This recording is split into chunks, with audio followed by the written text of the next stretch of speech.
just got brought up, didn't kill the kid, didn't attack him. Like, they were just like hanging out in there, and the kid saw him, and the killer bruised the arm, then the kid gets away. So what, could the killer not catch an 11-year-old child? And they run away, but then the killer comes back 7 days later to kill Corey and his twin sister, and then do all the gross murderous stuff, I guess. Again, the story is just sprinting as fast as it can to get to gross, disturbing thing happen here, scary face, the end. Like, it couldn't tell us that in order and then save the gross out murder, whatever, for the ending, because it had to tell us in the beginning. Like, 10 days ago, they go missing. Anyway, 5 days ago, they were found, and they were bloody, and they were cut up, and blah, blah, blah.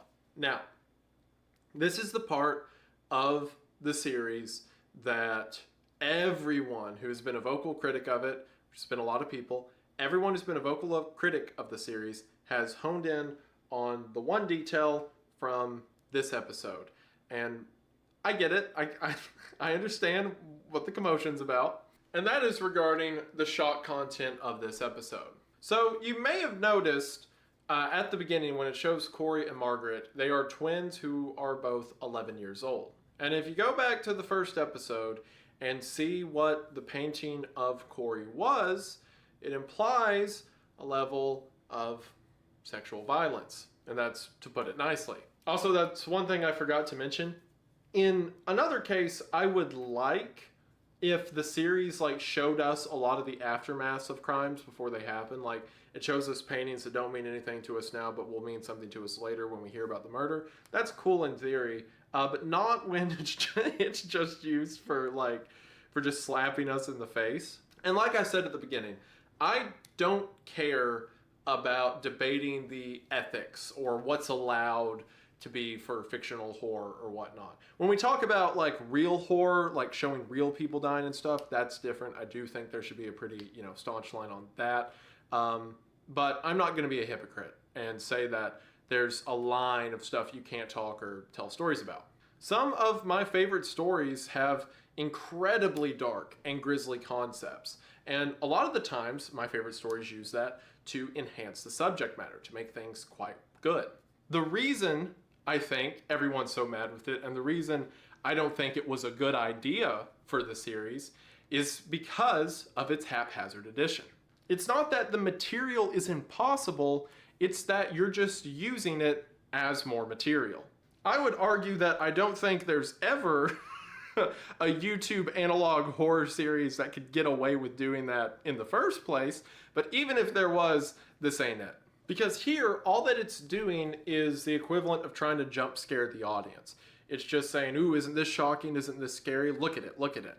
And that's all it's got. Because as soon as you peel that away, as soon as the shock of it doesn't work on you, the series is just a line of moments that lead up to something disturbing happen, line of text, another disturbing thing, end.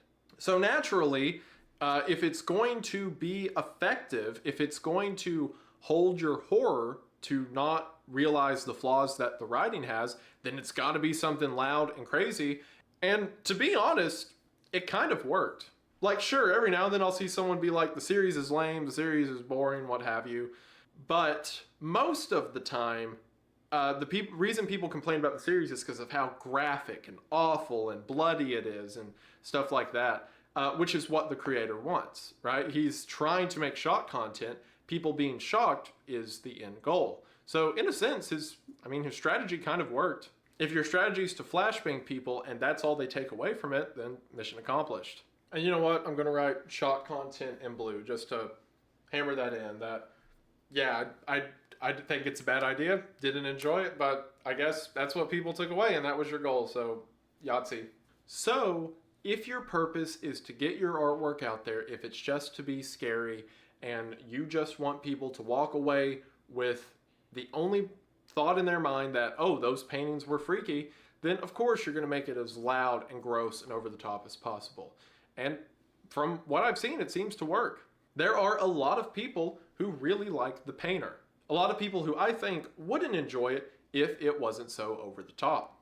The reason I came across the series is because I had people in my comments and my live streams everywhere telling me over and over that I have to check out the series, that it's the scariest analog horror series. A lot of people said it's the best analog horror series on the market today.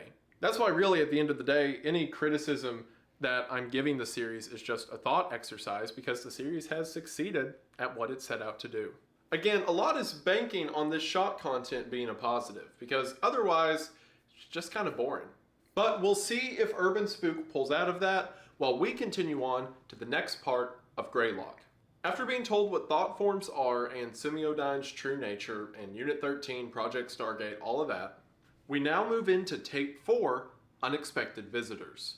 Tape 4 opens with camcorder footage taken from outside of a house at night. Whoever is recording waits for the occupants of the house to go to sleep before checking various entries into the house, eventually climbing through a window. As the home intruder makes their way through the house, they eventually come to the bottom of a staircase. When the camera looks up the staircase, the video cuts out, and we hear what sounds like someone screaming in the midst of a fight before the camera cuts back on, and it seems that the home intruder is now walking around outside once again, before gazing up at a full moon before the footage ends. Now, I think I know what is going on in this video. You may see this initially and think maybe it's a thought form or some kind of evil entity breaking into someone's house to kill them. And while you may be correct in that, that's not my theory. But my theory won't make any sense right now, so we'll talk about it later. We then see an advertisement for an episode of Max Headroom, which allows us to pinpoint the day of this broadcast as October the 8th, 1987. And you'll find out why 1987 specifically in a couple episodes. However, as the broadcast is being shown, an emergency service broadcast takes its place. The broadcast is for Northern Berkshire County, Massachusetts. The broadcast says that there have been 49 home invasions in the past night alone, and that these home intruders who have not yet been identified are incredibly violent, and that anyone who is currently home should immediately hide and, as a last resort, fight. It is so bad that the broadcast says if you are not home currently, do not return home. Instead, make your way to local marts which have been transformed into safe havens. Whatever's going on in Berkshire County is so bad that local mini-marts have been turned into outposts for people to escape their houses to. As the situation is being explained, we cut to what seems to be another camcorder this time, who is listening to the television broadcast as they tighten down security at their own home. However, it seems that it is too late, because as the homeowner reaches back into his house, something reaches in to attack him, and it seems that the homeowner was killed by whatever these faces are. For one, the faces that get shown there at the end are pretty gnarly. From these zombified figures to these ghastly eyeless creatures. It's horrifying to imagine that dozens, if not hundreds of these things are attacking homes at random throughout Berkshire County. So are all of these creatures thought forms? Or is there something else going on in the area that we just don't know about yet? I'll go ahead and spoil it for you and say that it's the latter. And because of that, none of my analysis would make sense for right now, so we'll just keep moving on. But just know that whatever is happening in this county, it's affecting everyone. But before we get to the next episode of Greylock, let's continue with The Painter. Episode 4 of The Painter, titled The Clue, opens by telling us that private investigator Sean Kane, another new character, has been helping police with the recent murders. Sean Kane had recently found the body of someone named Tom Harris, another new character. Is Tom Harris a character that is being introduced for plot development, furthering the stakes, or dare I say, depth? No, of course not, because in the next slide it says that Tom Harris just died. It says the killer climbed up to Tom's room and, I'm not kidding, coated his entire body in a giant pile of wax. But oh, not only that, dear viewer, while in the giant melted wax, he had his arms cut off. And there was also a third arm in there, and they don't know whose it is. But then, 1 week after Tom Harris was found, Sean Kane, the guy I mentioned earlier, disappeared. Why is it formatted that way? Why did you tell us, hey, there's this investigator named Sean Kane, he found this really grisly murder. Anyway, so Sean Kane goes missing, he's in a really grisly murder. Like, why not just start back here, and then whatever. When the police go to Sean's house, they find that His dog was still alive, but they broke all of the dog's legs. Be disturbed. And that Sean had painted a number 2 on the wall in his own blood. Now, this on its own is interesting, right? There's a private investigator who's getting murdered, and in his last moments, he uses his own blood to write out the number 2. Now, what do you think that means? Exactly, it means there's 2 killers. It's kind of cool and makes sense for a cop in his final moments to draw out the one clue he could give them so quickly, that there's 2 of them. Now, why would the killers who have been this careful to elude police allow him to just write that? I don't know, maybe they wanted him to see it, maybe I'm looking too far into the series that doesn't care. But regardless, I like that touch. I wish that there was more things like that within the story, because then I'd be more invested. If characters did smart stuff, or if the plot developed through these horrific murders we read about, rather than it just being horrific murders we read about, then I would care. Sean's body's never found, but they find a painting of him titled The Man in the Pipes, which means he's probably in the pipes, but I guess they just never checked. And then it says that Sean had a security camera that took a picture of the killer as the killer was making their way into the home, which gives us this image. Again, this isn't a painting of the killer, this is just a picture. So once again, scary face issue, apply here. I also want to clarify that all this stuff's just my opinions. It's just the stuff I look for in stories, and there's probably a couple people who agree with me, but you could totally disagree. Maybe you see this face and it kept you up for days and days on end, or any of the other faces in this series, and for that reason, this series is vastly superior to this one to you. And I have absolutely no argument. Enjoy it. I hope that you enjoy it. The link to it's in the description. Help yourself.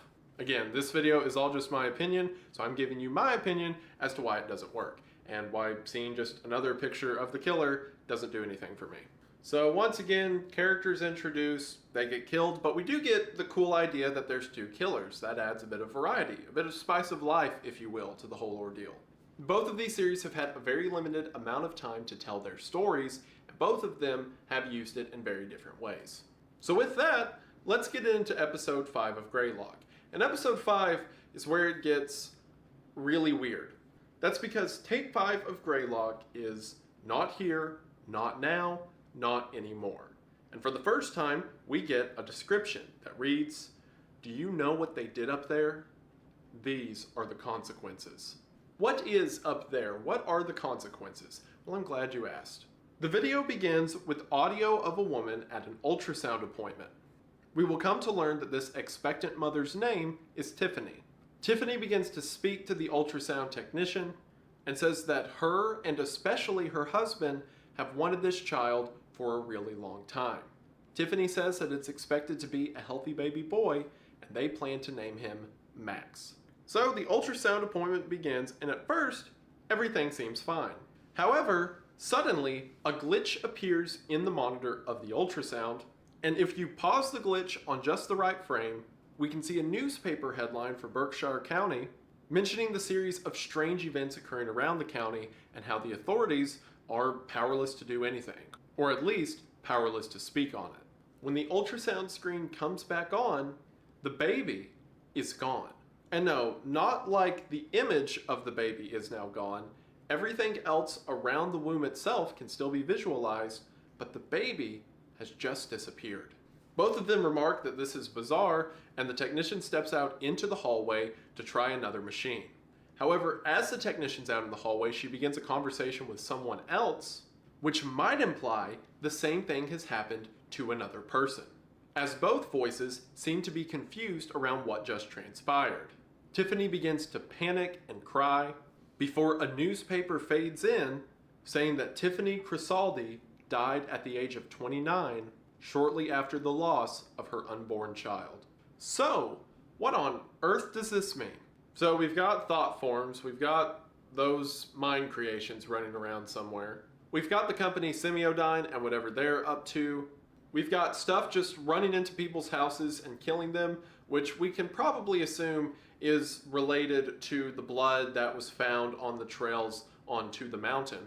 But now we have phantom pregnancies. And no, not like the actual medical phantom pregnancies, like a pregnancy that becomes a phantom. Not only that, but Tiffany died shortly after this took place. Now, it is quite possible that her death was by her own doing, and I do think it is, and that point will be backed up with information that occurs later in the series. But it was undoubtedly because her mind broke at this impossible circumstance. And also, keep that description in mind. Do you know what they did up there? These are the consequences. We can assume the disappearing pregnancy to be the consequences, but what does it mean by up there? What happened? There's two other things I want you to note in this episode.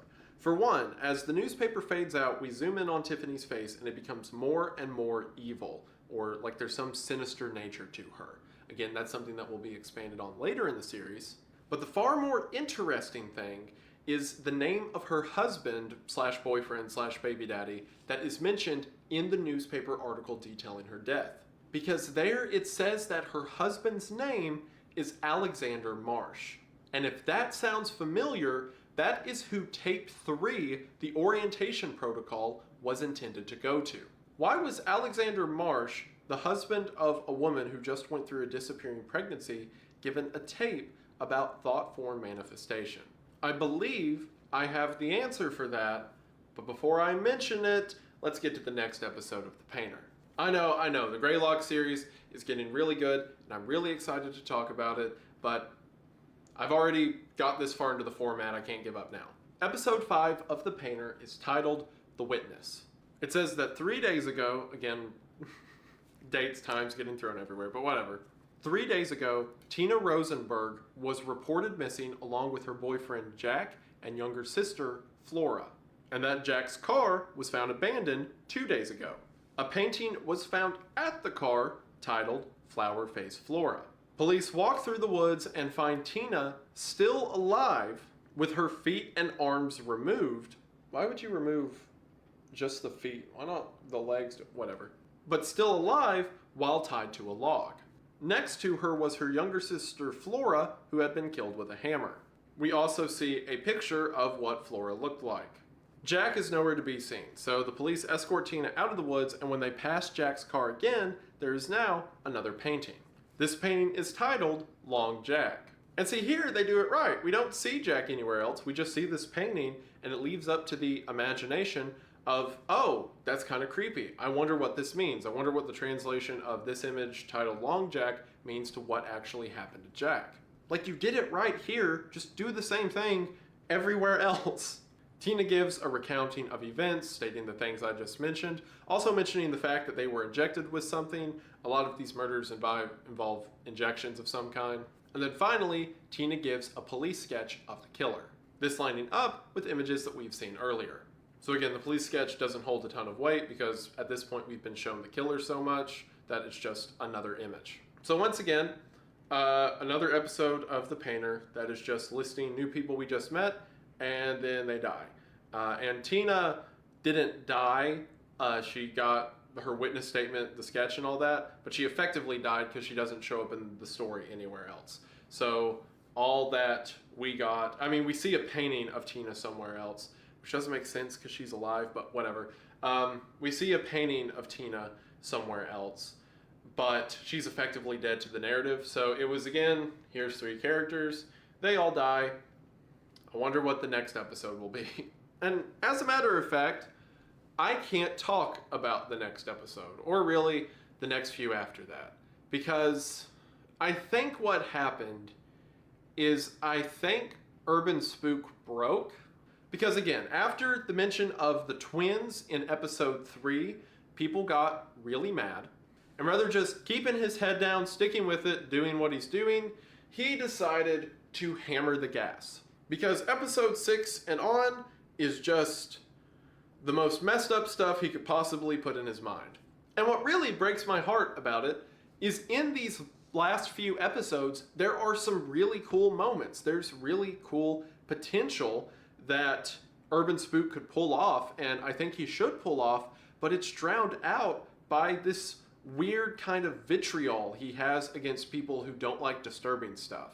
And you know what? Because I don't really have a lot more to say about it that hasn't already been said, and also the story of Greylock is getting really good and I want to focus on it, why don't we just go ahead and finish out the rest of the stuff I have to say about Urban Spook. Because I'm not going to give a play-by-play of the upcoming episodes, at least not in super detail, because you'll see. But let's just go through the basic plot beats of number 6 to give you an idea. In episode 6, titled Pigs, it begins by saying an elderly couple went missing on their farm. You don't need to know their names because it's not important.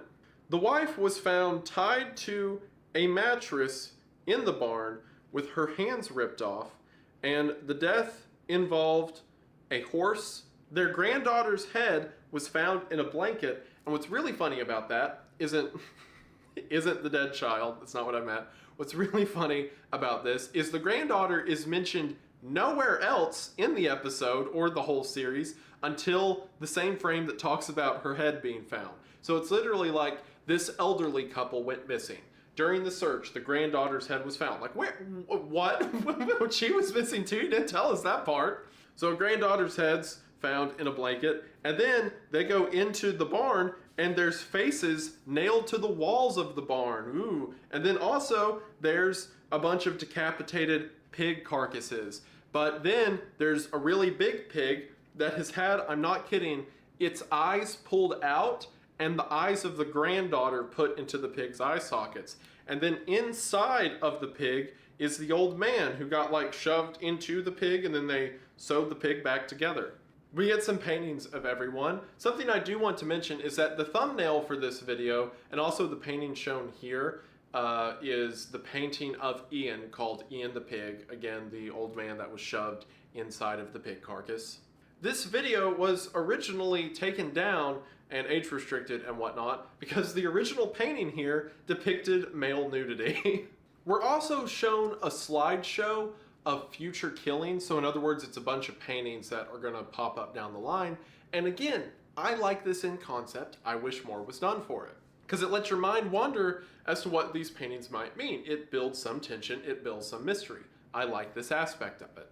But it's then immediately followed up by an aspect I don't like, when we get what seems to be a tape of the killer sliding into frame. And again, since this is video of the killer, scary face issue, blah blah blah, we're going to do the same thing with the next one in the series, episode 7, titled Family. It says, over the past few days, the murders got bad. A school teacher named Isabel Jackson called the police. However, the address that she gave the police was not to her own house for some reason. The address that the police did go to involved the murder of 2 parents, Janice and Paul, and their son Zeke, and also Janice was pregnant. So, given that last mention of the pregnancy, you can imagine what happens in the Painter series. So, the child that was once inside of mom was forcefully no longer inside of mom. Zeke is never seen again, but given the painting that we had in the previous episode called like Headless Zeke or whatever, we can assume what happened to him. Paul is killed by having a piece of the baby put in his mouth, be disturbed. When the police do eventually get to Isabel's house, because remember this whole thing was set off because a teacher called the police but gave the wrong address for some reason. Isabel said that she came outside to find her husband dead and then went and locked herself in the bathroom. How she had time to give the wrong address or mention the details of finding him and all that at the time mentioned, whatever. Also, in the time all of this happened, the killers had time to put a painting of her husband Bruce next to his body where his head is supposed to be. But at this point, I'm pretty sure the killers are supernatural, so we can run with it. Isabel was killed by a power drill to the head. In the aftermath of this carnage, the police came across 2 sets of bloody footprints. Now, while we already knew that there were 2 killers because of the whole 2 thing written on the wall, I guess the police just found out here. But after seeing the 2 from the private investigator, you would think that they would assume that's what that means. But either way, they got confirmation that there are 2 killers by the aftermath of this crime scene. And you know how I mentioned that it's so frustrating? Like, if this series was just exclusively the text and then scary stuff happens and then scary face, who cares, right? But there's moments where it does something cool, and I want to appreciate those moments because I think Urban Spook is a talented painter. I think Urban Spook's a talented artist, and I would love to see that talent get used for something more. Again, He says that it's just to sell shirts, and what does he care about story, blah, blah, blah, even though I don't believe him that he doesn't care, because he definitely does care. But why not use that for something more? If you've got the talent, make it into something. Because the scene of Isabel's phone call with the police is pretty good.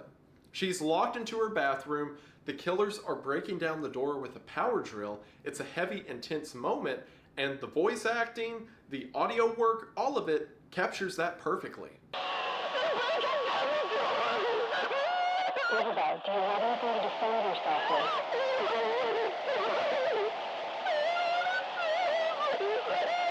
Okay, listen, stay calm. Are there any windows in your bathroom?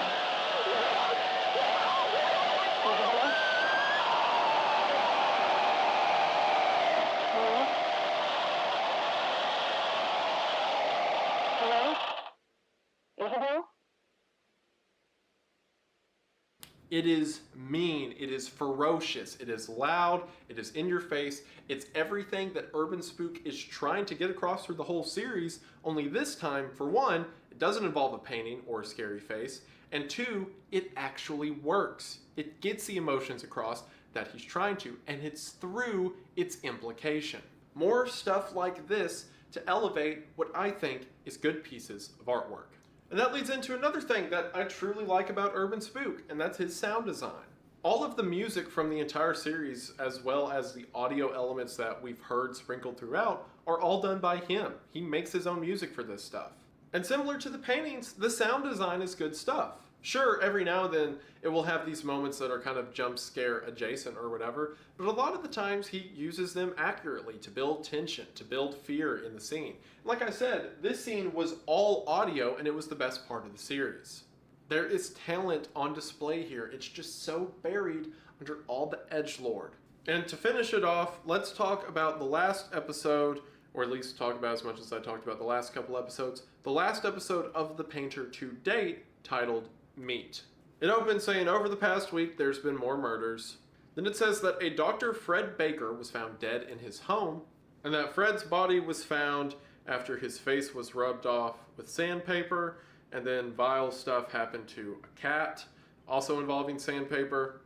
And then 2 days after that, someone named George White was found in their house, stabbed 487 times, but some of the stab wounds had traces of a different kind of stabbing, if you catch my drift. But during the autopsy, 3 photographs were found inside of George White's body. And of course, these photographs are more scary faces.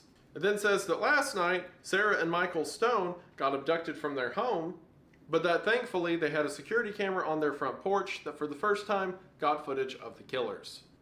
So we had 1, 2, 3, 4, 5, 6, 7, 8 people, well, 7 and a cat, mentioned right there, who all showed up and then died.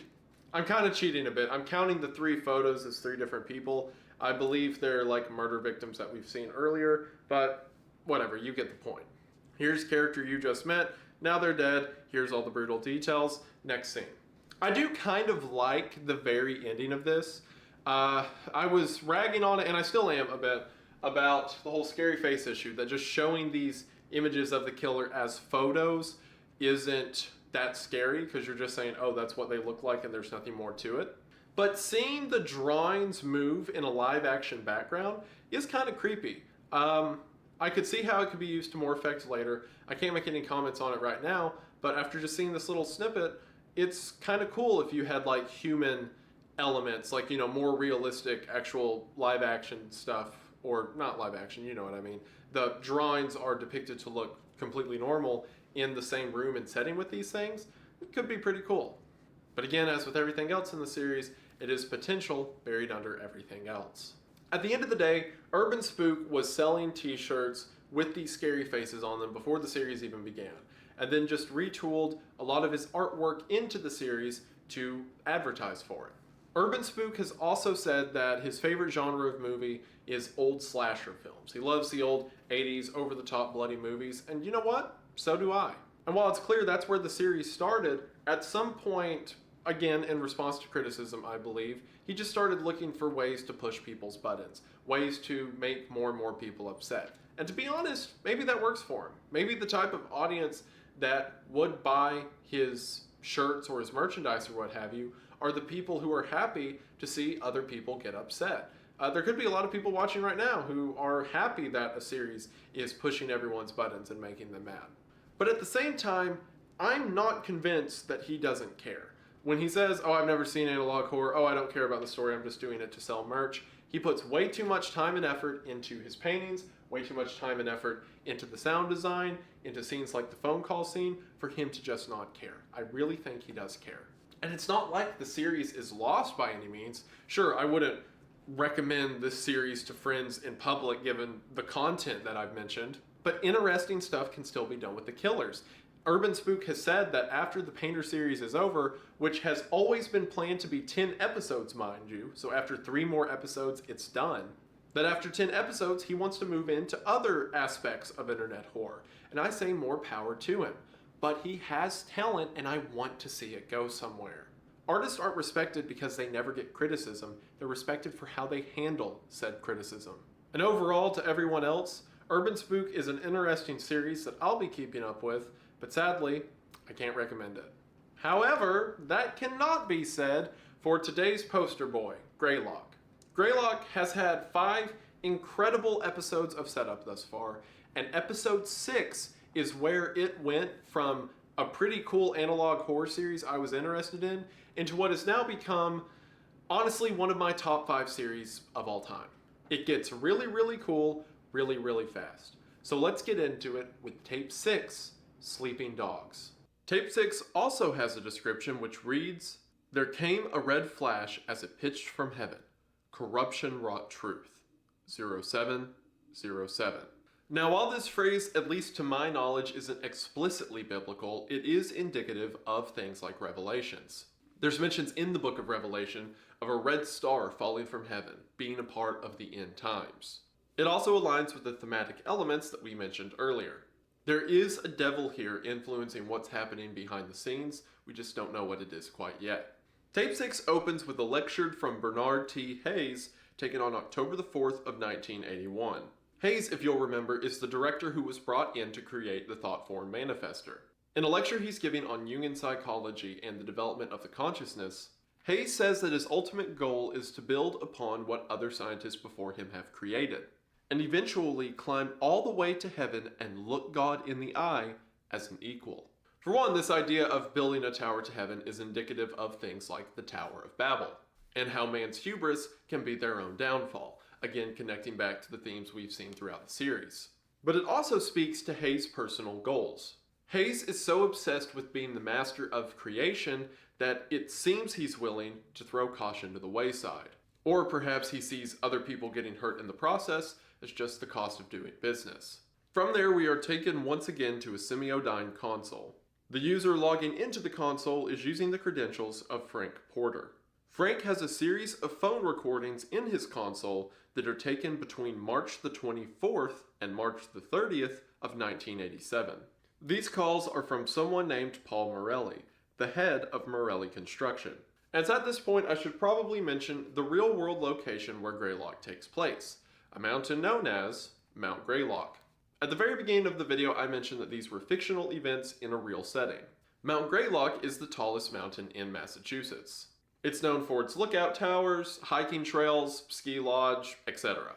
Greylock is a famous travel destination in the Northeast and mentioned by a lot of early American authors.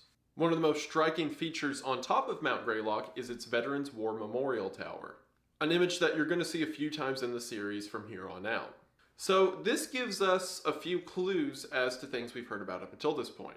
This explains why episode 2 was called To the Mountain. The hiking trails that these murders were taking place on were on Mount Greylock. In the description of episode 5, when it says, "Do you know what they did up there is probably referring to the mountain as well. And here in episode 6, Paul Morelli's company has been hired to tunnel in to Mount Greylock itself. And I know this is like the second or third time I've said it at this point, but if you have not watched the series yourself, even if you've ignored all the previous statements I've given, and you've got this far, I am begging you, go listen to episode 6 on your own. The voice work is incredible, the build-up, tension, and payoff is great. this is when the series really took off. And I mean, like, took off more than it already had. So please don't ruin it here. Paul Morelli left a series of messages for Frank Porter. Hey Frank, it's Paul Morelli. We ran into somewhat of an issue today. It seems that Frank was the contact at Semiodyne who hired out Morelli Construction. Paul says that on the first day of burrowing, they ran into some weird old tunnels. And not just undocumented cave routes, these passages were instead filled with inscriptions and evidence of human contact. Paul says he's going to have some of his crew take a look at it and get back to work. The next day, Paul calls Frank again to say that the crew is getting sick. They can't figure out what it was, but a lot of people on site are beginning to get nauseous. Also, Paul seems confused because yesterday, when they got into the tunnel system, there was a massive collapse that blocked any travel forward. But then, as soon as they got to work on the 25th, the tunnel was suddenly cleared. Paul assumes that Frank had another crew come out for some reason and clear out the debris, because otherwise, how would a collapsed mountain of rock just disappear? From the previous call, Frank had sent out a photographer to take pictures of the site. Paul says that the photographer became so ill that he practically had to be carried out. But in taking the photographs and the deeper they got into the cave system, it went from just drawing on the walls to artifacts and vases and weapons laid out throughout the whole cave. Whatever this thing in Mount Greylock was, it meant a lot to a lot of people in some time now forgotten. Paul says that a member of his crew named Arnold Rivers is an anthropologist and specifically brought on sites like this to understand any artifacts they come across. Paul says that Arnold has been tasked to basically write up a report on everything they find, leave the site, and get it to Frank as soon as he can. Another thing that Paul mentions is that at night, several of the men on the crew say that something is moving in the tree line. The next day, Paul leaves Frank another message. This time, Paul is even more worried and nervous. Something ain't right here. Crew's getting worse, more sick. His voice is noticeably shaking. The confidence that he's had in the previous couple days seems to be waning. And this time, Paul saw the creature in the woods as well. He describes it as a tall figure, this dark shape that seems to be stalking them. At one point, Paul thinks maybe these are just conservationists who are trying to mess with the crew, but he doesn't seem to believe himself. Whatever's happening on top of Mount Greylock, it's beginning to get to him as well. The next day, Paul calls again, and things have gotten much worse. All of their food has become rotten. No one seems to be able to eat. It's like everything from their provisions to their minds are beginning to decay on top of the mountain. On top of that, everyone on the crew feels like the thing in the woods is stalking them and it's ready to attack at any minute. So as a countermeasure, they begin to set up cameras in the tree line. We see footage of these cameras when motion is detected, but to us, it seems like nothing's there. One message tries to play that says it's unavailable. However, as the message is glitching out, we see the label of Unit 13 over the screen. Perhaps this is saying whatever was recorded in this message has been immediately revoked by Unit 13 or the government's authority. We then see another view from one of the motion cameras. This time it seems like smoke or some vapor floats by the screen. The next day, Paul sends another phone call. And you know what? I'll just let you hear this one. Frank, it's Paul. Holy shit, well, a lot of the crew here is sick now, and they're sort of like unresponsive. We tried emergency contacts for them, but they just keep ringing. The phones, they just kept ringing and ringing and ringing. Nobody picked up from any number we tried. Nobody picked up. No answer machines either. Made a call to the hospital, and same thing. Just ringing. Just tried 911, still nothing. I figured the phones were fucked up, but the machine actually picked up. I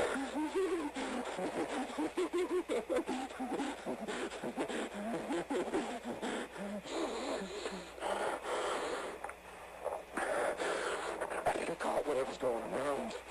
My skin, it feels tight. A lot of pressure behind my eyes. My teeth feel like they're humming, vibrating. You know what? This all started when we came across that tunnel. I feel like I need to figure out what's down there. I think whatever's down there could help my crew, but most of all, I feel like something really bad's gonna happen if I don't go down, so I'm going down tonight.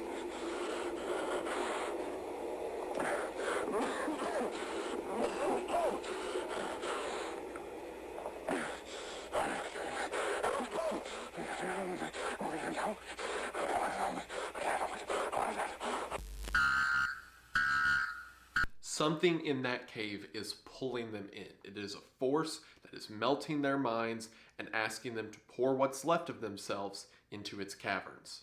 At midnight that night, we see another image of what's on the motion camera. This seems to be a shape or void that was appearing in front of the camera but now drifts away. Very similar to the thought forms that we've seen earlier in the series. And finally, the last message for Frank Porter arrives on March the 30th. Although it doesn't seem that this is a recording from Paul Morelli, and is instead the sounds within the mountain relayed directly to him.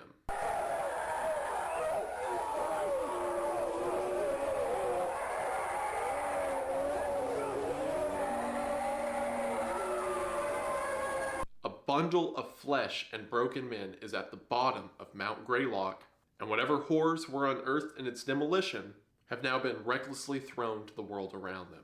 We see the final image of the motion camera, which is simply some soulless, eyeless face gazing back at us. And with that, we have the end of tape 6. And let me be absolutely clear. I love this. This is so cool. It's so good. It's fantastic. We've had the buildup of weird supernatural events, things going on in the mountain, government agencies, but here we get a catalyst. We get a moment. A company known as Semiodyne, which we assume has some kind of nefarious interest, causes this unsuspecting construction crew to drill into the mountain, and it's not like monsters run out and kill them. No, it makes them the monsters. They become these rabid, soulless creatures that feel the need, like their skin is peeling off, like their teeth are about to fall out, and they need to go back inside of the mountain. And then that noise of what it sounds like in the caverns down there with them running around, oh, it's so good. It is such a fascinating concept. People talk a lot about things like Lovecraft, his application and his stories and stuff being used in future pieces of media. This is one of the best manifestations of like mind possession or some unspeakable entity causing people to worship it. This truly is Lovecraftian horror ported into the modern age. It's so good. And it's the first time out of anything we've talked about today that I'll definitively call it horror. Because sure, it's easy to be scary. Like, The Painter had a lot of that. You show a face, you get someone scared temporarily, or maybe even terrified. But being horrified is something completely different. It's something that sticks with you. It's something you think about. You think about the implications of what if you were one of those construction crew. The body horror of, imagine it feels like your skin doesn't fit and your teeth are falling out, and you become the creature that we hear and only see a glimpse of at the end of the episode. And then you think how horrifying it would be to be a normal person down in those caves, to accidentally come across these stalking bands of monsters that were once human. And then of course you ask yourself the question, what is doing this to people? And is it capable of doing something even more? All of these questions leave you scared in a persistent way. It truly leaves you horrified. And I could sit here and gush about it all day, but if you've seen the series, you get what I mean. Greylock is an incredibly well done series that I want to see have so much more attention. Something else that I've saved to mention until now, because I wanted you to fall in love with the series before I gave like specifics about the creators or whatever. A lot of you probably remember Rob Dyke. He was one of the first people that got me into horror on YouTube.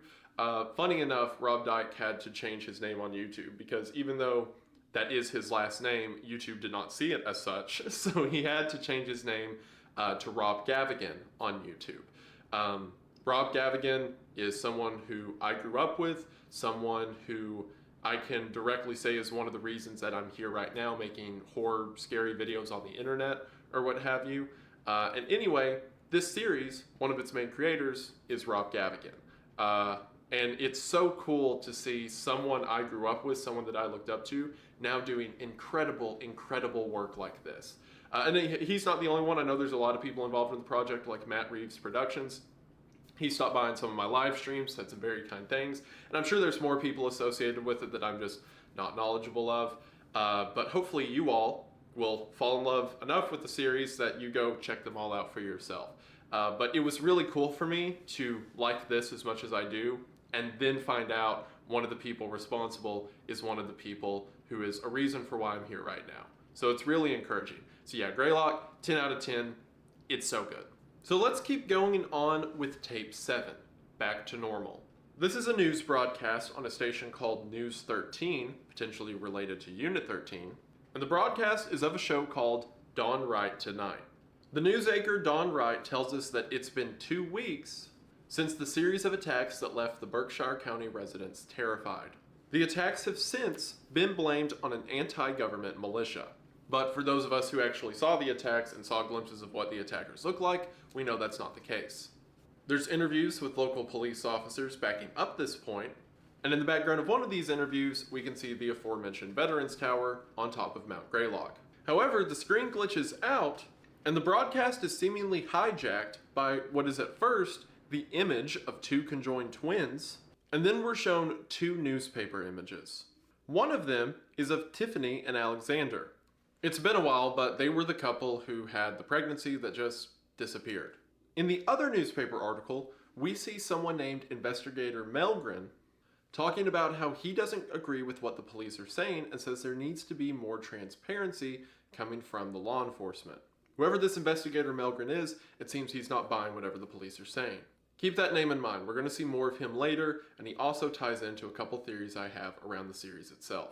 We then cut back to Dawn Wright's face after he said everything will go back to normal, before his face becomes heavily distorted with the label liar pasted across the screen. And with that, Back to Normal ends. So I don't think the conjoined twins are anything direct. I think it's more symbolism of like what happened to the babies and whatnot. I think the more important thing to pull out is that the police and news around the area are just saying that it was a freak accident and everyone should go back to life as normal. And while some people like Investigator Melgren don't buy it, some greater power at hand outright hates the news for spreading these lies. And we'll get more details on that level of hate in the next episode, Tape 8. Tape 8 is titled Old Odd Ends, and the episode picks up with the broadcast hijacking from Tape 7. We hear an argument between a series of executives and producers at the TV station. A producer says that the station was hijacked, but they don't know from where. As the producers are fighting among one another, one of them remarks that they can't get a hold of Dawn Wright. He went home and hasn't been heard since. So, one of the TV producers is sent out to get him. From there, we're taken to a semi-odyne console, and specifically, taken to a file that the computer says should not exist. After this file is accessed, it is the personal log of Arnold Rivers. Arnold Rivers, if you'll remember, was the anthropologist who was a part of the Morelli construction incident. In his phone call, Paul said that Arnold took a bunch of pictures and records and then went home to put together a report to send Frank Porter. So while Arnold was there for a day, he didn't become a part of whatever happened to the rest of the crew. Arnold's personal log was recorded on April the 8th of 1987, a little over a week since the event at Mount Greylock. Arnold says that he now fears for his life and needs to leave some kind of recording of his recollection of events. Arnold recounts the story and says that after the initial debris was found laid across the trail inside the mountain, that Paul had the interior debris removed. Now this is a discrepancy because in Paul's account of the story, Paul has no idea how the rocks got moved. And here in Arnold's account, Arnold says that Paul had the rocks moved. So either Paul was already undergoing some kind of psychosis and ordered the crew to remove the rubble and then wasn't conscious of making that decision, or Arnold just assumes that Paul did it because Paul's the boss of the construction site. Either way, some supernatural force led to the clearing of the cave. Arnold says that the relics found inside of that cave were the most incredible ever discovered in archaeology. Not only were there relics of pre-colonial and Native American culture as could be expected, but there were relics of Clovis and maybe even pre-Clovis cultures, which means it dates back to before the earliest known records of humanity in the Western Hemisphere. However, getting even deeper into the cave, more shocking discoveries were found. Despite this mountain being in Massachusetts, there were relics and writings from ancient Spanish, Roman, Chinese, Greek. Not only is it beyond remarkable that this many civilizations made their way to the Western Hemisphere in otherwise completely undocumented travels, but everyone from the Egyptians to the British filled the lower chambers of the mountain with gold and relics and artwork. Arnold makes the horrifying statement, "Countless other things, but all of it was there purposely, as offerings." something in the mountain is so important that every tribe, every group of people that have ever existed have came here to worship it. And whatever God is hidden within this mountain, for some reason, has been forgotten by our textbooks. From here we cut to a locally broadcasted science show. The show says that before life on Earth existed, a planet collided with Earth, and pieces of that planet broke off into our near orbit and became the moon. But that other pieces of that planetary collision might still be left within the Earth itself. Now, this certainly means a lot, but we'll talk about it later. Hey, so I'm editing right now and realized that I completely forgot to come back to this topic. So, short version, some kind of planet crashed into the Earth and created the moon, but fragments of that planet were left behind on Earth. Likely, whatever supernatural entity, either the creature or the structure or what have you that's inside of Mount Greylock came from this alien planet. So the source of everything is likely extraterrestrial. We then hear a 911 call from Liam Hollander. Liam was the TV producer who was sent to find Dawn Wright at his house. Liam is noticeably scared. His voice is shaking. He tells the police to come to not his house, but his friend's house and gives the address. When the operator asks if anyone's hurt, Liam says yes, and we are shown the destroyed face of Dawn Wright. It seems that whatever force was responsible for the broadcast hijacking carried out their prediction and murdered Dawn Wright in his home. We then cut once again to Arnold's log. Arnold says that not only were there physical or item offerings, but that there was evidence of mass animal and human sacrifice. Whatever was in this mountain before us, civilizations not only thought that it was worth giving for, but bleeding for as well. Arnold says that he's never been a religious man, but that something beyond explanation exists within Mount Greylock. Even now, despite only being at the mountain for one day, he finds himself constantly thinking about it. Something in that mountain, even with the short exposure he had, is beginning to possess his mind. Arnold says that Frank Porter, again the guy who Paul left the phone calls for, the guy overseeing this project from Semiodyne, called him on March the 28th and told him to go back to the mountain and catalog everything in it. Arnold was offered not only a substantial amount of money, but the rights to the greatest archaeological find of humanity's history. Arnold refuses once again, and at that, Porter simply says thank you for your time and hangs up. Arnold says that he was not going back to that mountain, especially after hearing what happened to the survivors of the Morelli Greylock incident. And survivors is a very strong word. So this is where the concepts, the mentions of body horror, or ideas of it that the series has put up, step all the way to 1,000. So some of the people who we heard screaming and shouting at the end of tape 6 who were down in the bottom of the mountain, at some point, some of them got out. And it seems that Semiodyne has been collecting and analyzing the survivors of the incident. And we are then shown a catalog of their malformations. One of them seems relatively normal, perhaps due to low exposure. It just says that he is prone to spontaneous violence. But then the next guy became a rage zombie, a creature full of violence, still retaining its features but distorted and broken. The next malformation, even more so. The body is often a sort of catatonic corpse, but periodically the body will stand up and projectile vomit a sort of nerve gas. The subject is being studied but is under intense quarantine at all times. From here, we just have humans converted to monsters. The next guy became a creature who is immune to pain and exhibits cannibalistic tendencies. The one after that appears benevolent in that it wants to help, only to get people alone. Using this strategy, the monster killed and ate 6 staff members, laughing as he did it. Our next subject is something that more closely resembles the devil than any man. This hellish creature has a supernatural power of suggestion and can seemingly make people perform anything that is to his will. Similar to the others, it can be assumed that this is to kill and consume them. The last subject we see has become a corpse. Outwardly, the corpse appears to be completely dead. However, it emits a plague that if a human comes into contact with it, the plague has a 92% fatality rate. Perhaps at very late stages of exposure to whatever was within the mountain, people become beacons of the sickness within the mountain itself. And from there, we come back to Arnold's statement. This entire section is so cool. Like, oh my gosh, not only are people becoming these like raving monster things, but there's levels of infection. There's some people who are just like sort of zombies, but there's others who are immune to pain. They eat people, they have supernatural suggestion, they're emitting a plague, they're spitting acid. Like, oh, it's so neat. And to see how messed up their faces are. Otherwise, this would line up with the thing I talked about in the Painter series, the scary face issue. Like, that what we're seeing isn't a painting or representation of what's going on. This is just their face. The pictures are just their face. So normally it'd be like, oh, that takes the fun out of it. But no, because here it is still side content. It's still secondary to the horror of what's in the mountain, what's causing it, blah, blah, blah. But it's also, excuse me, but it's also not the totality of what's going on.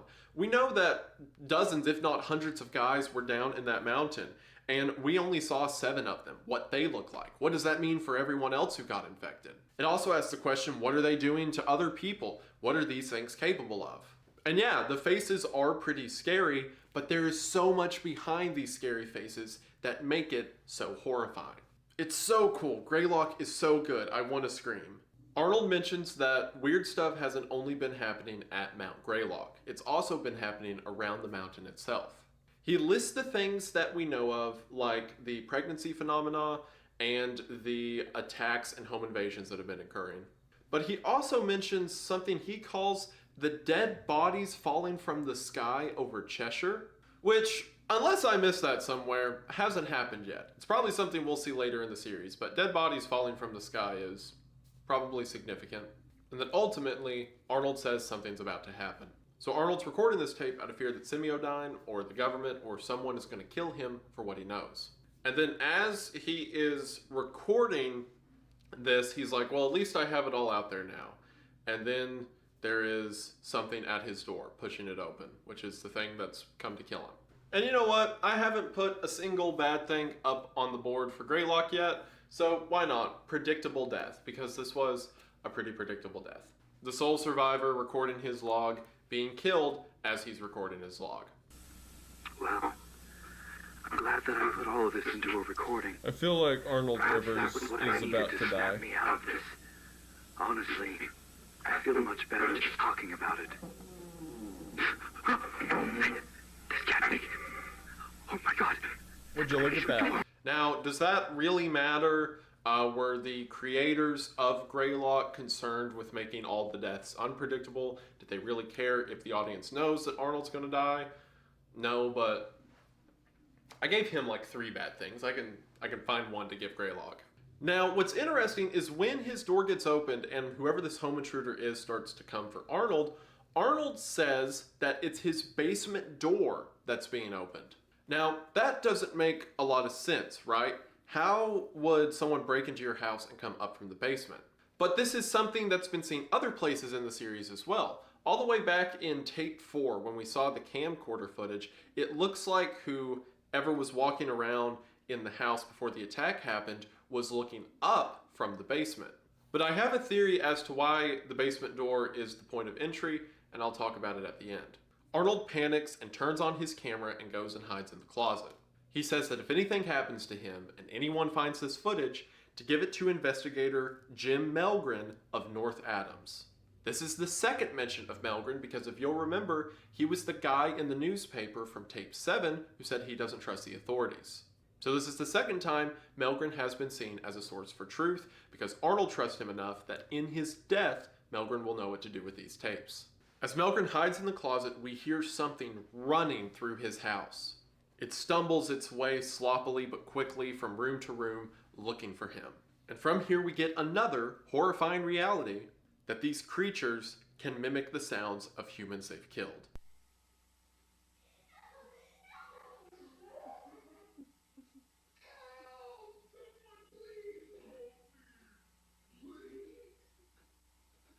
As, in order to get Arnold to come out, they speak in what sounds like the last words of a lot of people unfortunate enough to run into these home intruders. Eventually, it makes its way to Arnold's closet door, and as it speaks in the voice of a police officer,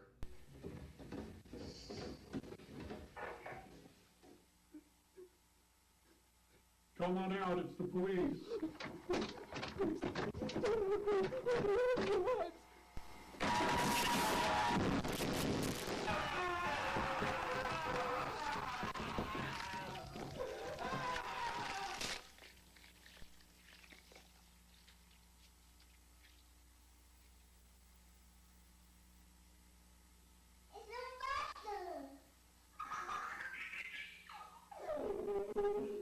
it throws open the door and attacks Arnold. And from the sounds of it, begins to eat him. And that last second, the voice of the child saying it's a monster, what was probably the last words of someone that this creature has killed. Oh, it's so good. It's so horrifying. I mean, not that a child died, but it's so scary. It's so good in a horrifying sense. I love it. I've heard a lot of the voice mimicry stuff done before. Mandela Catalog does it. Gemini Home Entertainment does it. You know, Legends of the Wendigo and stuff like that do it a lot. But I love that I can still see new tricks, like the police call to get him to come out, or like the little kid's voice. Oh, it's so good. It's so good. Now, we're told a lot in this episode about the whole series, from what happened to the crew on the mountain to what happened to Dawn Wright and blah, blah, blah. And also the second mentions of characters like Jim Melgren, stuff I'll talk about later. But something I want to talk about there right at the end is, did you see the face of the thing that attacked Arnold in the closet? This thing is the same face we saw on the trail camera at the end of tape 6. And it's also the same face we saw during the home invasions in tape 4. Now, could this face just be one of the victims of the mountain? Potentially, but I don't think so. Remember, before anyone at Morelli Construction went insane and became a monster, they were already reporting seeing the tall figure in the woods outside of the construction zone. And then it's the camera that picks up the image of this creature. This creature also seems intelligent enough, whereas, you know, other members of Morelli Construction are described as intelligent. They can manipulate people to get what they want. But this seems to have a goal in mind because it tracked down Arnold specifically. I think this creature, whatever this tall figure, the tall man is, I think that it is some kind of power at play within Mount Greylock itself. Maybe it was one of the first infected, maybe it was a government procedure involving Greylock gone wrong, who knows. But I think this figure has some kind of authority. And because of its presence all the way back in Home Invasion, as well as the faces we see at the end of tape 4, I think it's pretty safe to say that the perpetrators of the home invasions that are running around murdering everyone are the surviving members, again surviving members of the Morelli construction incident. I think that the men became infected within the mountain, and then they poured out of it and began attacking locals in the community. And that this thing, whatever this tall man is, was a part of that. So that ties up some loose ends. It was the construction workers who were causing the home invasions. It was the tall man terrorizing them, who then leads them after they become infected. And it was this tall man who kills Arnold. Now that makes us still ask some questions. Okay, well, if it was the Morelli construction crew who was responsible for the home invasions, where do thought forms tie into everything? Because all we know about them so far is that they can be created, and we supposedly haven't seen a lot of them yet. And I think we have seen a lot of them so far, but I'll explain in a bit. What I will say for now is I think everything that has happened in this series, from the thought forms to obviously the Morelli incident to the baby's disappearance, all of it is connected to Mount Greylock. The series is doing a good job at piecemealing out what we get one step at a time while building up new questions. So with that out of the way, let's get into tape 9. Tape 9 is titled Trojan Technology. It opens with a Semiodyne computer accessing a newsreel from December the 13th of 1963. 1963 is quite earlier on the timeline than anything we've seen thus far. This is around something called the National Access Initiative, or the NAI, a program put together by Lyndon B. Johnson along with the help of Semiodyne to put necessary electronics like radios, phones, alarms, and what have you in the homes of every American citizen. A glitch shows us that John F. Kennedy did not like Semiodyne's design for the NAI, before showing us another newspaper declaring his death. This implies several things. For one, Semiodyne has been around for a really long time. In a statement made later, they existed pre-20th century. And that also they have enough friends in high places that when the president didn't want their objective, they had a hand in getting the president killed. But why did Semiodyne want people to have technology in their homes so much that they would cause an assassination? We hear a speech from Percival C. Rothwell, the president of the company, in 1963. As he is speaking on the importance of making sure that every human in America is connected and technologically prepared, it's intercut with footage from random people's homes. It seems that the reason Semiodyne wanted to put these new pieces of technology into every house was because they each contained spyware. Cameras and microphones allowing Semiodyne to get information on nearly every house in the country. Now at this point in the series, we're not entirely sure what Semiodyne's goals are, but we know they're privy to things like whatever was buried under Mount Greylock, and so far their technological breakthroughs are spying on people's homes and the thought form manifester. So again, probably not people to be trusted. The footage of Percival cuts with a private conversation that he had with likely another individual at Semiodyne, saying that between how Kennedy has been behaving to them and the CIA, someone needs to kill him. So not explicitly saying that Semiodyne killed the president, just they likely had a hand in it. Or at the very least, the assassination was convenient for their goals. We see that people, or at least more conspiratorial people, have become wise to what Semiodyne is doing, putting messages in front of their camera that only Semiodyne will see. In 1993, we see what appears to be a thought form inside of someone's home. Now this might be a clue as to what Semiodyne's doing. They obviously are invested in thought form technology, at least back into the 80s. And then in the 90s, we see thought forms appearing in people's houses. So maybe, and this is all theory, the thought form manifester in combination with being able to visualize the inside of someone's house can let them place these thought forms into people's homes. Or thought forms are just becoming a more common thing because, again, Semiodyne's tampering, and it's just a coincidence that this camera picked up a thought form in someone's home. The footage begins to glitch, but if we pause it at the right moment, we can see what appears to be a cult wearing sacramental robes in the middle of the woods. There is another glitch in this same tape that shows us this figure with a mask very similar to the other cult members, only this mask is red. Now, we, at this point in the series, don't have any other information that I'm going to cover today involving the cult. The only theory I can give is it's probably a group of people who are familiar or know what's happening in Mount Greylock, very likely connected to Semiodyne. Maybe leaders of Semiodyne are the cult leaders or like the artifices of it. This would tie into a lot of like, conspiratorial Illuminati, the elite rule the world or whatever. And if Semiodyne's as powerful as the series is letting on, maybe they're a part of some cult that worships whatever in the mountain. It's also of note that the masks they're wearing, to me at least, have a striking resemblance to the tall man that killed Arnold and was seen by the Paul Morelli crew on the security cameras when all of that went down. So maybe they're aware of that particular entity and they're worshiping it. Maybe even the tall man is a corrupted one of them and it is wearing a mask. Who knows? But I think there's a connection between Semiodyne, the cult, and the tall man. After this, we see more footage from one of Semiodyne's cameras in 1994. This is of a young girl named Katie who has a terrifying creature appear in her room. Katie can't see very well without her glasses, but the creature identifies himself as Katie's imaginary friend. Katie says it doesn't make any sense. She didn't think of an imaginary friend, but then says maybe he's from, quote, the doctor's office place. This imaginary friend, very devilishly, urges Katie to get closer and closer. And when Katie is in range, the monster jumps, killing the young girl. In the distortion that is shown on the camera, we see this image. This appears to me to be the thought form manifester. We know someone sits down in a chair and something's connected to their brain and they can create creatures from their mind. And we also know that this footage is from 1994. What I think happened is Katie was a part of some kind of trial or experiment involving the thought form manifester.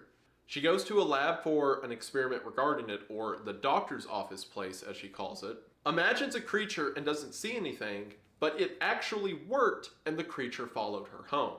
Then that gets into the whole theory I mentioned at the beginning of my analysis of Greylock when I said, what if the energies that create these tulpas are malevolent? And what if, to her, what might have just been an imaginary friend becomes this monstrous entity? An entity that we see here in 1994 kills the young Katie. That also ties into a very important theory I have in the next video. But for now, let's wrap up tape 9. Tape 9 ends with another camera recording from May the 18th of 1987, as we hear the answering machine of Tiffany Crisaldi. Tiffany Crisaldi, of course, being the woman whose pregnancy just disappeared. And with that, we have the end of tape 9. Another great thing the series does that I want to mention as another pro for it is the connectedness of everything that's going on. It can be hard when you create a series to have all of these different ideas. Like when they made Greylock, they had the idea for a government conspiracy, for tulpas, these imaginary friends that can be created, this Lovecraftian monster within the mountains, local conspiracies regarding police and news agencies or whatever. And it can be hard to make all of that one thing rather than just a bunch of disjointed, scary moments. But truly, the more you watch Greylock, the more everything flows in one direction. Semiodyne is doing this conspiracy to maintain control over people, put cameras in houses, but it's also tied into thought forms, the other thing they were doing. Thought forms is also tied into series of murders and weird happenings that is occurring. And then at the end of the episode, you get a reminder of Tiffany, another weird occurrence. Everything seems to be pushing one direction. It can be hard to pull off, but Greylock does it quite well. We get a ton of answers to the questions that we've been asking thus far with tape 10. Tape 10, Messages from the Dead, has a caption that reads, "The serpent's right eye was plucked from his head and was transformed, and engulfed in a great flame that was fashioned to provide light for all of creation. And lo, it was made to nourish the earth so that life might thrive and flourish from it." Again, while not a specific piece of scripture, it's very indicative of biblical scripture. So the serpent's right eye was taken and made to be a great flame for all of creation. The serpent we can imagine is referencing the devil or some kind of evil entity, and the great flame, of course, being the sun. However, this is giving us the implication that this good thing that gives us life and the ability to flourish comes from something wicked. More themes to think about as we get into the events of this story. Tape 10 begins with a camera walking through the woods, similar as we saw all the way back in tape 4. Whoever's holding the camera comes across a dead rat, and the guy just picks up the rat and takes it back home with him. We then cut back to Tiffany's answering machine from the end of tape 9. We hear her husband calling her from work over and over. After this, we see her husband, Alexander, in the middle of a police interrogation. Alexander says after they lost the child, he took about a month off work to spend with her because, of course, she was grieving during this time, but eventually he had to go back to work. After he went back to work, he would call her every day at lunch to see how she's doing. Until one day, May the 18th, she didn't call back. This caused Alexander to panic, rush home from work, and that's when he found Tiffany dead. This is then intercut with flashes of some kind of ritual. We see a triangle symbol drawn in the floor with candles lit around it. This imagery continues to creep up into the next episode. Alright, so this leads me into my first theory. I can talk about it now. In the third tape, the orientation, it says that the tape is for Alexander Marsh. And remember how in the last tape, by 1994, they were hosting experiments, and by they I mean either the government or Semiodyne. They were hosting experiments where they were having like young children, like as young as Katie, come in and try to think up creatures to see what would be created. Why they're doing that, who knows, but we know that the general public is being invited in to come up with a thought form. And we know that Alexander Marsh, Tiffany's husband, was given a tape explaining what the thought form manifester was. And in tape 5, when Tiffany's baby disappeared, we heard Tiffany tell the ultrasound technician, "I want a baby but Alexander, her husband, really, really wants a baby. So what if, and this is all theory, it could, in the next episode, prove everything that I'm thinking right now wrong, but for now, hang with me. What if the two of them were unable to have a child, and Alexander wanted one so bad that he signs up for this government trial to come up with a thought form, come up with anything you can think of, and then, what if he gets hooked up to the thought form manifester and imagines a child for his wife to become pregnant with? But what if this happened to several different men or several different people? Because it's implied, even though it hasn't been specifically said yet, the conversation in the hallway during tape 5, as well as the pregnancy phenomena being mentioned, maybe this has happened to several other people as well. So what? It's such a creepy idea. What if several people put a thought form into a woman, or at least Tiffany, to make her believe to be pregnant, and then when that glitch happened, for some reason we don't know yet, all the thought forms disappeared? What if he wanted a child so bad that he made one up? And then maybe it's the fact that under scrutiny, under direct measurements, the child disappeared? Or considering a glitch happened when the disappearance or disappearances took place, maybe some greater entity at control was erasing several thought forms. Who knows? But man, if Semiodyne was allowing people to do that, that's absolutely evil, and the concept alone is absolutely terrifying. So on May the 18th, Tiffany died, again likely her own doing, and we then cut to the medical examiner, Heinrich Albrecht, who is performing the autopsy on Tiffany. As Heinrich is describing Tiffany in the case file, the screen glitches out and we briefly see repeated over and over Revelations 9:6. Look at that, we got a direct Bible verse mentioned, similar to the captions from earlier, similar to the theming of religion that we've talked about. Revelations 9:6 says, "And in those days shall men seek death, and shall not find it, and shall desire to die, and death shall flee from them." I think, for one, this is indicative of what happened to Tiffany, but I also think it's a warning at where this is going. Tiffany's body has a black, gooey substance coming out of her face, and her eyes are retracted back into her skull. On top of that, Tiffany has a weird star symbol with an arrow running through it carved into her body. According to the medical examiner, this carving was made post-mortem, which of course challenges the idea that her death was self-inflicted. I mean, even if it was self-inflicted, what method did she do to cause tar to run out of her face? But the carving proves that someone was there after she died. This also explains why Alexander Marsh is in a police interrogation, because now the authorities suspect that foul play may be involved. Now, here's where the lore around Tiffany gets really interesting. We hear an interview with a young Tiffany Crisaldi, an interview from when she was only 6 years old. See, all we've known about Tiffany up until now is that she was pregnant, her pregnancy disappeared, maybe her husband's fault, and that's all we've got about her. Otherwise, she seems to just be an innocent, unknowing victim to everything that's happening.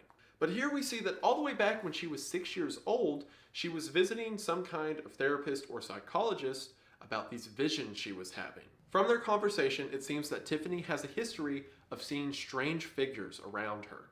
Possibly as a means to remove these dark thoughts from her mind, the psychologist takes her on a thought experiment where he asks her to close her eyes, visualize her home, and then he takes her on a journey through the home. Again, similar to the phone calls in episode 6, this is a very fascinating scene. So well paced, so well thought out. It's again, incredibly done. In this thought exercise, Tiffany is walking through her home until she arrives at her bedroom. Strangely, a door is now located next to her window that normally isn't there. Tiffany steps into the door and sees a small room. And then here, she says something very interesting. It's a small room. Somebody's in there. No, Tiffany, you're alone. No. There's someone here. He's facing away from me. He's standing and tall. He's very tall. This tall man that exists in her mind doesn't go away when he's supposed to. Instead, he gets angry. It begins to step towards Tiffany, and right at the crescendo, the tape cuts out. And from there, we are taken back to the medical examiner's report. Okay, for one, that whole scene was incredible. Hats off to everyone involved. You should be proud. But it raises a lot of questions around Tiffany herself. It seems that from a young age, she was already seeing things, perhaps thought forms, perhaps the early visions of thought forms, perhaps she was able to manifest them without the manifester at a young age. Regardless of what it is, she made this entity mad, and she describes it as a very tall man. Now, I know that tall can be kind of ambiguous on its own, but that's the exact same wording we heard Paul describe the creature around the construction site. I think it's the same creature we've seen mentioned in 3 other places throughout the series, occurring now. I think this figure is some kind of being of worship to the cult, and I think from a young age, it was figuratively or literally terrorizing the mind of young Tiffany. So Tiffany goes her whole life being aware of this process. And eventually she gets older, gets with Alexander, and then has a child, but while pregnant with it, it seems the child was a thought form. Now normally, I would say that maybe Tiffany is the one who created the thought form, but what leads me away from saying that is because the tape for the manifester was made for Alexander Marsh. But what this does mean is that Tiffany was in the know about these supernatural creatures, these tulpas, and being similar. So maybe she wasn't as unknowing to what was happening to her as we initially thought. And it leads me in to another theory regarding Tiffany. What if she didn't take her own life as suggested? What if instead that's just what it looks like? We see these flashes of a kind of ritual being performed, and when Tiffany's body's found, it has like the black tar running out of her face. What if Tiffany was so distraught at the sight of her missing infant, what if Tiffany was so broken over losing this child that she went somewhere she hasn't been in a long time? She contacted the things in the back of her mind. She performed some kind of ritual or sacrifice to get it back. And maybe that did take her life for a time, but it did something else as well. In the medical examiner's continuation, he says that one of his assistants heard what sounded like a woman crying coming from the body lockup. The medical examiner sent the assistant home for the night, but confesses now that he heard it too. From here, we cut back to the man who was previously walking through the woods, now back at his home with the dead rat. He cuts open the rat and pulls out a tape from the innards of the rat itself. How did this guy know to just go walking around in the woods and find a dead rat with the tape in it? I don't know. I'm sure we'll get an explanation later, but we ain't got one yet. The tape plays and we see the same star symbol that was carved into Tiffany on screen as a ghastly voice is heard. The voice is speaking to investigator Melgren, the guy who Arnold wanted to get the tapes to, and the cop who from the newspaper flash is suspicious of what the authorities are up to. Melgren was the one who walked through the woods and found the rat, and this tape is for him. The tape addresses him saying that they will not identify themselves and they will not give Melgren a lot of information. Instead, they will just tell him a story. And that they are impressed that Melgren has survived this long, but he has gone to such great lengths to survive. And this leads me to my big theory around Jim Melgren. I think that Melgren is the one who's been doing all of the handheld camcorder tapes up until this point of the series. Think about it. He's an investigator from the nearby town who thinks that something's up, and he's begun to investigate it himself. He's made such a voice for himself doing this that people like Arnold in their moments of death think he might be the one to get the information out. I think it was him who drove out to the woods all the way back in tape 2, came across the blood, ran into something on the snowy road, and then booked it out of there. I think it was him at the beginning of tape 4 who's walking around in the woods at night. Either he was going into a house that he suspected one of these creatures had already made their way into, or it was a house he anticipated an attack to be at and he was trying to save the homeowner. That one's a bit more shaky, but I have no idea why one of these rabid construction crew people would be holding a camcorder and holding it so steady as they work their way into the house. I think it was instead Melgren trying to investigate the home invasions. It also makes sense that all of the handheld at night camcorder shots we see are from the same person, because that kind of repetitive format probably implies the same creator. So Melgren is investigating this as much as he can. He's got some kind of lead that led him to the dead rat in the middle of the woods. And now whatever entity this is, the same entity that was carved into the skin of Tiffany, is now saying that it's impressed with Melgren and will tell him a story. This kind of builds up the idea that Melgren is going to be some sort of protagonist. He's been putting the pieces together. He has narrowly escaped death. If I'm right about the idea that he was in the houses when these creatures were coming in and was present for an attack, that he picked it up on audio in his camera, that guy was like this close to getting eaten alive. But he seems to be resourceful. And for whatever reason, whatever entity this is, the star, so to speak, it's giving him some kind of help. We cut back to the morgue when all of a sudden, the door to Tiffany's locker flies open. We see Tiffany's face in the corner of the locker before the video ends on the distortion of her corpse to whatever she's become now. And with that, we have the end of tape 10. So, Tiffany is alive, if in some kind of monstrous zombified form. Maybe she performed some kind of ritual to get her child back, or maybe she thought something was going to happen to her, or she did something, she was afraid of something, so she performs a ritual that turns her effectively into this zombified creature. She died, but she is now resurrected. Or alternatively, this is another theory, maybe she did try to take her own life, but then someone else performed the ritual. Maybe her husband, who got home, performed some kind of ritual or what have you, but something was performed that brought her back from the dead. It could be someone against her will because, as the Revelations 9:6 said, people will seek death but not be able to find it. Either way, Tiffany's some monstrous entity that will probably be a problem in the future. What interests me is why is the same symbol that was carved into her skin after she died, probably by either whatever or whoever performed the ritual that brought her back to life, why is that the same symbol who is giving Melgren advice? Because you would assume Tiffany's resurrection to be some kind of evil or malicious act, and you would assume helping investigator Melgren to be a good act. Maybe one of them is good and the other's bad, or vice versa. Maybe they're both good acts. Maybe Tiffany getting resurrected is a good thing somehow, even if she looks like this. Maybe they're both bad acts and this voice is leading Melgren astray. I don't know yet, but I feel like there's two different players involved. Sure, the symbol of the star and the arrow could just be the tall man or whatever the thing is in Mount Greylock. This could just be another appendage of it, so to speak. Or maybe it's some kind of competitor. In a representative sense, if the tall man or the stuff at Mount Greylock is the devil, maybe there is a kind of savior figure or angelic figure in the story. Still evil, still something dark, but something that is trying to guide our protagonist and our main characters away to defeat the evil. Now, I don't know, that could be totally wrong. I'm just trying to guess with the few pieces that we have, but for some reason I feel like this star and arrow, whatever it is different from the thing inside of Greylock Mountain, or Mount Greylock, whatever. With all of that out of the way, we can move into the final tape of the series to date.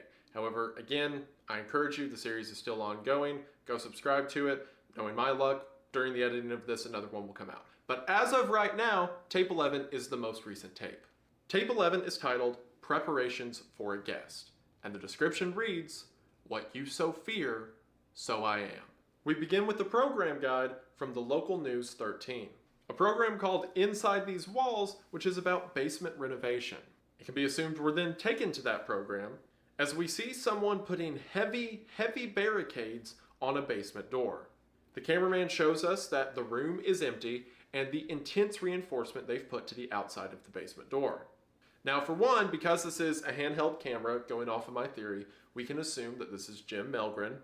See, the reinforcements on the basement door are made on the outside of the door, meaning it's not a safe room that you can barricade to stay safe from the outside.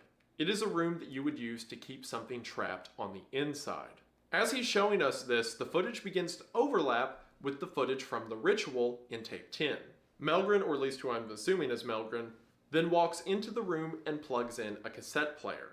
After hitting play, it seems to be an audio recording of a man crying. It glitches between footage of the cassette player and the ritual before the video ends. Okay, so what I think just happened is I think Melgren got information from that cassette tape, the one at the end of tape 10 with the star in it and all that, that gave him more information on how to combat these creatures. Remember all the stuff about the basement door that I've mentioned earlier in the series, that these home invaders, it seems they were coming from the basement door. When Arnold is attacked, he says something opened his basement door. And you know how these creatures, at least the construction crew that's been transformed, you know how they're like down in the mountain and all of these attacks are happening around the mountain of Greylock? What if, again, theory, but what if these creatures aren't like just on land and they're not just running at people through the woods? Some of them are, because we saw the footage at the end of tape 4 of them pushing up the window to get inside, and we saw the blood on the snowy trails. So there's some things killing people out on land. But what if some of them are in these tunnels underneath everywhere around Mount Greylock? And what if the way some of these home invasions are occurring, or at the very least, the invasions caused by the tall man, the big guy, right? The one we saw kill Arnold, because we know that came from the basement. What if they're burrowing under the ground and coming up in people's basements, and that's how they're getting into people's homes? So maybe Melgren, who has found information about that, has gone into his basement, he has turned it into a reinforced room so that he can trap whatever's in there, and then he turns on a cassette player of men crying as bait. This is, oh, it's so gnarly. I love it. So these creatures, what if they respond to the sounds of a human in distress? Like the way a predator would respond to the sound of a rabbit being hurt, or like hunting dogs respond to squeaky noises because it sounds like an injured animal. What if these things respond to the sound of a human in distress? And he has set up a room to trap one that burrows into his basement, or perhaps appears in his basement, so that he can catch it to either kill it or learn more about them. For one, I think it's so awesome if Melgren is like this about it, like he's this diehard for the cause. He's like, yeah, I'll use my home as a potential quarantine zone for the devil. Who cares? That's really cool, but it's also an insanely cool concept if I'm right about the whole burrowing thing, and these creatures are using tunnels that maybe were pre-built under the mountain, or maybe they dig out themselves. I mean, imagine living around the area. Is that not like the worst scenario ever? Like, you could secure your house all you want, but if you got a basement, looks like you're dead. Now, some people have mentioned in the comments of that video that it sounds like the cassette tape is similar to Alexander's police interrogation that we heard from tape 10. And I don't really hear it. I don't really agree with that 100%. But the intercut with the ritual that we see in tape 11, that we also saw in tape 10, does kind of imply some connection between what Melgren's doing now and Alexander and Tiffany. So if that is Alexander's voice on the cassette tape, maybe he's using it as a lure for Tiffany specifically. That would also make sense why the star creature, or I keep calling it the star creature, the logo of the star with the arrow, it makes sense why that logo, the same logo we saw on Tiffany, tells Melgren something, and then the next thing we see, Melgren's trying to trap Tiffany. That does track. Either scenario is absolutely horrifying. The ghastly zombie ghost wife coming to the sounds of her crying husband, or these transformed rage zombie construction crew burrowing through the dirt to find people in distress. Both are terrifying and both are awesome. And with all of that, we have the ending of Greylock. And like I just said, my thoughts on the entire series is that it's horrifying and excellent. There are so many things that we've got answers to, like what was causing the attacks on individuals, who's recording with the camcorder. We've got pieces like that, but there's still so much more to be asked. Like, what exactly is the tall man or the cult, or what's happening in the mountain? What exactly were the infants? If they were thought forms, why did they disappear? How many things are we encountering that are thought forms? How do thought forms tie in to the greater implications of Mount Greylock? How does Semiodyne know about all this? What's their hand in it? At what level are the public aware of these creatures? How many more creatures are there we haven't seen yet? What was the bodies over Cheshire? There's so much good stuff, and it's so cool, and I absolutely love it. It has built out a world that I am desperate to see more of. I am subscribed to them. I've got the bell notifications on. The millisecond that a new episode drops, I'm dropping everything to watch it. It has become one of my favorites. I can't wait to see where it goes from here. To everyone involved on the project, Rob, Matt, and everyone else, hats off. You really knocked it out of the park. And the reason I wanted to talk about today, and the reason I wanted to talk about in comparison to something like The Painter, is because a lot of people have the mindset that analog horror is dead, like I talked about at the beginning, that internet horror has had its time in the limelight and now it's gone and we need to move on to something else. I have absolutely no idea how you can watch Greylock and still think that. Greylock is one of the coolest horror projects I've ever seen come out of anything online. And again, I hear you all. I understand where you're coming from. I didn't want to bash this 100% directly, but I understand the criticism. I think this can be something more, but I think Greylock already is. So if you don't get anything else out of this video, because as always, I'm just a guy talking about art. This is actual art. This is actual performance. It means far more than my criticisms or praises for it ever could, right? So if you're interested in The Painter, again, I can't recommend it because of the heavy imagery and stuff like that, but if that doesn't bother you, if you're interested, link in the description, and to literally everyone, go subscribe to Greylock, go check them out. I couldn't recommend it more. So hopefully you all enjoyed this video of me talking about it. Thank you for sticking around this long as you have, and yeah, thank you for watching. Man, this was a weird kind of video. Like, I haven't done anything like this. It felt weird, because I want to do a video about Greylock, going over it, because I really like it. But I also wanted to do a video talking about, like, analog horror is dead, or like the online, digital horror, online horror is dead, or whatever. But I don't want to make a just entirely negative video that doesn't, I don't feel right just making a video that's like, things are bad, I disagree, and that's it. So I thought, why not use two series that are coming out right now I get to talk about Greylock, and I'll talk about why I hear you people who don't like it, but really, Greylock's incredible, and I want to see this become more. So hopefully you all enjoyed. I have no idea how long this video is going to be. I'm sure it's got at least the hour mark or something there. The plan for this video was it was going to be like right at an hour or something. So we'll see, but it's me and my Yaposaurus up here anyway. For real, thank you all for being here. It means the world. Thank you so much for the support that you've shown me. Go support these series. The support on the Ted Kaczynski video was amazing. I was assuming that if YouTube didn't take it down, people wouldn't like it because it's a different thing for me, like not the true crime part, but the part describing like the manifesto and his stuff, and a lot of you people seem to like that, kind of my ideas around it, and that means a lot. I appreciate it. So thank you for the support you've shown me on that. Thank you so much for the support that you have already shown. I'll pull this one off the wall.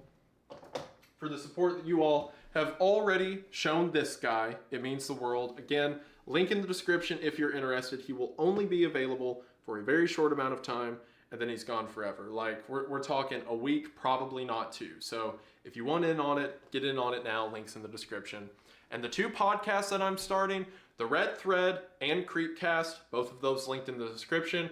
Go get, also over the course of recording, I've confirmed that the Creepcast link is in the description. When I started, I didn't know if we'd have the channel up, but the channel is up. So head to the link in the description for both of those if you're interested. Thank you all so much for the kind words you've given me to the few people I have mentioned that I'm starting podcasts. And hopefully you all enjoy. I hope that I can put on more of a show for you than I already am, and that you guys like it enough to stick around. It really does mean the world. So again, check out these series.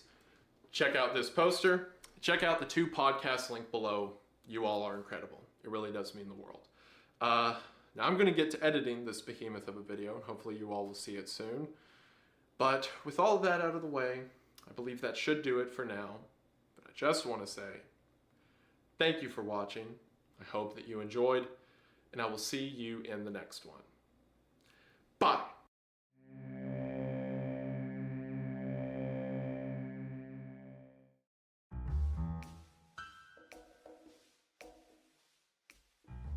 Depending on who is consulted, Temple OS is the outdated product of a deranged mind, the work of a misunderstood genius, or some complicated combination of the two. While the operating system was the result of over a decade of work, its creator, usually referred to as Terry A. Davis, attracted even more interest than the project itself, with his nonsensical, narcissistic, and often offensive rhetoric, including casually inserted slurs.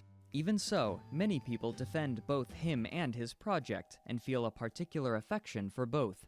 So what is Temple OS, and how did it come to be?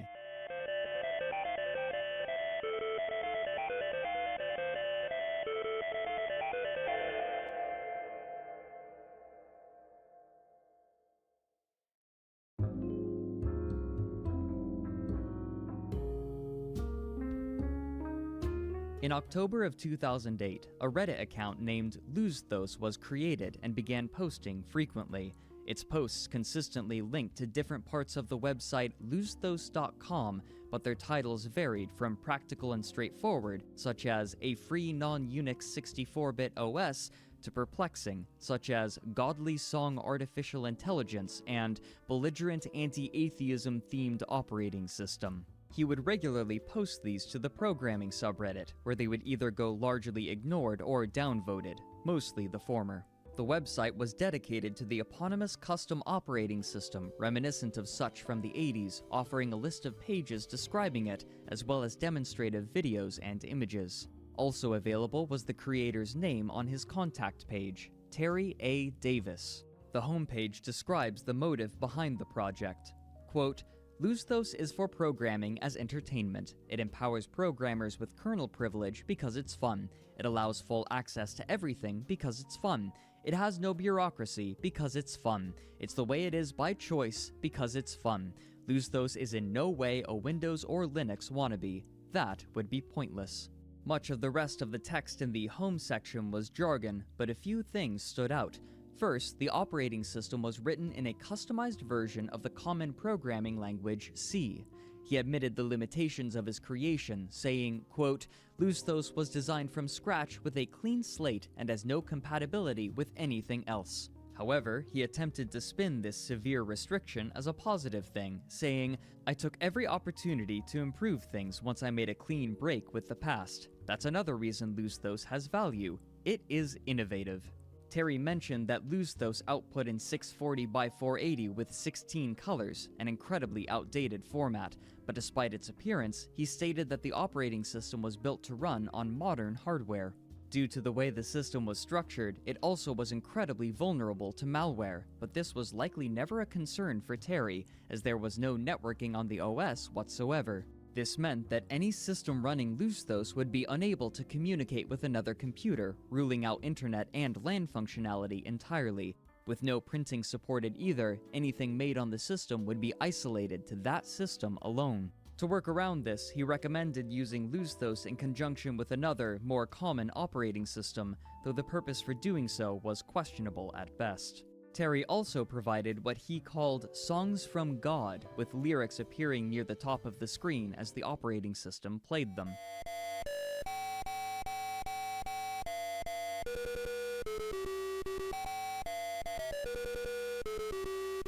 Under a tab labeled History, Terry shared some of his experiences working as a computer engineer.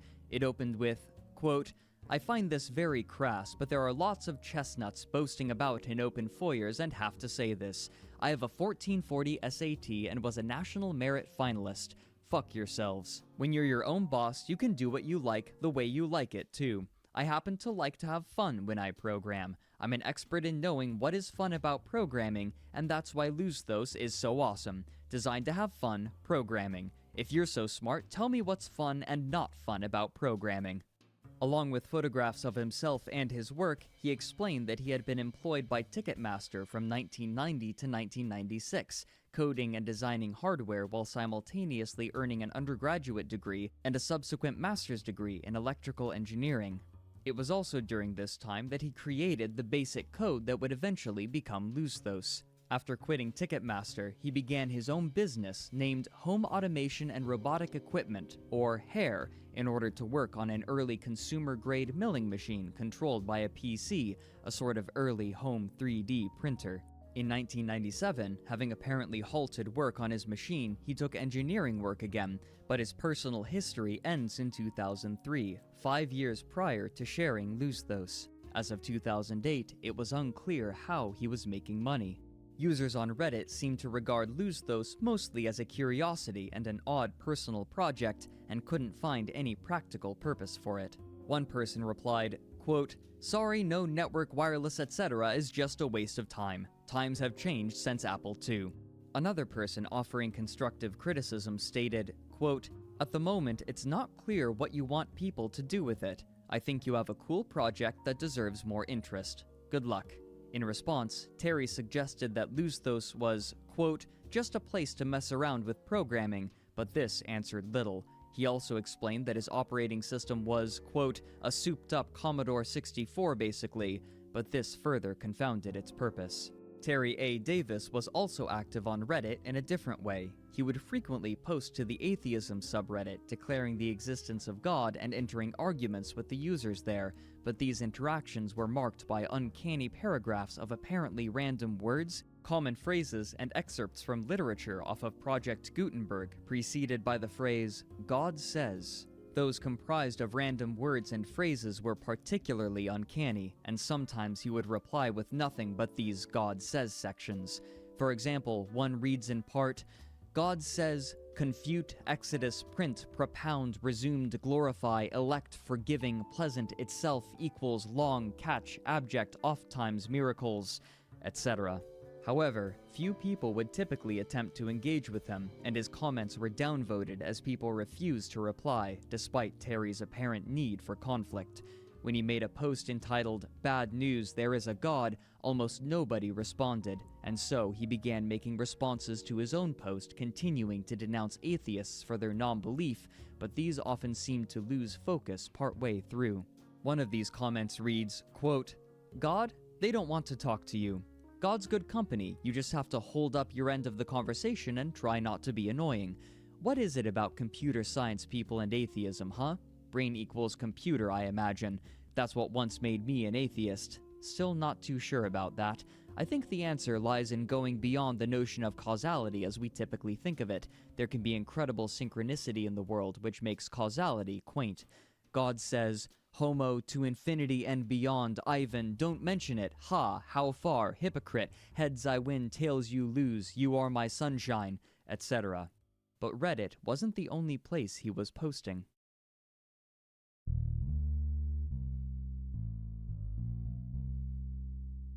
On November 29, 2008, Terry made a post on the OS Dev forums entitled The Luzthos Operating System, using Luzthos as his username there as well. It read, quote, "You might be interested in the Luzthos operating system as a starting point for your own, or for ideas. It's 64-bit and includes a 64-bit compiler/assembler I wrote. It's public domain and open source. I tried to keep it simple and I innovated many things. It supports multi-core." At first, forum users were curious and attempted to run Luzthos on their own systems, but when they ran into difficulties, the creator responded with an air of smug superiority. Quote, "I have no idea what VMware software does and don't care. All I know is it's likely to be slow and you'll struggle with additional constraints. The first thing I did was write an assembler and compiler so I could be independent. It may be too much for you guys." In this thread, he claimed that Luzthos had attracted significant attention on Reddit only a few days prior, netting 50,000 page visits on his website and 500 downloads, but it appears that even if this was the case, the post is now lost. The responses to these posts were universally negative, with people expressing frustration with his elitism, and this fighting attracted the attention of the moderators, who locked the thread the same day it was posted. Between November 29th of 2008 and January 19th of 2009, Terry would post frequently to the OS Dev boards, mentioning his operating system as much as he could and portraying his skill and his work as being above the other members. However, there would occasionally be strange digressions in his writing. In response to apparently nobody in particular, he wrote, Yeah, but he said the resolution wasn't supposed to be permanent, after I made a promise, and you have to keep your word. Sucks. Who he was unclear, but the capitalization of he suggests he was speaking of God. Another post read, "Mental hospitals suck, but disability checks are cool. Guys from Metallica seem to know about mental health." However, he was eventually banned either on or after January 19th, as no posts exist on the account after this time.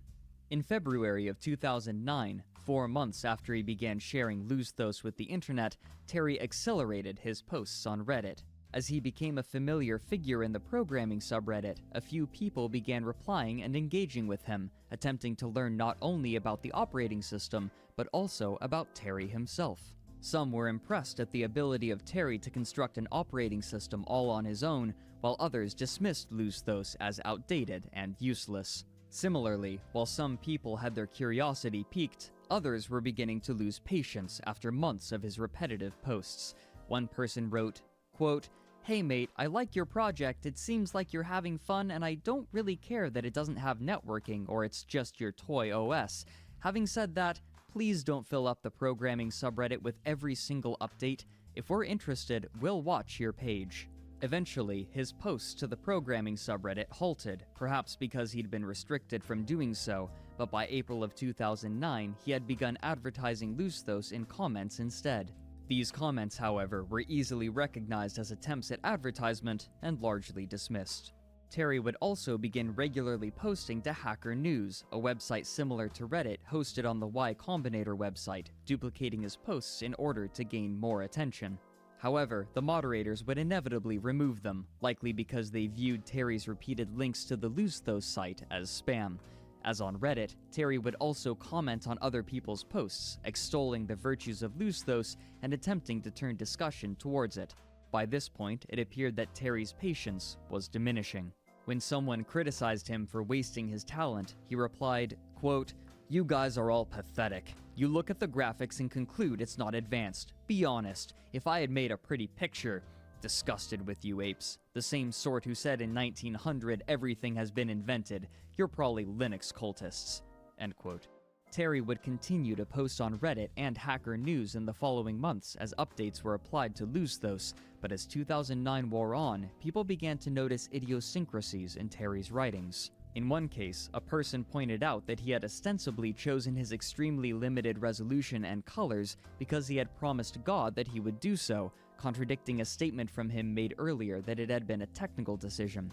Another person noted with amusement that one of the selling points of Luzthos was Bible and hymns. In November, he would also begin posting about updates in his own subreddit dedicated to the operating system, but these gained far less attention than his posts on the programming subreddit, with nearly nobody commenting, posting, or voting on it, besides Terry himself. At the turn of the year, Terry apparently abandoned Reddit altogether without a single new post after December 31st, 2009. By June of 2010, the account had been deleted altogether, and he instead began posting as Trivial Solutions in a similar way, though the content had begun to grow even more aggressive and offensive. He would also attempt to advertise on the programming subreddit under an account transparently created by Terry for the sole purpose of pretending to be someone else advertising Luzthos. Like his other attempts, it would go ignored. Terry also continued to post to Hacker News throughout the entirety of 2010 to no effect, as his account was shadow banned, only able to be seen if a user had enabled the ability to see dead posts. Attempting to circumvent his ban on the OS dev forums, he created another account, also under the name Trivial Solutions, but he was easily discovered and banned again less than 12 hours later. Despite his lack of desired outreach, he would still create new demo videos of his operating system, where people online would be able to hear his voice for the first time. I wrote this over the past 7 years full time, and I did a compiler, an assembler, an editor, a graphics library, and it's all 64-bit. Perhaps recognizing his failure through his other channels, he created a Twitter account in September of 2010, where he would occasionally tweet updates he'd made to the source code. However, with little way for people to discover him, these tweets went ignored entirely. His constant attempts to attract attention would continue through the rest of the year, but they would slow and eventually halt in the first half of 2011. But just as he appeared to be losing hope, he would gain newfound interest, though not the kind he desired.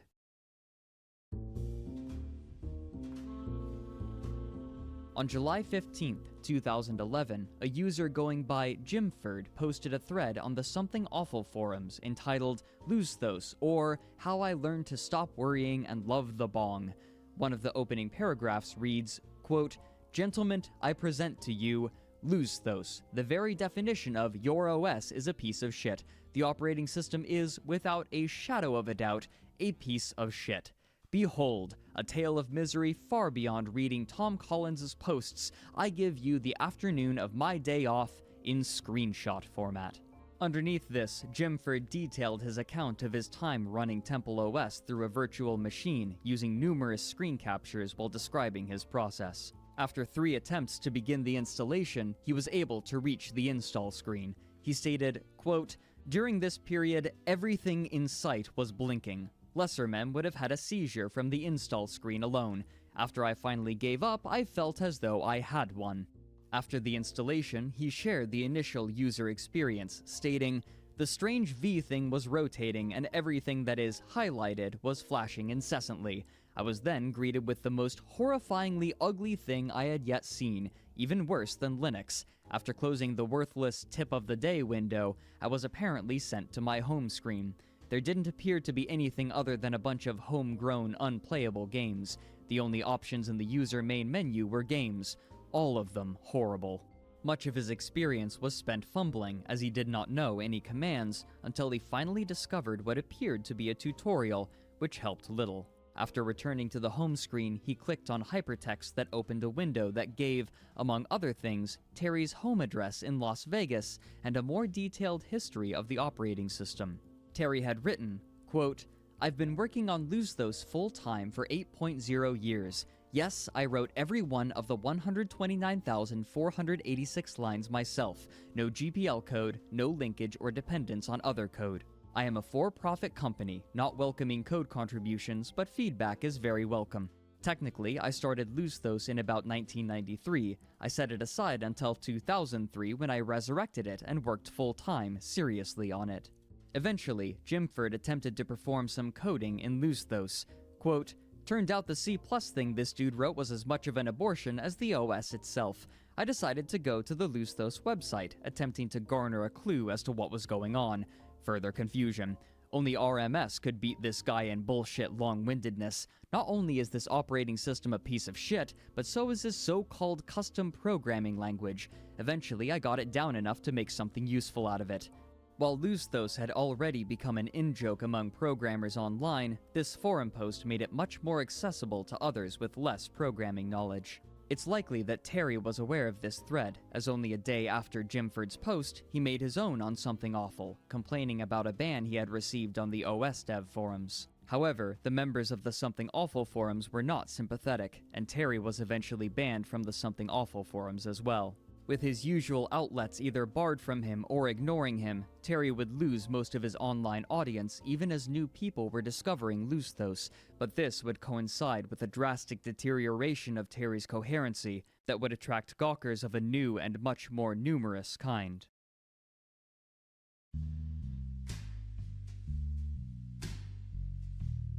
Throughout 2011, Terry had continued to post fruitlessly on Hacker News with his familiar rhetoric, combined with his strange messages from God.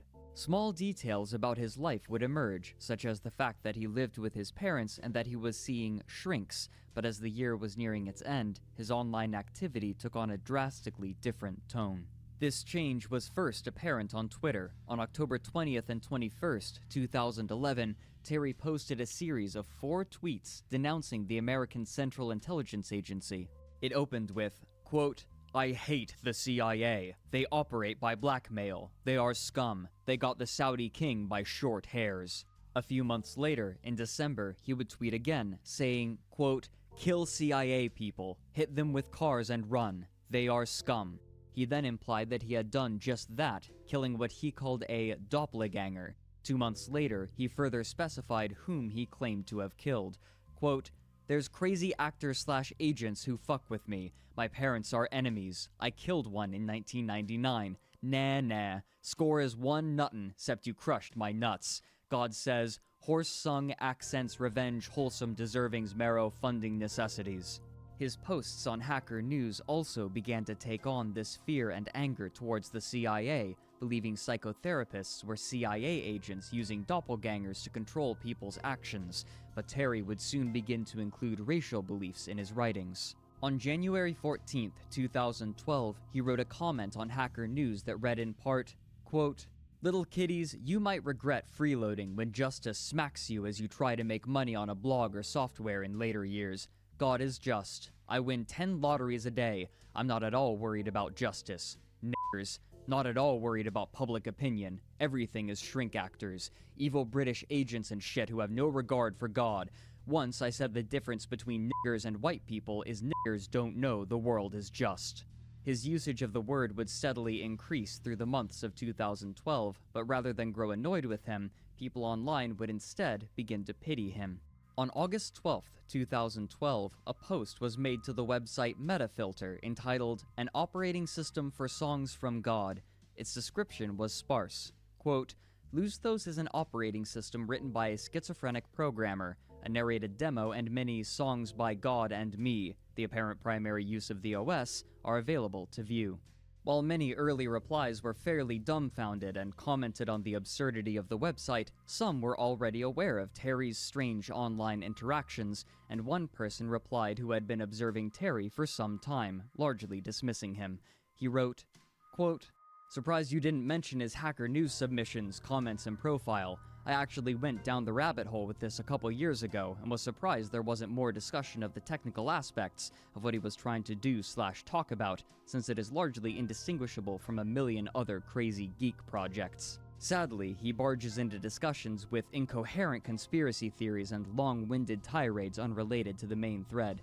I feel sad for him. I have family and friends who act similarly. Whatever he's done merits some discussion, but when he derails into crazy conspiracy theories and personal attacks, it's hard to move forward. The guy's been hellbanned on Hacker News for years, but so are a few people who have dared criticize Paul Graham, so I end up stumbling across his comments occasionally, reading dead links/comments, and ultimately feel sad that he doesn't have a more receptive outlet for his lunacy." End quote. But people likely didn't expect Terry himself to appear. Under the handle Lusthos, he attacked the OS dev forums that had banned him in early 2009, over 3.5 years prior, though he claimed erroneously that he was banned 2 years before then. He wrote, "Where do I begin with how evil that site is? I treat it as entertainment. Been banned since 2007. They brainwash people into supporting 286 processors and say nothing of x86-64. They say nothing of developing compilers, though. That's what any new OS should do first thing for its command line." He would continue to post comments, though they often had little to do with the topic at hand. One of the staff on the website eventually saw fit to reply, quote, "Heyo, Lusthos, it's great that you signed up, and if you want to have a conversation with folks here about your work or what people have brought up in the thread, that'd be really neat. That said, threads here are more of a conversation and less of a posting free-for-all in general, so yeah, slowing down a little and nixing the 'and here's a random thing I'm thinking' stuff in favor of something a little more focused would work better." Terry immediately replied by sharing the text randomizing tool he used to generate his God Says passages.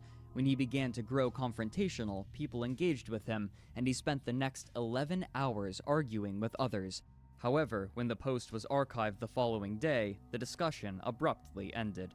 While the aforementioned sites were not the only places he was posting, they were the only places he was receiving attention, however active he may have been on Stack Overflow. By this point, between his posts on forums and link aggregators, a clearer understanding of Terry A. Davis had emerged. He was in his early 40s, living with his parents after the government had declared him mentally unfit for work following a schizophrenia diagnosis, putting him on disability. Rather than trying to find money for work, he had spent the last decade working on his operating system Lusthos, with a loose and uncertain plan to monetize it. He had also spent at least some of this time believing he could commune with God by interpreting seemingly random events in his life, eventually settling on using random number generators in order to select words as well as biblical and literary passages. He referred to this process as a refined version of speaking in tongues. With awareness of Terry growing online, a small, disparate body of people had taken an interest in Terry and his online ramblings, and soon he would give them far more content than they had perhaps expected.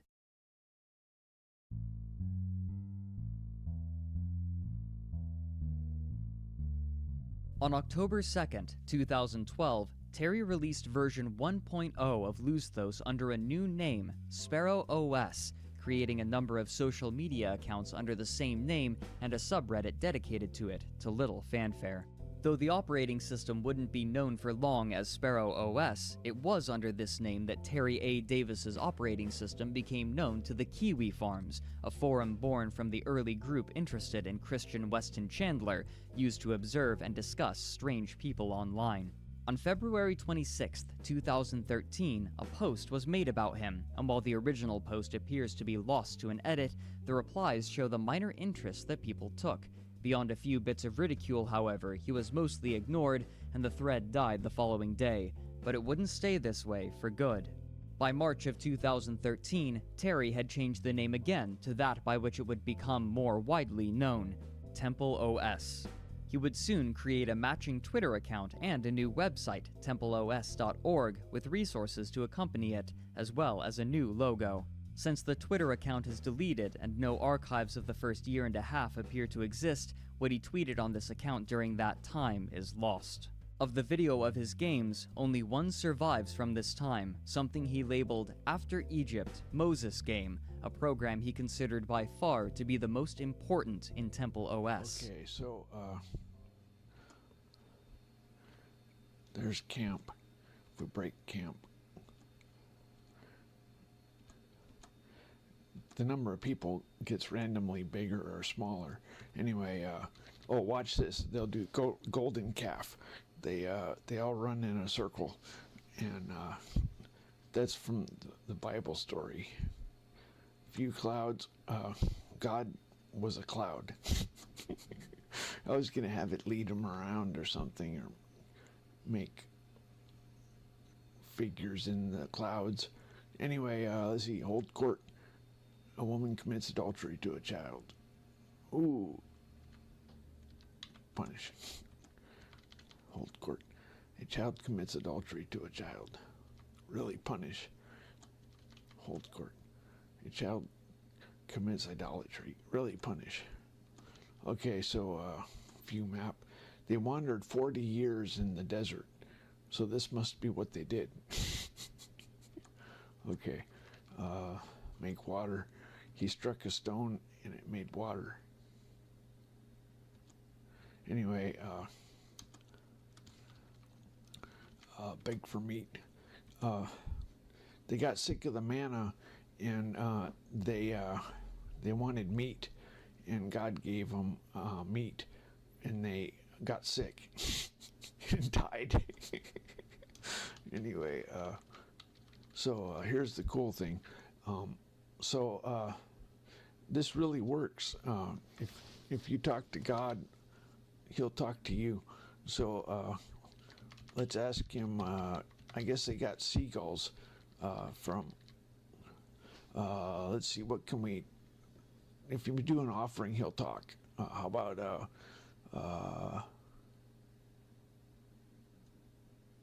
Did you make any babies today? Okay. 20% of the net profits you derive calculated. This is from the Bible, small print.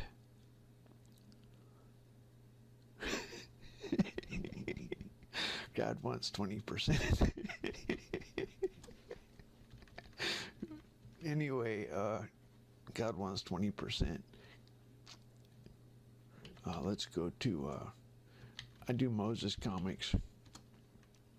Why don't you make the sun stand still to show them? Oh, come on, would you settle for a wet blanket? That's a reference to this one story where dew formed on this one blanket. Anyway, Over the months, this website would change in new and strange ways. The first major one was in either late June or early July, when the top of the front page was replaced with a video, now lost, and the words, "God's temple is finished." Now, God kills CIA until it spreads. Nobody knows the Father but the Son. Do loving offerings. God will shine his love. Hell is the absence of God. Heaven is God's company. What followed was a list of questions that Davis had asked God, paired with the answers he believed God had given him. These ranged from God's thoughts on war and religion to what makes certain animals happy to his favorite video game.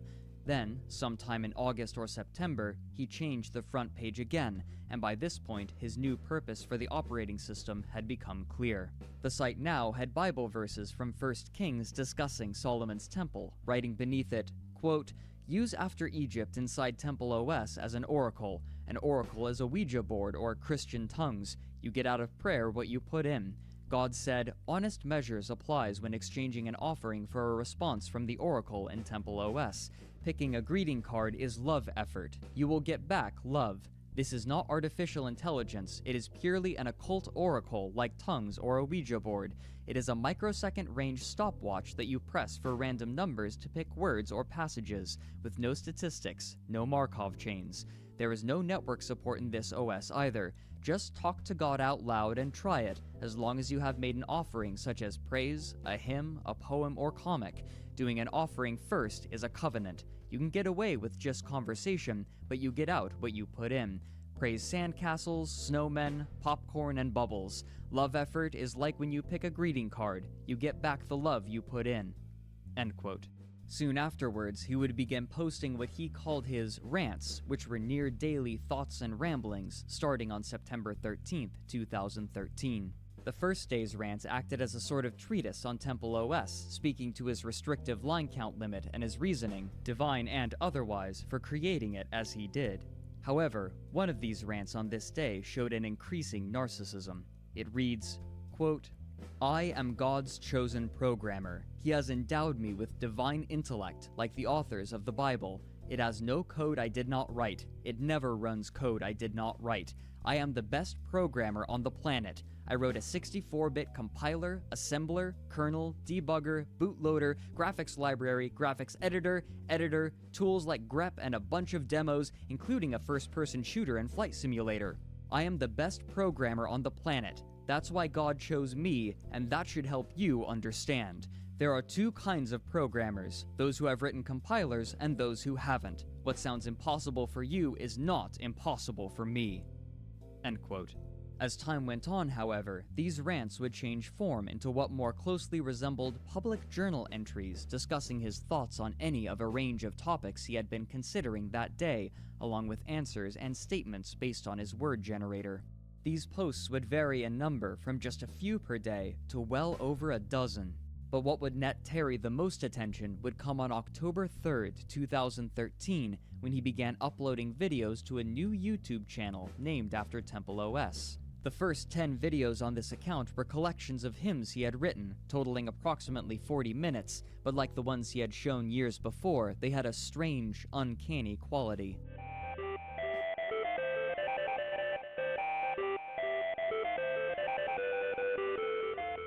He would also soon upload new videos about the programs he had created, while offering an overview of Temple OS where he explained its new purpose. This is Temple OS. It's a 64-bit PC operating system. It has an oracle, that's why it's called Temple OS. The main purpose is for doing offerings and of hymns and art and poems and stuff, and then getting a response from God in the oracle. He stopped shortly after uploading 14 videos in total and only offered rants for the next 5 months, mostly repeating himself and relaying the random words and passages he would receive from God. Many of these were short and delivered in a stream of consciousness style, such as one that read, quote, "Earth porn is the best. The Warcraft game trailer had a sunset. You might not like works of hands, worlds made by man like Avatar." Occasionally, his peculiar mode of speech and writing would create something strangely amusing. For example, believing 16-color graphics to be superior, he created a drawing of an elephant over which he wrote, "This is 16-color, pleasant to create. It would be unpleasant to draw with 16,777,216 colors." In late 2013, he created a list of demands since he had declared Temple OS, God's third temple, completed. These were directed towards a number of programmers and software companies, namely Windows and Linux, so that their systems would be compatible with Temple OS. Towards the end, however, these demands grew less focused, and he seemed to take on a more diplomatic tone. He wrote, "All hardware and BIOSes must support Temple OS as a native and as a virtual system, dual-booted with Windows or Linux. It would be neat if Temple OS were burned into BIOS ROMs. My hope is that it will be finished and largely unchanging. I need a good dictionary first." Maybe we leave the dictionary out. The front page of Temple OS would change on occasion, though usually they were the same ideas espoused with new wording. The strangeness of Davis's writings and his growing reputation online were beginning to attract attention, and soon, online publications would begin discussing his passion project, now a decade in the making.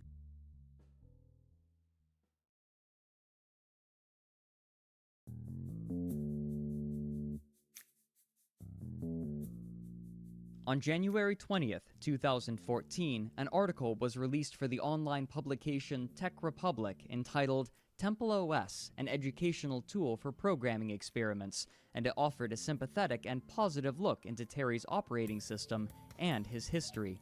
They wrote, quote, "His vision for Temple OS is something akin to a modern Commodore 64. It's simple to understand, manipulate, and work within. In essence, it's an educational tool for programming experiments. It's bare bones by design. You have direct access to the hardware, and you can do what you like with it, within the limitations of the hardware.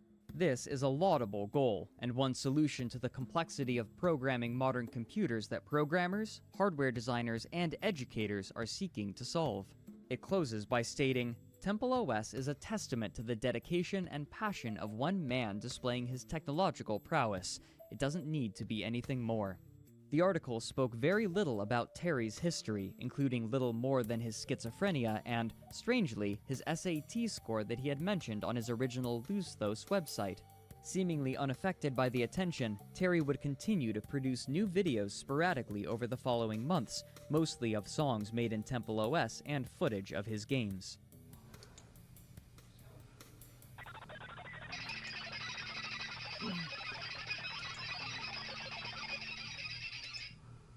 I have some more airplanes. These are my last airplanes. Go get them. His rants also continued to grow less lucid as 2014 continued, sometimes asking God simple questions such as if he liked something or not, while on Twitter, his ramblings became more manic. On March 12th of that year, he wrote, "The CIA has a 7-year-old deep-throating a loaded .45 at DMV next to me fucking with me. I'll teach him to pull the trigger." Around this time, he also began adding to his demands page, beginning with, quote, "Guess what, biatches? Daddy's home. Deuteronomy 16:16. Y'all have to do 3 offerings per year in the temple." These offerings were either hymns or Moses comics created in Temple OS. The rules would grow over the year, becoming more restrictive and written more conversationally as time went on. In late June of that year, his posts to YouTube began in earnest. One of his early videos showed his process for making songs, and it revealed exactly why they had sounded so strange. He had been creating them with a program that interpreted numbers from Temple OS's random number generator and turned them into songs. And I'm gonna gamble big. The more complicated, the bigger the gamble, but the bigger the payoff. Okay, here we go. Escape. So, Alt P, adulteress. I can't tell how long this is playing.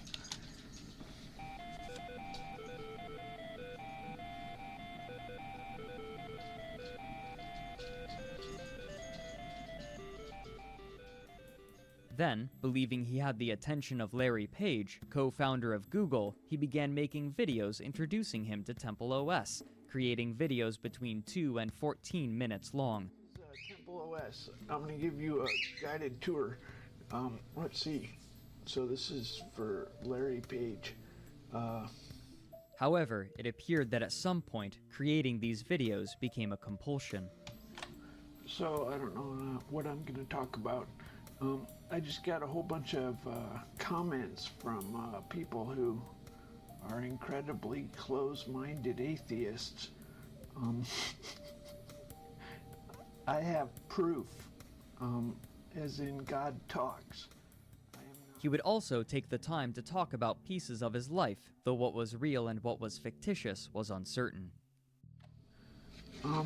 So I used to be Catholic, and I have IRA tattooed on my forehead. But you're atheist, and you will always be atheist, which is funny. I think that's pretty funny. Anyway, God is just has always... Terry would make a total of 106 videos for Larry Page from July 13th to August 13th, and these videos would reveal certain aspects of his character that had been vague up to this point. He would discuss his politics and believed he was specifically targeted by the CIA. So, some stupid fuck CIA person thinks I'm a leftist, communist, Catholic, Irish. In reality, I'm more of a Republican, Reagan Republican, elitist, entrepreneur, Jewish, I guess. I made God's temple, and I do offerings all day. Now, he would also often be interrupted by 2 birds that he kept, and he would wait until they were finished singing to speak again. Oh, there's not a... Shut up, bird. There's not a path.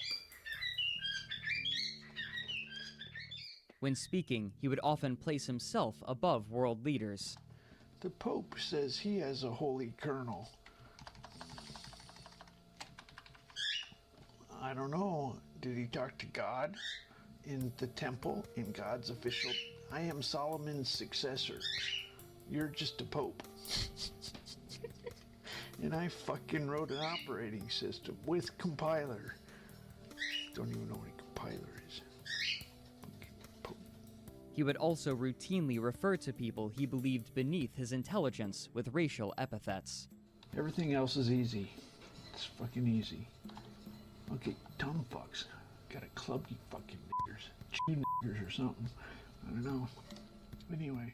He showed further tools he had created as well, which allowed God to communicate not just through random words, phrases, and passages, but through visual art as well. It does 3 batches of operations. What did God draw? What has God drawn? What has God wrought? Terry also showed some of his relationship with God and how he viewed it as playful, with God going so far as to play pranks on him. Yeah, God was really humility before honors. He gave me a booger and I went to the store with a booger. Motherfucker. I'm just numb. Anyway, then on my earlier video, 2 videos ago, I said to move and I didn't put the other half. And I also, he just humiliated me. Now here's my glory. Okay, so I fixed it. But God, to him, was often fickle. Sometimes Terry would be unable to interpret any meaning from the words given to him by his random number generator, and in these cases, he would often blame it on either lack of or an insufficient offering, while other times he would blame himself for asking a vague question. Parents were too desirous I should attain my father because... Okay, whatever. This sucks. He also described the process by which he believed someone could engineer a miracle from God. Okay, we're going to cover how you do a miracle. So, first of all, here's the plan. We're going to make a comic, and we're going to exchange that for a melody with from God, and then we're going to put words on the melody, and then that hymn is going to we're going to offer that, and God's going to talk to us. He explained to Larry Page the design philosophy behind Temple OS as well, based on the belief that this was God's third temple as prophesied in the Bible, and was to be the final one. And we never plan for the future. If you plan for the future, that means you're not finished and it's not perfect. Even after he had completed his video series for Larry Page, he would continue to favor YouTube as his primary method to output content. He would often make a video whenever any idea occurred to him, and they could range in length from just over a minute to over 30 minutes. I like elephants and God likes elephants. Here's a realistic elephant. So if you don't want to go for realism, you can go for better than realism. What do you mean better than realism? How about an elephant with blue eyes? Who needs 24-bit color when you have 16 Simpsons colors? This is for God's covenant. He favored to record one long session and upload the entire recording. This, however, meant that when he would lose his train of thought, he would shift from topic to topic, often giving personal thoughts or anecdotes from his life. Plus, they attacked me personally, angels or some shit on the radio. I've been mock executed bunches of times. That's where, like, they paint you into the story. I don't know, Terry Schiavo or other ones. Anyway, I've been through tribulation. Now it's your turn. With so many new revealing videos, both for his OS and himself, information on him had become more accessible than ever, and soon he would begin to shift into a wider public consciousness as his ego bloated.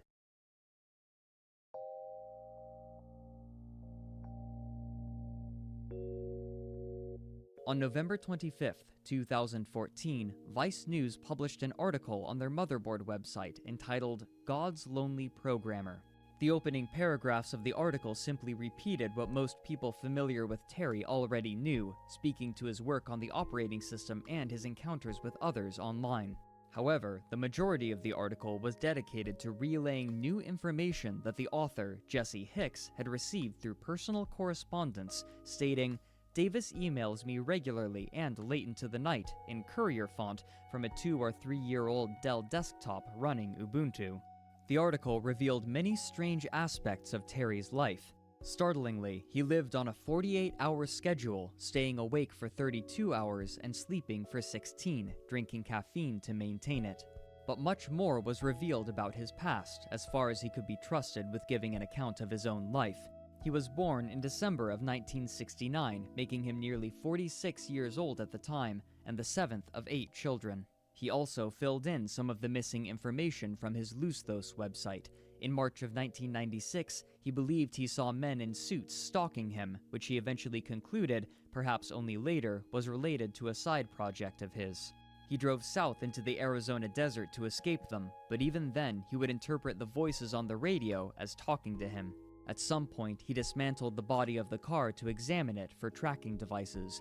After arriving in western Texas, he abandoned the car and began walking along a desert road until he was stopped by a police officer who offered to take him into town. However, believing the officer a government spy, he bailed out of the cruiser and broke his collarbone, after which he was rushed to the hospital.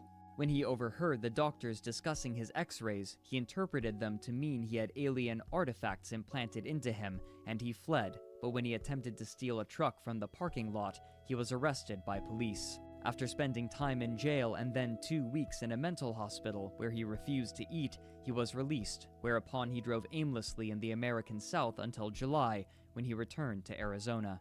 Living off of credit, he attempted to sell his home milling machine that he had mentioned in his Lusthos biography, but revealed the reason he had abandoned it.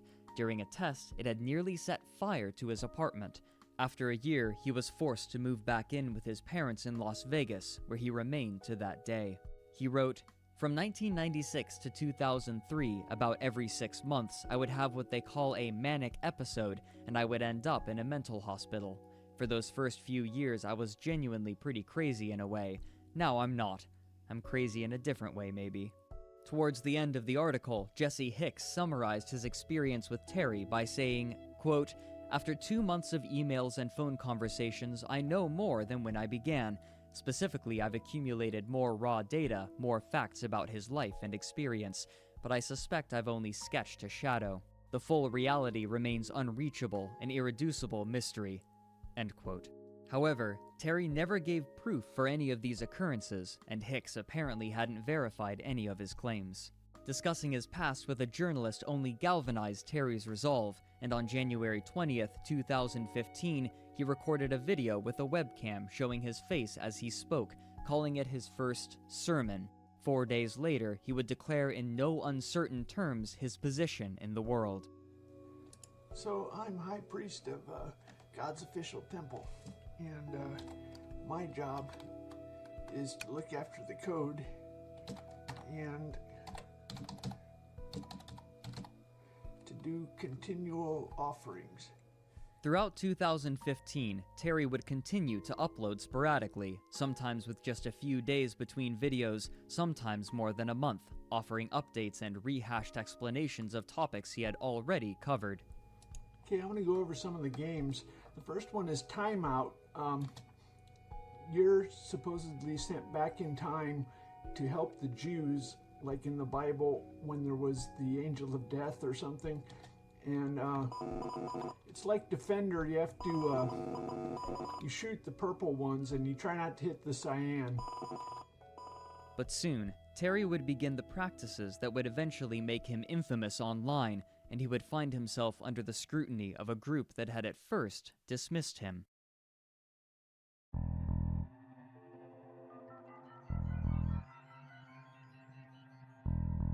In late November of 2015, Terry began making updates to his website of a more drastic nature. His rhetoric had slowly been degrading over the course of the year, but now he had grown far more aggressive in his prose, making a section of the website entitled, "Why the CIA Must Surrender to the IRA."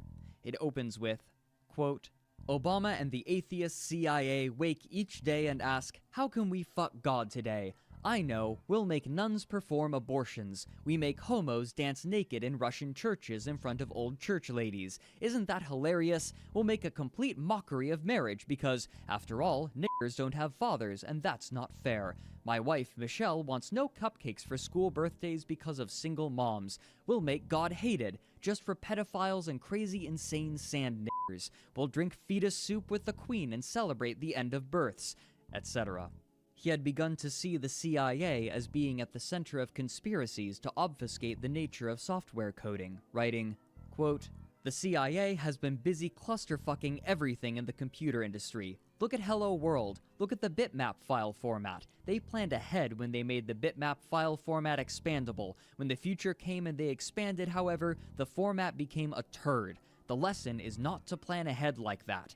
The CIA and British Northern Irish are waging a campaign to keep people ignorant and impotent by making new acronyms that conceal knowledge of strategic low-level computer concepts." End quote. Then, in mid-February of 2016, Terry altered the Temple OS website to the form for which it would become most known, with its teal background and blue border. It was in his blog that his most infamous piece of writing would be posted, which was expanded on in March. The full expanded text reads, quote, "I live in a CIA prison. A nigger runs my prison. In prison, the nigger tries to torment me. We can take away his knives by confessing. Every day. In about 2000, I masturbated fantasizing about my niece, Lanny. She looks like Star Trek 7 of 9. In 1985, at my sister's wedding, I stuck my crotch on the hot tub drain because it kinda sucked. In 1985, I tried to get a dog to lick my dick. From 1998 to 2003, I fantasized about leading a Catholic army like Dune, of Mexicans or Brazilians. That was dumb because they're niggers. In 2003, I played tag with a black girl about 7 years old. She reached for my crotch. In high school, in the library, Carlos and I said juicy or toxic as a way of evaluating girls. In 1988, I cheated on my SAT by talking in the hall during the break. 2 problems. On 9/9/1999, I killed a CIA nigger on purpose with my car. In 1975, when I was about age 5, My brother, Keith, put my penis in a vacuum. In 1977, when I was about age 7, my brother, Danny, got me high on gas fumes, and we sucked each other's dicks. Dr. Tsoukalis has an oddly round ass. Paul Keck at Zytec had an oddly round ass. Distracting? At about age 5, Jay Wenrick and I touched dicks to each other's assholes. What do we do all day? We beat the nigger because the nigger cannot understand what a random number is. We beat the nigger because the nigger thinks the brain does timer tongues. We beat the nigger because he thinks Temple OS is real mode. End quote. On March 16, 2016, Terry performed his first live stream on his YouTube channel. He began by streaming himself communing with God in Temple OS, checking his website, reading the Drudge Report, checking the OS dev forums and Hacker News, and reading the website of content creator Diana Cowan, better known as Physics Girl. This first stream lasted only an hour and a half. 2 days later, he would do the same thing. His strange and bombastic rhetoric in these live streams once again attracted the attention of the Kiwi Farms. One member wrote on the original thread for Terry, 2 years after the last post, "Massive necro because he's even more hilarious now." Soon, other forum members began to take notice, remarking on the skill it took to create his own OS while commenting on the ridiculousness of both the project and his writing and speech. Despite his attention and newfound sense of purpose, Terry was apparently struggling with a strong sense of ennui. This came out strongly while talking about his bird, Percival. Percival, my bird, is dying. Earlier today, there was a Bible passage about are not 2 sparrows sold for a penny, but not one falls to the ground without the Father's notice.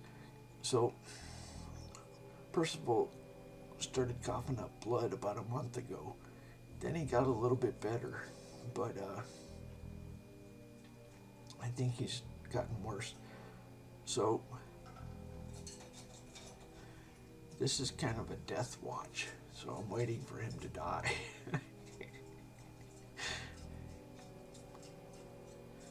I live in kind of an old environment. All I do is I go to dentists and doctors. My parents go to dentists and doctors. And that's all we do. We watch TV, they go to the casino. I don't watch TV, I watch. Anyway, so it's kind of, I feel like I don't really have any, I made God's temple, and now I'm waiting for something to happen. I've been fighting to bring it to fruition, but I'm in some kind of prison or something. So basically now I just kind of kill time. But I'm God's high priest, so there's nothing better to do with your time than kill time with Mr. God and enjoy divine intellect all day long. But I live in a very kind of old, I think I like it. Terry would sometimes perform extremely long streams. On April 16th, he streamed for well over 12 hours total, and he would often stream intermittently throughout the day, aided by the caffeine he received by drinking straight from a 2-liter bottle of Diet Shasta soda. However, his talks would grow less lucid over time. The CIA likes to, if I tell you that Commodore 60, that God said the Commodore 64 is our ancestral land, the CIA nigger giggles. Yeah, look at Native Americans, giggle. Yeah, look at fucking Jewish kicking ass and shocking awe on their motherfuckers. If I tell you that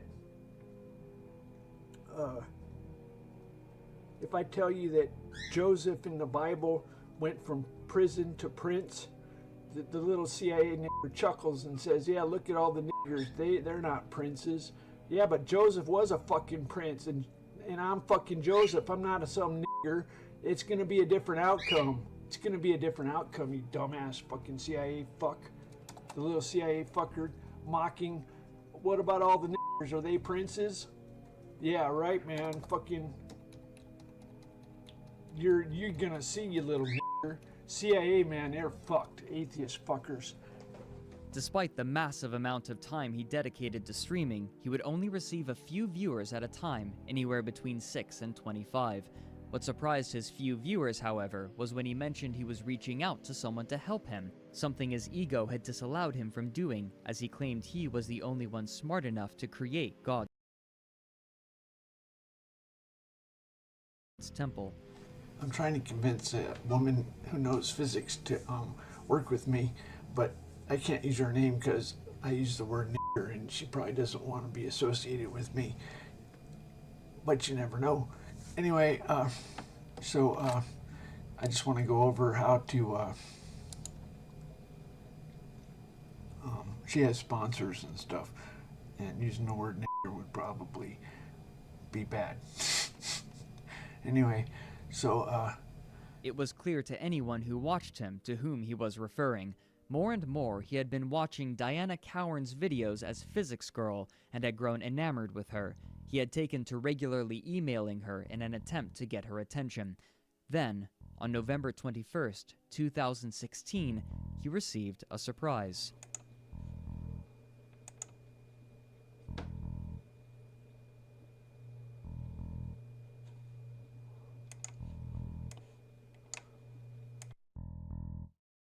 During 2016, the technology board on 4chan, G, had discovered Terry A. Davis and his work. Immediately taking a liking to him, they had begun to watch him and cheer for him, while some members planned to harass him. This latter activity proved remarkably simple, as Terry advertised his home phone line on his website and kept a receiver next to his workstation where he streamed. Due to his obsession, it was easy to provoke him to say what they wanted to hear.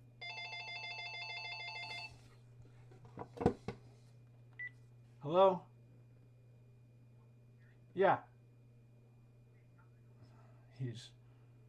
He's not an atheist starting a war with God that's gonna get us fucked. The atheist started making pedophile priests, the atheist started a war with God. Why?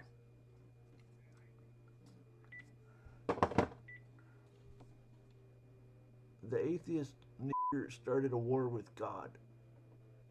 He's fucked.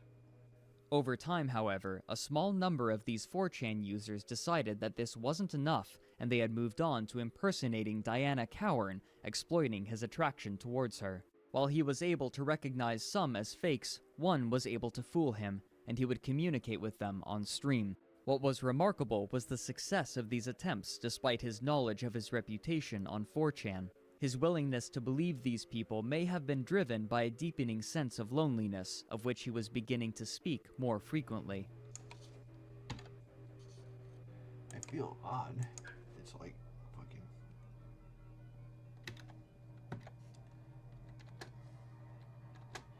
I have nothing to do but this, and it's not something I want to do. It's hard. Along with this, the harassment shifted in an attempt to elicit anger from him, and they found this simple due to his degraded mental state.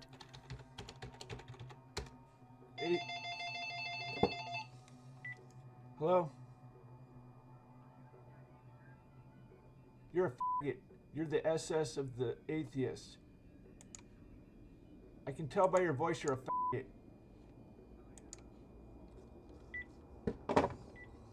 As 2017 began, it was clear that Terry A. Davis was beginning to struggle further with his emotions. He would go on rants more often, speaking on seemingly random subject matters, and his rhetoric grew even more aggressive with time.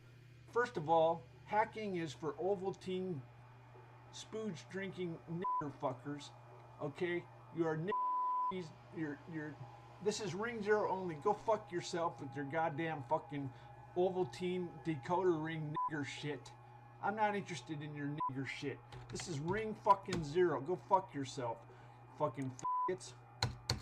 Moses, they killed the male Hebrews at Moses' birth. What did he do? He did perfect justice, and he killed at Passover. It's perfect justice. You don't get more than perfect justice. You just get perfect justice. What kind of he's gonna fuck with God? Some homo's gonna do it. I'm gonna get some popcorn, okay? I'm gonna get some fucking popcorn. This is public fucking domain. I have fucking Godfather fucking kill you fucking enforcement. You fuck with God, he fucks your shit up. You can download my 2 meg distribution that has all the source code on it, and you can compile with my fucking compiler. You're a nigger, you're a fucking nigger. Fucking nigger. No, they see me talking with God, and they say, how is he hacking us? That's their, listen you nigger, the first, listen you nigger, the first, listen you fucking, the nigger, see, fucking nigger. This rage, however, was likely born out of an existential dread that had been growing for some time. So, who am I talking to? I don't know. What's reality? I don't know. You just have to, when my bird was looking at my computer monitor, I thought, whoa, that bird has no idea what he's looking at. And yet, what does the bird do? Does he panic? No, he can't really panic. He just does the best he can. Is he able to live in a world where he's so ignorant? Well, he doesn't really have a choice. Yeah, he can kind of live. It's usually the bird's okay, even though he doesn't understand the world. And he can kind of learn what's safe and what's dangerous. So that's where I've been living. I think, if I had to guess, I think I'm in a mental program. I have had a fake internet, and I've been struggling to tell them it's God, but they don't listen. You're that bird looking at the monitor, and you're thinking to yourself, I can figure this out. And you know, maybe you have some bird ideas that are, maybe that's the best you can do.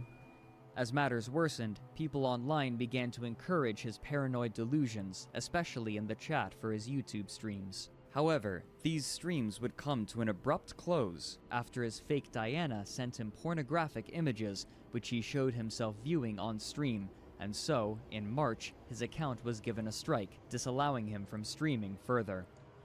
Yeah, my live stream got suspended for porn.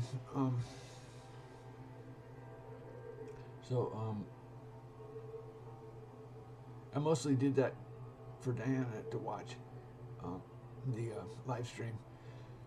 I don't really have a use for live stream. What? I can blog. You know, if I write in private, then it like finds its way into the global consciousness, and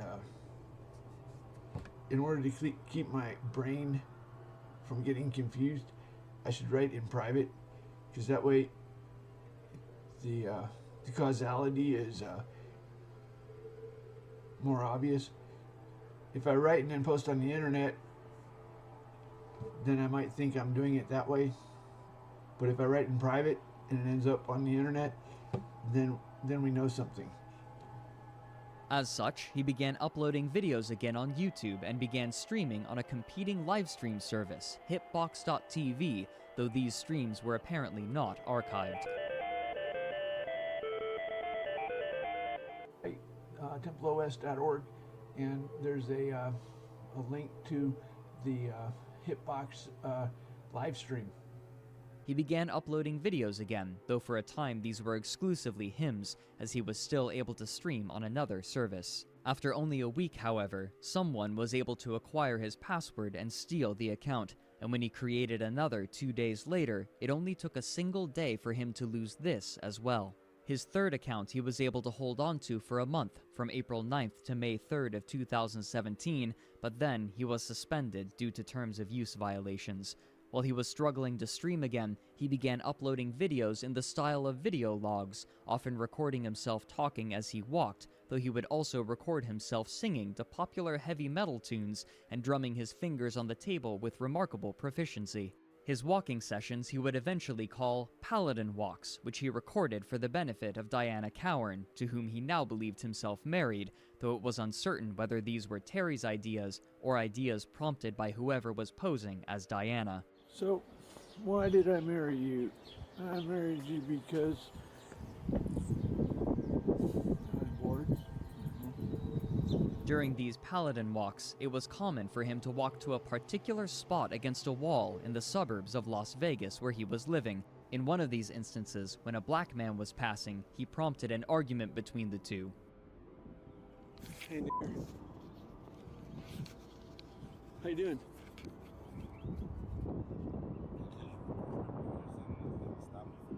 I'm sitting here talking about sexual assault. You walk up here and fucking get in my face. I didn't get in your face. I Oh, walked okay, all the sorry, way okay. to over there. I didn't even want nothing to do with you. Okay, I'm I talking didn't in a say private shit to you. conversation and you come walking over here.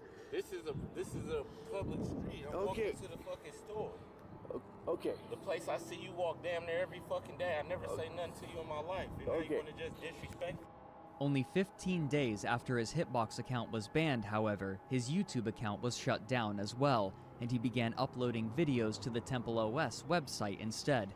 But this would coincide with a rapid deterioration in his mental state, likely in part because he had stopped taking his antipsychotics. Through July and August, he would grow aggressive, yelling at his parents and drinking heavily. No. How can you defend the niggers? Talks to God and be so prejudiced. He made all of us. I fucking see with the eyes wide open. I see with the eyes wide open. What do you mean? What makes you so prejudiced? What do you got against other people, minorities? Because my woman is fucking niggers. Are you a Superman? Yes, I am. That fucking dog is getting raped. Fuck you. The dog is getting raped. By who? By the fucking other dogs. Yes. You are the fucking righteous monster of fucking Area 51. No, that balls. I fucking meditate on the Bible. The righteous power of Rome. That balls. Do not be a ham. Preach. That's the reason I'm the savior of our country. Fuck you, bitch. Respect. Okay, remember the Collins that stood up to the English. No, have fun with your shit television. Daddy! I'm sorry. I made myself, I don't know, you were good and I made myself hatred for some reason. I don't know. Forgive me, I have to try and figure out why I remember that I love you. But soon, things would take a drastic turn for the worse.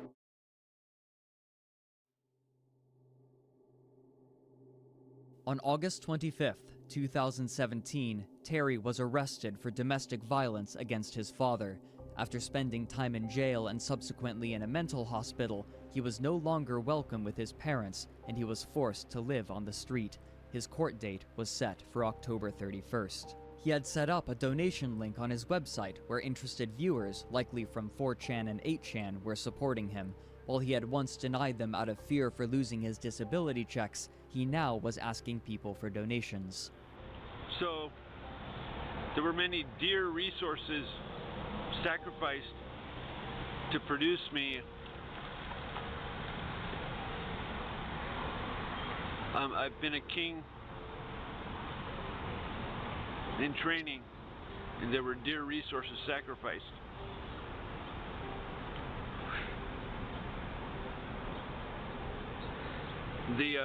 I get dear Templar donations at my www.templaros. The children are sending in $20, $10. I'm living off of the donations of children. So, only 6 days after being released, however, on September 20th, he was arrested once again, this time for open and gross lewdness due to urinating in his van, and was released again very soon afterwards. Still living on the streets, Terry would be monitored closely by the Kiwi Farms, who had taken a newfound interest in him 5 months prior after content creator Mr. Medicare had made a video on him. During this time, Terry would live and stream out of his van. Soon, his sister became aware of his situation and offered to pay for a hotel room for him, but this apparently fell through. When he failed to appear for his court date, wanted posters were spread across Las Vegas with his face on it, and within 2 weeks of them going up, Terry was discovered and arrested, but he would receive assistance from an unexpected source. In August, a GoFundMe page had been created in order to raise money so that someone could buy Terry a new drum kit and ship it to him, which was met thanks to 3 people and delivered only days before he assaulted his father. Some suspected this drum kit may have contributed to the argument. This time, the owner of the website 8chan, Jim Watkins, helped raise money and pay for Terry's bail to release him from jail. And on November 10th, 2017, he was returned to the streets of Las Vegas with his arraignment set for January 18th. Almost immediately, he began streaming again from his van, much as he had before, though in shorter intervals. He also continued recording videos for Diana, to whom he still believed himself married, though he was able to recognize that something was amiss. Oh, Mrs. Wife Diana, here we are at the dollar store. This is in Goodyear. There's the Wells Fargo. This seems to, I have figured out how to live really, really well. I figured out all the spots and everything. So like, you're the wife, yeah, in theory you would be in charge of the groceries, but like we don't part company. We only got one van. We live in the van. This is actually the center of the universe. I know you don't understand that. I don't know why you're not over here. But anyway, so, like, you know. Even so, he would record video of himself masturbating for her, which he posted on his website in folders labeled specifically for her. Towards early December, he began to believe further that he was hallucinating, and he was actually in a prison cell, but he would later return to believing that Diana would move into his van with him. The content of his streams tended more and more towards himself listlessly browsing the internet and masturbating to pornography, the latter of which he could continue to do as he was hosting the streams on his own website rather than another service. I don't really get email, like, I sort of like talk, and then it looks like I talk to all these girls, it looks like they're responding, but like I don't get any email, and I don't get any visitors, so it looks like I'm in prison. So that's a little bit depressing. They just played Queen, nothing really matters. Well, basically the same dumb fuck CIA niggas like, go get a job. Hey, you dumb fuck, I'm a prisoner. I sure as hell ain't gonna suck any CIA cock. That's damn straight. You're gonna sit here and fucking kill time with God and say, fuck you, because you don't listen to. Again, however, he stopped streaming abruptly in January. Some members of the Kiwi Farms had discovered his case file online and were tracking it to see if he would appear for his arraignment. Some suspected that he had been arrested again and was being held in jail, but on January 18th, it was discovered that he failed to appear in court. Then, late that month, after uploading a series of long videos in an unknown house, he stopped producing content of any kind online and disappeared.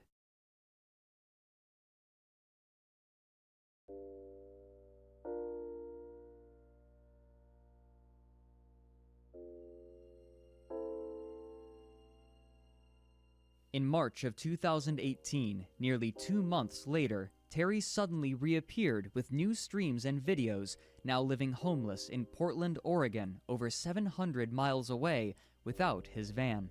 Apparently missing his laptop, he would use his phone to record streams and videos. That's the library, and the library computer seems to work with this camera, which is really cool.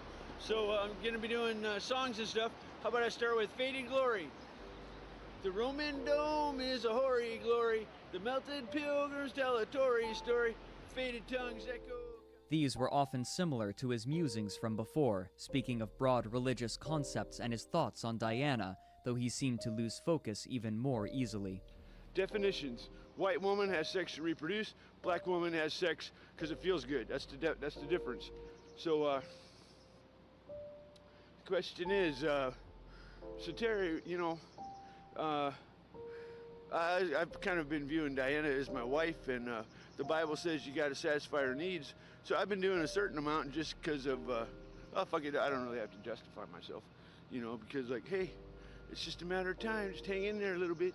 You can have Diana. And so like the question is, so. He would also often record himself dancing for Diana, sometimes to music played on the overhead speakers in a subway he frequented, other times to nothing at all. It didn't take long for interested parties to track him down, and soon people online were discovering him and recording their interactions. These interviews were often remarkably respectful, with people inquiring about Terry's history and thoughts on programming, and Terry would have little trouble holding lucid conversation with them. I've learned some of the. At one point, when I was about 1996, the internet was getting big. I'm like, you know what? There's another generation coming along. I'm just gonna let them do all the internet stuff. I'm gonna stick to what because my background was like the low-level assembly stuff, right? So I'm like. But by this point, his mental state was diminishing. By May, he believed he was in psychic communication with Elon Musk and James N. Mattis, designing new features for Temple OS. So I got Krasanich on the phone, the telepathy phone. You there, Krasanich? Yeah, I think so. I got, who else I got here? Got Elon Musk. Got General Mattis. So probably some lurkers. I can't really control it. I don't really know who has access. Anyway, so we're going to talk with Krasanich about is. As the months wore on, his ability to speak and hold on to a concept had reduced considerably, and by August, his speech was noticeably slurred. Well, I give a real good, passionate, improvised. And then, suddenly, news would come to Terry's followers.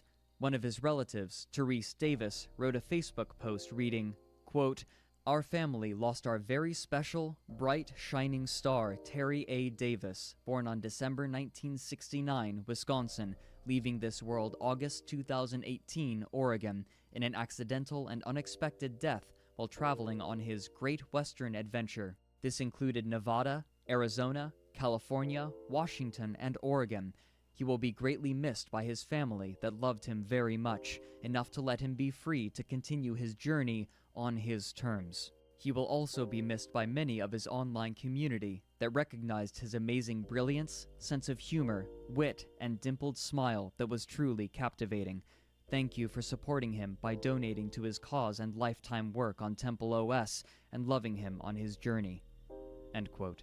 At first, people thought that this news might have been a prank, and 4chan users went as far as to declare the accounts falsified with what they believed to be near-conclusive evidence. Videos were created to collate this information and decry the people who had engineered what they believed was a hoax. What I think has happened is some people that stole his PayPal information several weeks ago now have access to a Facebook account, and they've added members of his family to it. However, it was soon confirmed by family members, emails to the police in the Dalles, and news reports that he had been hit and killed by a train on August 11, 2018, in Wasco County, Oregon. The train engineer believed it to be a suicide. Slowly, his internet following came to accept his passing and joked about the CIA agents against which he had railed so enthusiastically. As the months passed by, Terry was spoken of less and less, until he faded back into obscurity. His legacy online is mixed, at once a warning about the way that the internet can encourage the mentally ill to even greater harmful behavior and attract the attention of those hoping to encourage their illness, but it also shows the way that these strange people can be seen through numerous paradigms from different parties, with those onlookers coming to greater levels of empathy through the shared experience, even if they still afford themselves amusement. On a grander scale, it shows the way that the internet has transformed its perception and treatment of strange and eccentric individuals, so that their unique experiences can be understood in a more constructive and appreciative way.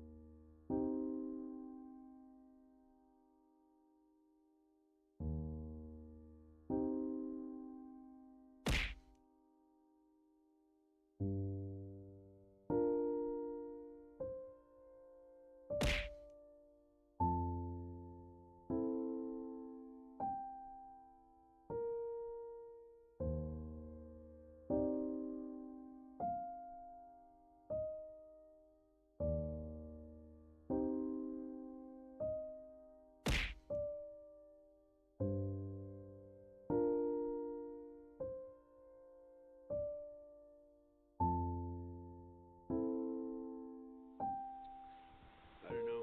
I really like this library.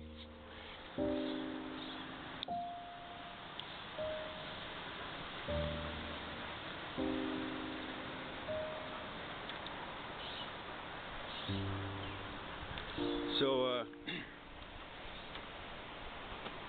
come here and use their computer and smoke out here. They must have been freaking out because such an impure person was in their presence. Oh well, I was clueless. Now I used to have a respect for purity. So, well, it's good to be king. Wait, maybe. I think maybe I'm just like a little bizarre little person who walks back and forth. Whatever, you know. But.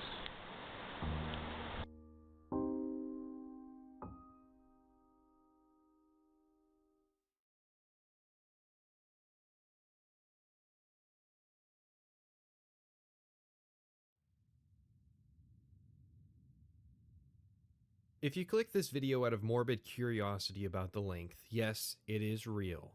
I want to get the length argument out of the way first because unlike the original episodic format slowly boiling the Kaguti, here I'm asking for your time up front. Nobody is going to watch a video this long. It always amazes me when people complain about videos being too long when people are perfectly willing to review bomb the second season of The Boys because it didn't come out in an 8-hour bingeable format. I have actual objective evidence of people sitting through at least 6 hours of this in one sitting as its original rough series. They didn't even subscribe, which I thought was weird because Part 7 wasn't out yet, but that's their prerogative. I have a limited amount of time before the average person clicks off, so I'll just say this. YouTube rolled out an actually useful feature that they'll probably depreciate in 2 years' time for no good reason, where you can see the sections of the video you're watching. And this video isn't just one long stream of consciousness from beginning to end. I put a lot of effort into building a balanced structure, so instead of one really long video, it's more like a bunch of shorter videos put together. These serve as places to stop and take breaks should you decide to watch the visual aspect of this video, and that brings up another thing. I have a timestamp on screen currently, which will take you to the part of this introduction where I actually start talking about the game, in case you're already sold on watching this and you want to skip the parts that are just about the video itself. This is the only time I do this, and that's because with videos like this, I tend to listen to them while I work more so than actually watch them. And it can be really annoying to be told to click a timestamp because it means alt-tabbing back into my browser, or pulling out my phone and it's usually gone by then. I made this entire analysis with the thought in mind that more people are going to listen to it in the background than actually watch it. As such, it's fairly light on visual editing and a lot of work has gone into making it a balanced audio experience so you don't have to mess with the volume slider. It was also written to rely on as few visual examples as possible, but they're still present if you decide to watch. These examples include written versions of names due to Vardenfell being full of people such as Halaran Ramoran, a Redoran counselor residing in Aldrune and Lord of Nisus. The other main type of visual examples are item descriptions and character sheets, all of which have been sourced from the unofficial Elder Scrolls pages, which is objectively the greatest wiki to ever exist for a game.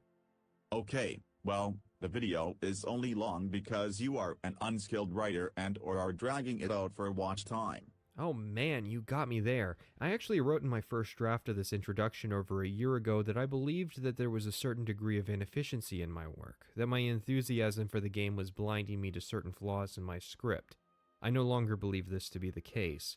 Since I wrote those words, I've gone through an extensive redrafting process. Before I would record parts, I would read through the 20 to 30 pages of a script and work on it. Then even as I was recording, I was reworking the script, adding better examples and cutting fat. When I sat down in my editing software, I would often realize or fact-check information, and even then I kept a list of topics I didn't cover and points of improvement for the series. This was all on top of, again, an exceptionally sturdy outline that originated before I even started playing the game as 9 index cards on a whiteboard planning out my general playthrough, and later imported into the software Plotter. Plotter was intended to be used by authors for the purposes of planning out novels. Well, the scripts ended up being novel length, so fair enough.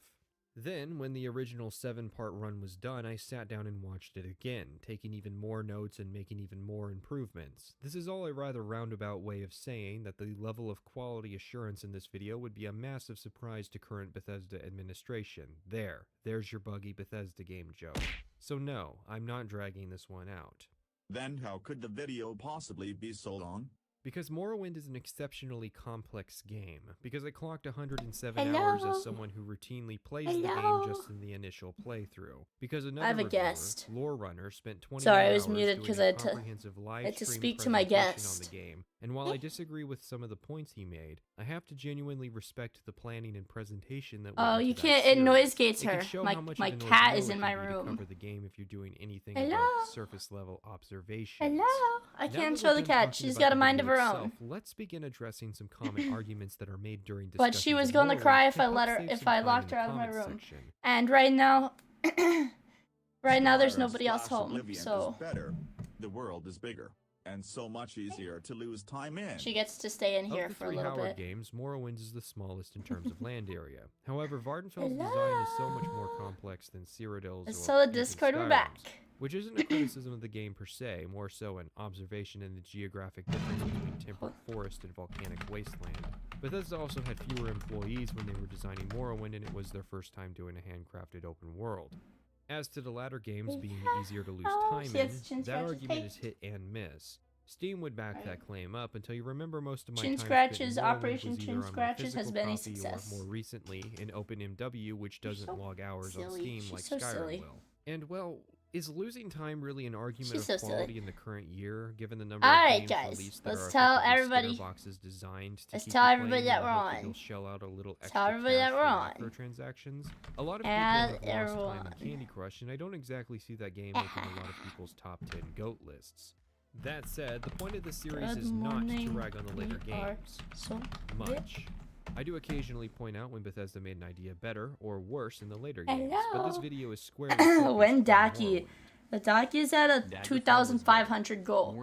And I've got important news, you Well, guys. contrary to what it may seem, I'm not against games changing. I've got just against important games news. getting Also, worse if and anybody concepts was being curious, explored.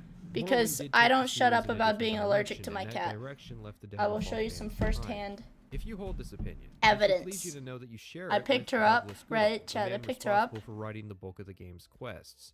You could make the argument that You Oblivion won't see the did video for a same second. thing, Now check that this is out. justice, but honestly, Oblivion is just a more accessible and poorer quality can't- version of Morrowind. You whereas can't see, Morrowind but I is a have largely different product entirely allergic to reaction Daggerfall. right here from where It her is a paw shame we don't was. see more games like From where I Daggerfall, considering like the I had her advances in feet like procedural this. generation. I And was wish holding her like Peterson, that, Faye, and but now I have Laxman the allergic best of luck with reaction the Wayward on my arm. Realms. And it's probably You going were to just spread to being about lost that holidays. big, because These are that's just usually the what words of a happens. 6-year-old boy who hasn't played the game in a long time.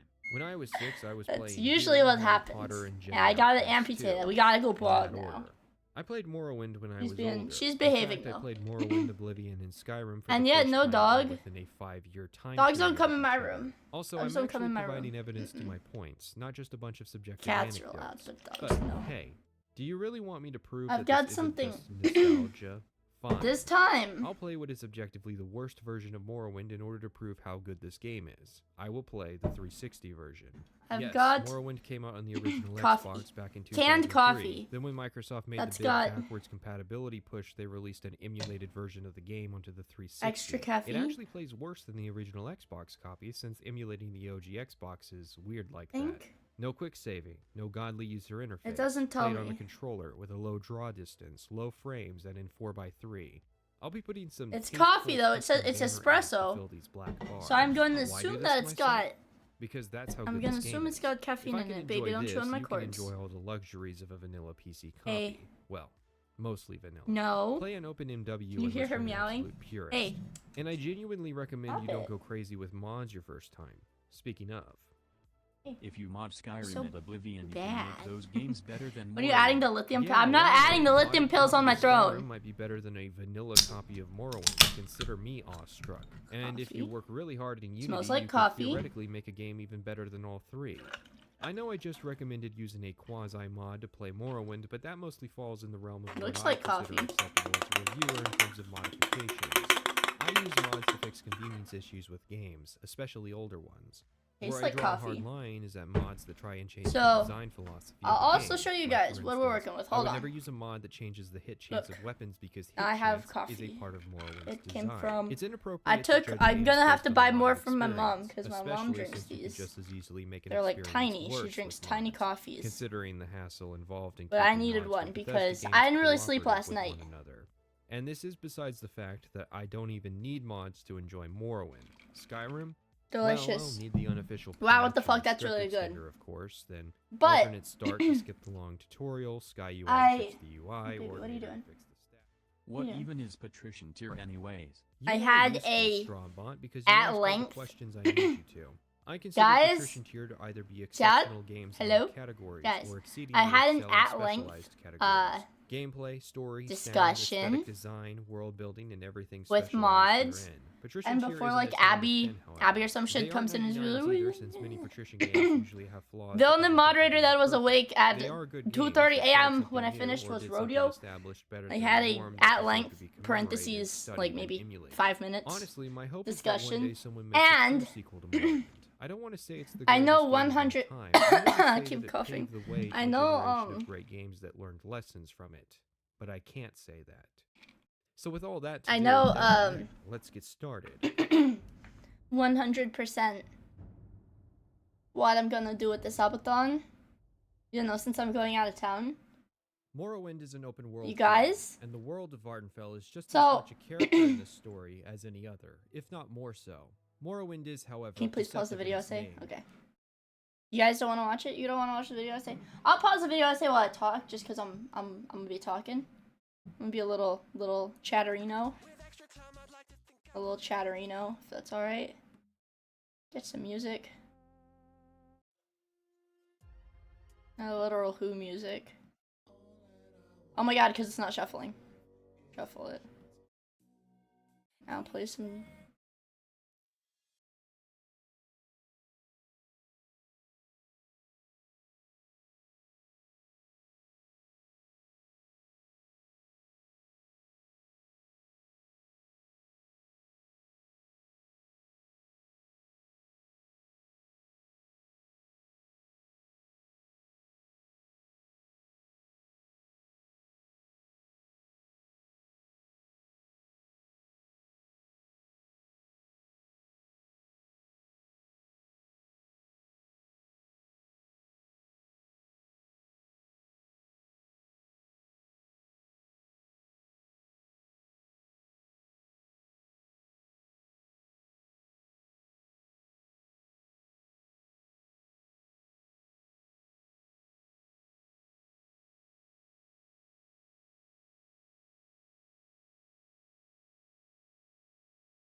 My cat is so cute. Also, and I'm gonna say for the gift sub too. No cap for real. And Ron, thank you for the gift sub to Cute Cat. And wow, first gift sub. That's right. Awesome. That's so awesome, dude. Thank you so much. And Anon, thank you so much for the gift to Shoo. Baby, what is it? Baby. Oh my god, she's actually knocking shit over. She's going cat mode. Dude, fucking stop it. You lose privileges. You lose privileges to play with these things when you knock them down. I have a cat bed in front of my door. So, the way my room is set up is I have a cat bed right in front of my door because my cats like to claw at my door and cry and stuff when they can't come in my room. But she's a little bit too big for the cat bed. Hey babe. Hey babe. She's so cute. She's so cute. I don't know. I feel like I should get a bigger cat bed, but she's really picky about the cat bed she lays on. And she doesn't really lay on cat beds, ever. She likes to sleep on people. Because she's kind of an asshat. Yeah, kind of an asshat. Kind of an asshat. What is it? Okay, you're an asshat. She's just making the funniest face. She's so happy right now. I'm drinking my coffee! Good morning, Bonatide. Hello. Hello. Hey, you're an asshat. She just keeps mewing at me. Hey. Asshat. Hey. Stupid. She likes it when I'm mean to her. She like purrs really hard when I'm mean to her. I love my cats, dude. See, like she's being an asshole and she's harassing me. But my other cat is being nice and sleeping on her cat bed. Hey. No putting your head in plastic bags. Hey.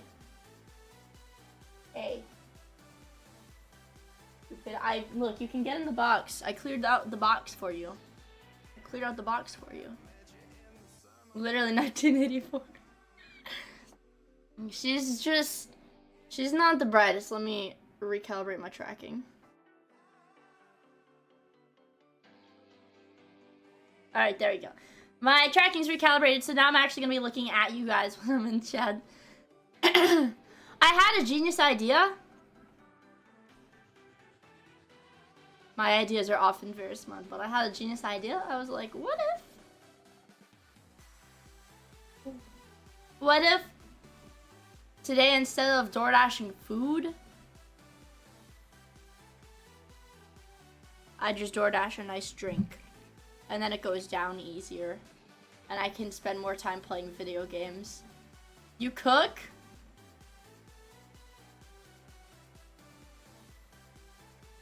No? Why would I do that? I'm not DoorDashing 40 nuggets! What? She's like rolling around, she's showing me her tummy, she's like, pet my tummy.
But she just like jumped up on her hind legs to survive.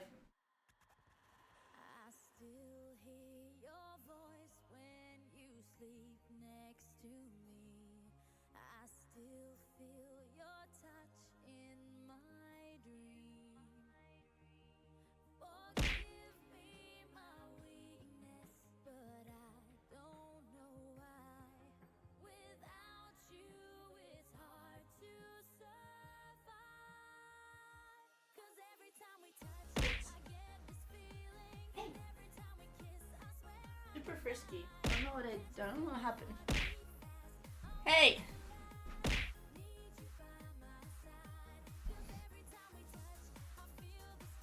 Hello.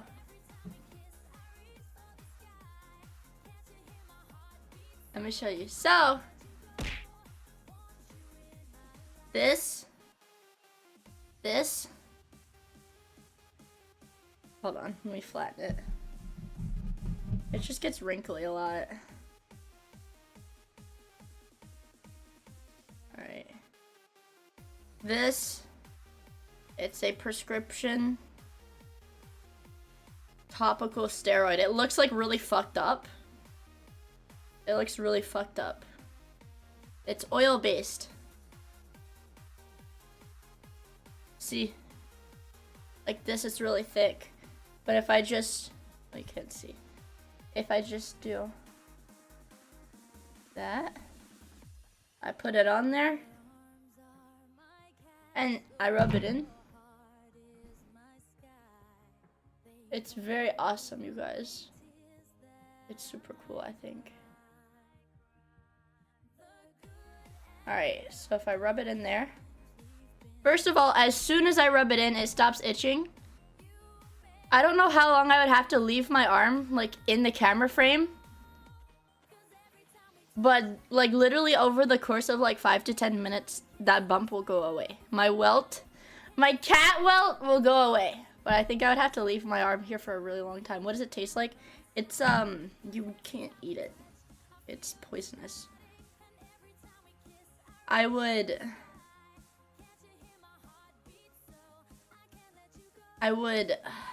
assume it doesn't taste like anything. Yeah, science, bitch. But this has to stay with me too. You can eat anything once, that's right. My emergency allergy kit has to go here. This is the only thing I'm allergic to is my cats. Now rub it in your eyes. No, it actually says on the package it's not for ophthalmic use. You can put it in your eyes. It's like, I don't know, it's like putting it's like putting Vaseline in your eyes.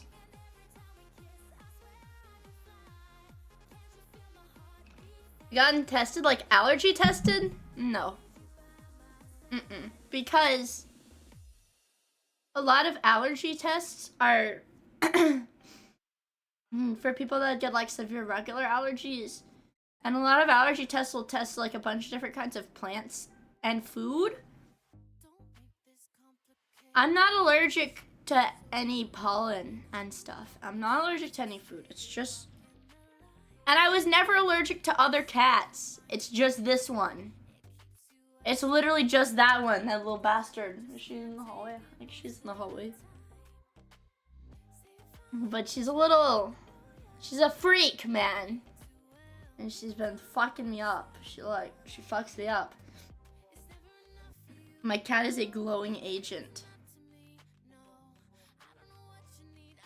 Yeah, she's a little bit evil. She's a little bit fucked up and evil. But so the good thing is I can order a drink, like just DoorDash a drink. But the catch is that the place I'd order from doesn't open for another hour. Shit makes me sneeze. You, she's back. You. What are you doing? You're so evil.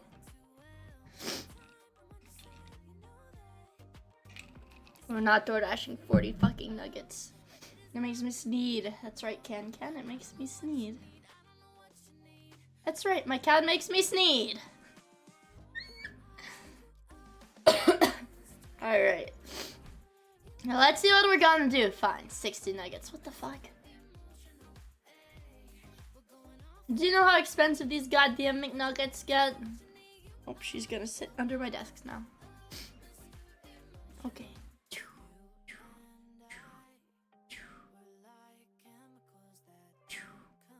Your cat makes you sneeze. What did it formerly do?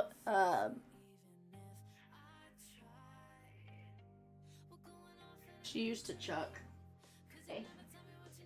He's still mewing at me, dude.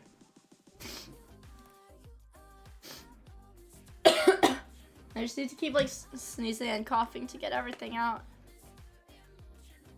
If I was allergic, I would literally die from compulsive snuggles. Well,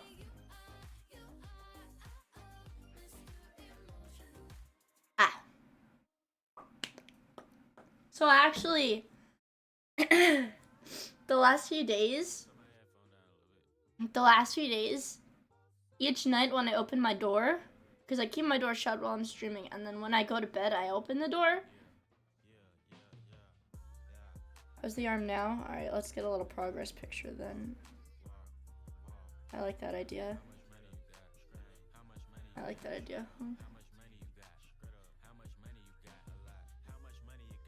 You can see now it's like patchy in this surrounding red area. The welt is not itchy to the touch, but you can see it is kind of swollen still. A little bump on my arm. It's not gonna fall off. Ah. Don't look at my messy room. It's not messy, I just have to put the box. I'd have to throw out the boxes. It's not messy, I just have to throw out this giant fucking, like, literally 5 foot long box that my cat has been sleeping in. Is receding, but yeah. You little bastard. Oh, you like tummy rubs. You're a dog. This is a puppy. This isn't a cat, this is a fucking puppy. So silly. You're so silly. She's very happy. Receding, it's so over. No. Billions must die. Hairline's not receding. There's no way I could have male pattern baldness, right? But you guys, I figured I could play a little bit of Minecraft in the morning today. Because that's what we've been doing. Permanent bald toggle. No. My hair. A widow's peak toggle.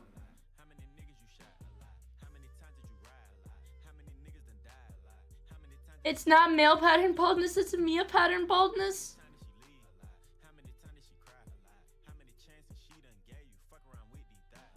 What? I want my hair back. I want my hair back! I want my hair back, you bastards! Give me my hair back!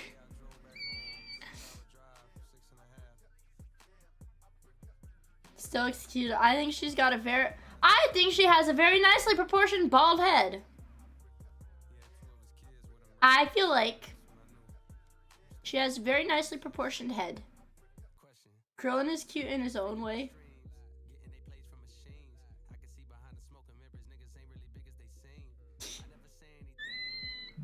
We're not waxing my forehead for the shine! You sick fucks! We're not waxing my forehead, but... And let me just reiterate one more time. Hypothetically, if there was to be more time on this ticking subathon timer, Thursday afternoon. Miia, glad you exist and I hope you're doing well. Just woke up and I see chat finally managed to shave you bald for your subathon goal. Anyway, hope your day and stream is going well, homie, and I really enjoy you and your streams. So thank you, Zara! Fun, thank you so much for the 11 months. I really appreciate it. Oh, but so hypothetically, if there were to be any more time on that timer, Thursday afternoon, we pause the timer. Timer doesn't tick down. Any subs that are gifted bits, etc., while I'm offline will still count towards the timer. So the timer can still go up while I'm not streaming. And then the timer will resume when I cut. What are you fucking doing? Will resume when I get back into town. Can you hear her? Like, what's wrong with you? What are you eating? That's my Gundam piece! Give me that. Give me that. Guys, remember yesterday when I said one of my cats is a serial gunpla thief? That's this one. You're so bad. She likes to take pieces of the gunpla and run away with them. But I caught her this time. What was the Mia gets shaved bald IRL goal at again? What? Ha ha ha ha. The what goal? Ha ha ha. Please don't shave me bald. I don't want to get shaved bald. Level 11? No. What? I don't want to get shaved bald. What? It's the next one after the feed cap for limo. What the fuck, dude? Buh. Buh. Buh. Buh. Ron, they really gives him to shave him bald? I don't want to get shaved bald. I need my hair. What? We should be charging interest on the tomato jar. Ah! Binjo! What the fuck? Thank you for the 5 gifted. I really appreciate it. Holy shit. Bald! No, I'm not going bald. Or you can see my model bald.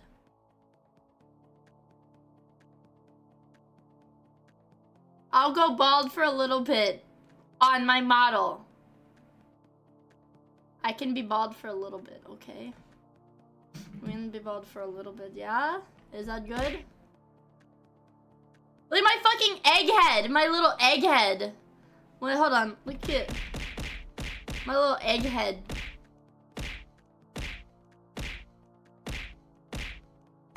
Bald! Hold on. I also believe that my tits might have to resync. Nope. She's there. She's there. Okay, maybe we got... I think tits has been open for 4 days straight now. I think I need to restart the program, guys. Guys, I think I should restart the program. It's been open for 4 days straight. Buddhist monk. I like Krillin. I like Krillin. If I have to settle with one thing, I think I'll go with Krillin. One thing that I will allow. Okay, you guys. We'll go with Krillin. Flashbacks to bullying the Make-A-Wish kids? What? Huh? To what? Oh, my... Why is my tits all the way over there? Oh. Dock it.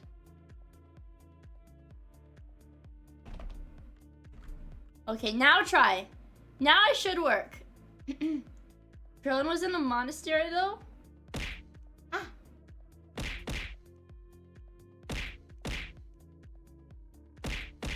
They shaved my head bald and then they throw rocks at me!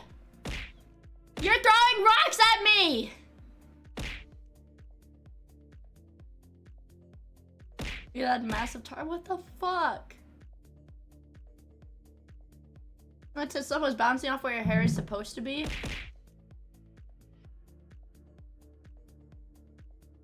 Practice for when I go bald in real life. Meow! Where's I go live tweet? Well, we're still on day 4. We're still on day 4. Day 5 doesn't start for another 7 hours. So, what do we do about that?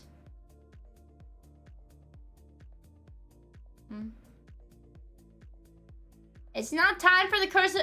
It's not time for the curse of Miia tweet. That's what I'm saying. It's not time for it. That's when it's still day 4.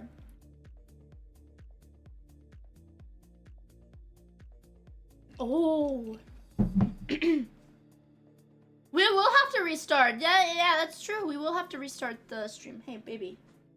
What the fuck are you doing? Baby, stop it. What's wrong with you? My chapstick. Just trying to take stuff off of my desk. Stars are actually just really shiny rocks stuck in the sky. That's right, and that's what they're throwing at me. Hey. So stupid. I do have fucking spins to do. That's right. That's right, I do have some fucking spins to do. Let me go back to this. I prefer doing the spins in the evening. The only reason I haven't been able to do the spins is because I haven't had, like, even the last couple of times I've ordered food, anytime I've ordered food after the McDonald's, I haven't fucking eaten it and I've just had to throw it away. But I don't do it in the evening because I hate gyros. It's because there's very high potential for me consuming alcohol in the spins. You know, like on the first day where I rolled like 3 beers in a row and I had to chug like fucking 3 beers. It's not smart for me to do that on an empty stomach, you know. So I have to make sure I eat food before I do that kind of stuff. Day drinking, let's go! Wait, so you do hate Euros? That's not the reason you do it? That's right, I hate Euros, but there are other things I hate more than Euros, right? So that's not the main reason. Just out of beer debt? I don't want a beer debt. I don't want... You were praying for me to roll multiple beers in a row? Hey, baby, what are you doing? What? What? She like murmurs. She like murmurs, little cat murmurs. She's so cute, bros!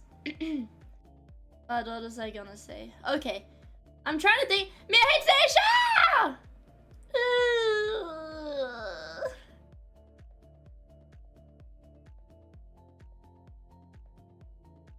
I don't hate Nisha.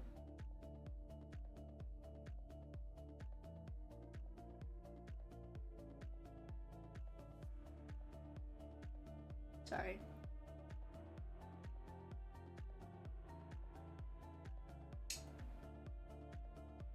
I felt like I had something stuck in my teeth, but I didn't.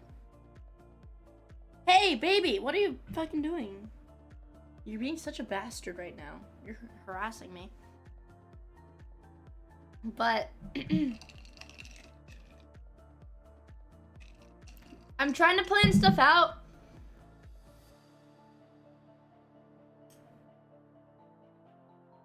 I'm not sure if I should try to pull an all-nighter tonight because there's like 1 day left on the clock.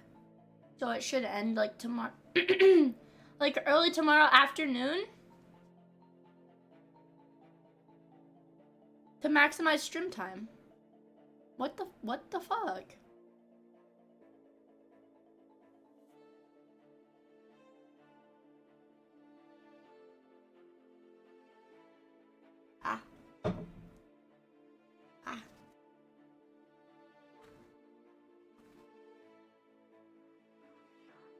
I have a flight on Thursday. You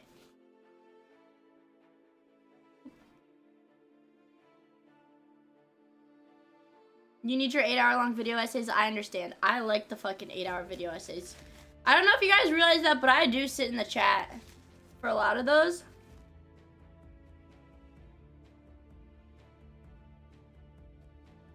Okay, that was weird. And a lot of times what I do is I actually pull up my stream on my phone. I pull up the stream on my phone when I get in bed, and I'll just watch my stream. I'll watch my own stream. It's not view botting. I'm watching my fucking stream. What the fuck?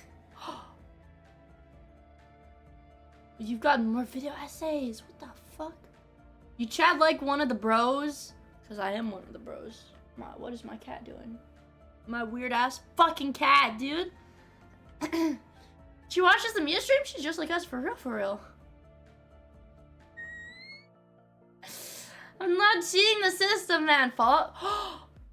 Ooh.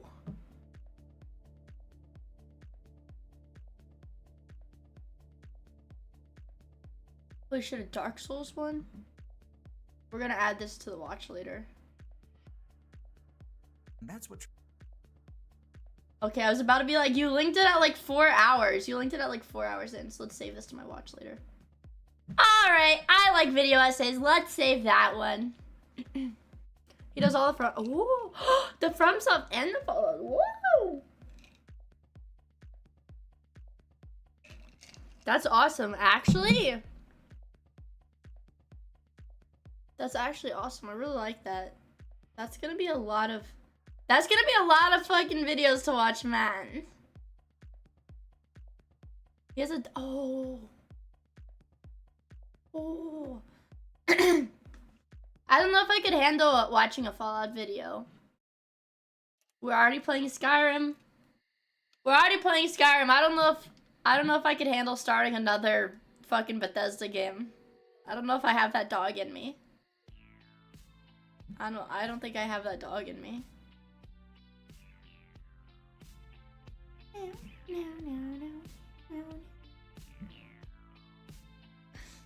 You will play Fallout. It's better written. Okay. Okay. Fallout games are bad. I'm getting mixed reactions. All right, let's change the color. I'm not feeling pink lemonade today. Hey, baby. Baby cat. What? What? Do not. She tried to put her claws into my arm. I'm not feeling pink lemonade.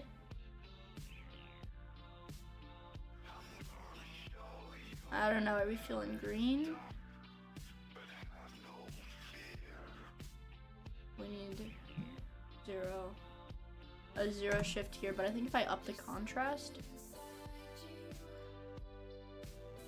No, that doesn't work.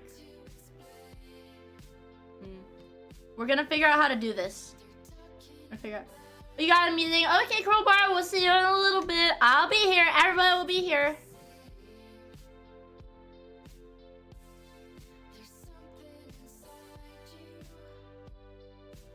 I believe this is what we're looking for.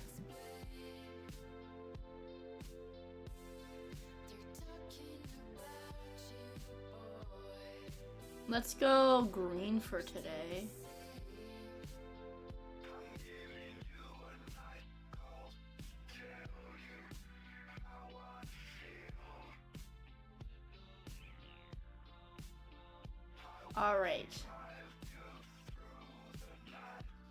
Alright, we're feeling green today. Today is a green day. What is it, cat? Ah! She got scared because I hit the desk with my knee. Freak. Little freak.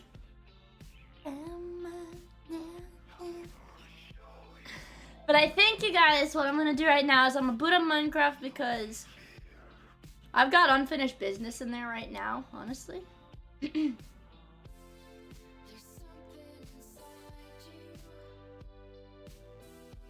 Fuck, dude, I'm not gonna get over this, guys. I just want to tell you, Chad, I want to tell you guys, I'm literally, I don't know, man. I'm not gonna get over this. Being able to do this. I don't have latency. Only 29 hours left. I know, Maximus. I know, dude. Maximus, one more day and then I'll be free.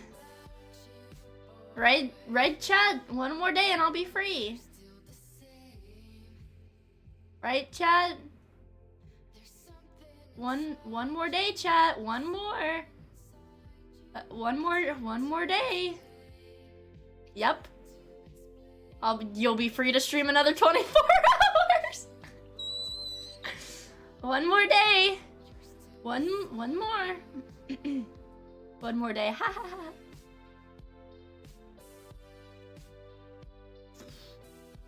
Maximus, do you know?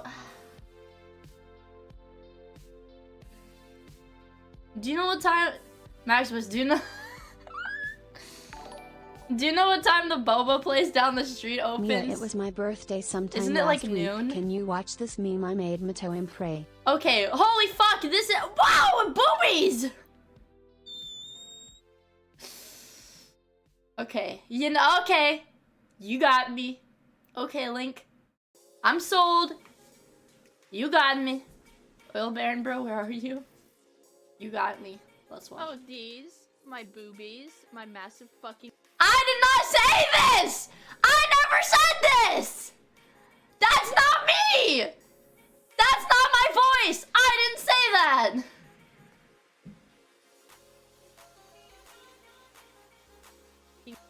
Titties. My super stuffed up milkies. My I did not say that! Yes, you did, Horde. This is AI!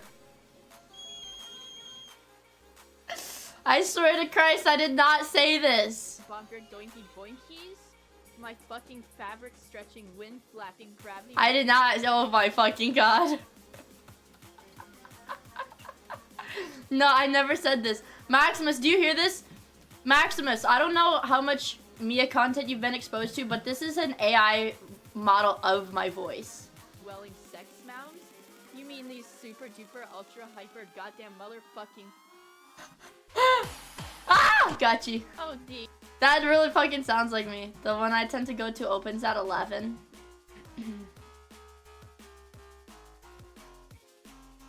I would assume we go to the same one. We'll find out.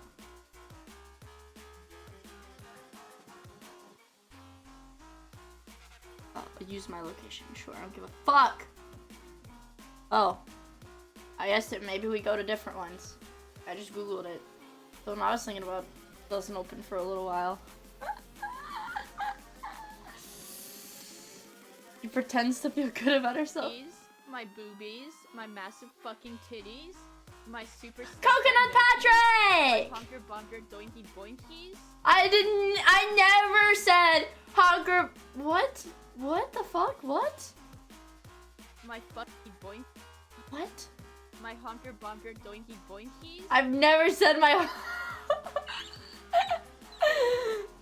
the fuck? My honker... What? Boinky boinky, bonker keys. My honker bonker doinky boinkies. Honker bonk... What? Bonker doinky boinkies. Doinky boinkies. I've never fucking said that in my... No, I definitely remember you saying this on stream, actually. Guys! He uploads the VODs, you can't dispute this, dude. Dude. The fuck? The fuck? How long have these streams been archived for? Holy shit, this is like a lot of...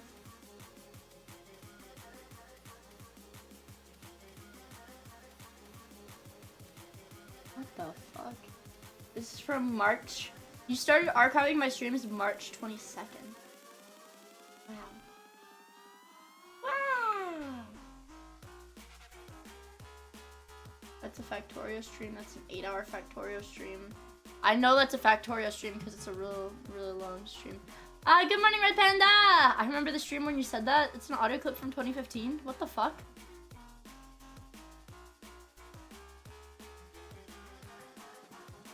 How long did you think you would be going for, like, pre-subathon? I thought I would go for maybe 3 or 4 days.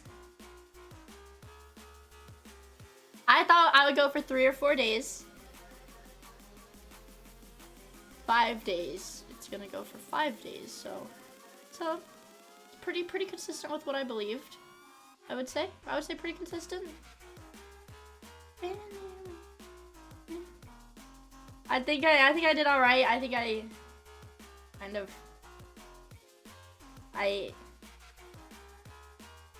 Slim, wait, Slim!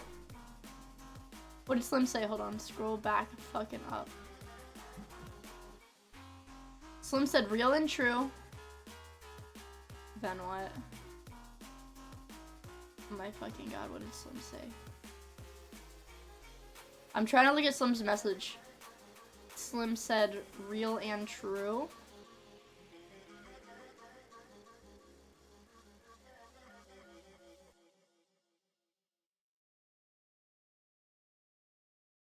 What did he say? What was it for? Was it for sexual advances? What was it?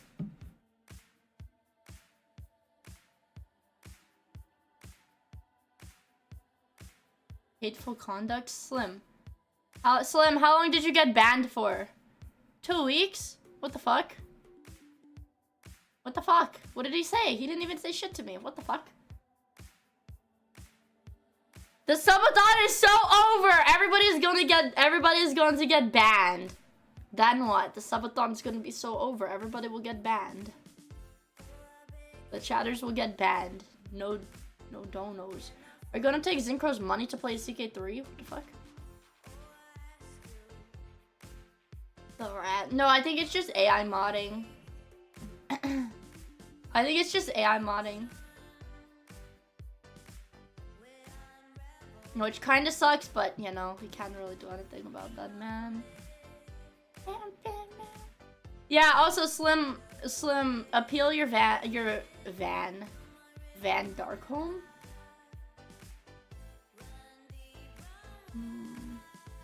You should appeal. He offered $15, he vanned. You should appeal.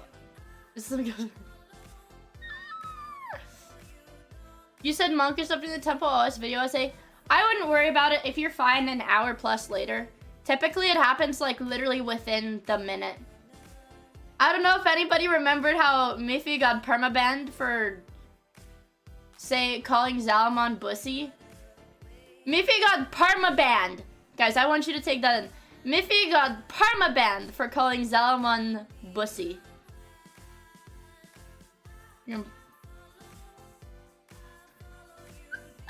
We'll pin this message. Meat Scepter, I'm gonna pin this message. Also, Meat Scepter. I've got some Meat Scepter. First of all, hold on. You're here right now?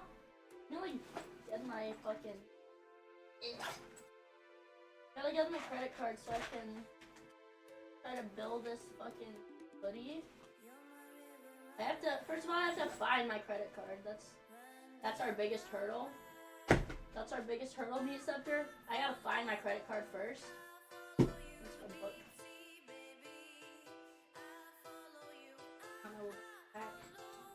Glasses. How did my pencil get in there? Apartment. Anyways, the situation at hand currently, I gotta find my credit. Or I have to figure out how to make I think my credit card's in my car. Ouch. Unironically, I think my credit card's in my car. But why is the whole operation so positive, dude? They're calling me a broke bitch. They're like, you're poor, you're poor, you're poor. We're not gonna build your card. You're so poor. And one of my friends that that offered to pick me up from the airport when I go to New York said, if you're wearing the fucking villain hoodie, I'm not picking you up. I ain't got that Vada, dude. I'm not about it like that. But I've had people tell me they will not interact with me. They will not. See, dude, I'm telling you that I'm so oppressed. And I said I'm not gonna be able to help myself. As soon as I put it on, I'm gonna start posting in r/Playboy Cardi questioning my sexuality, dude. It's got that effect on people. But I meant to check my car earlier today, but I slept. I slept in. Tee. Tee. I didn't sleep in, per se. What are those words you just said?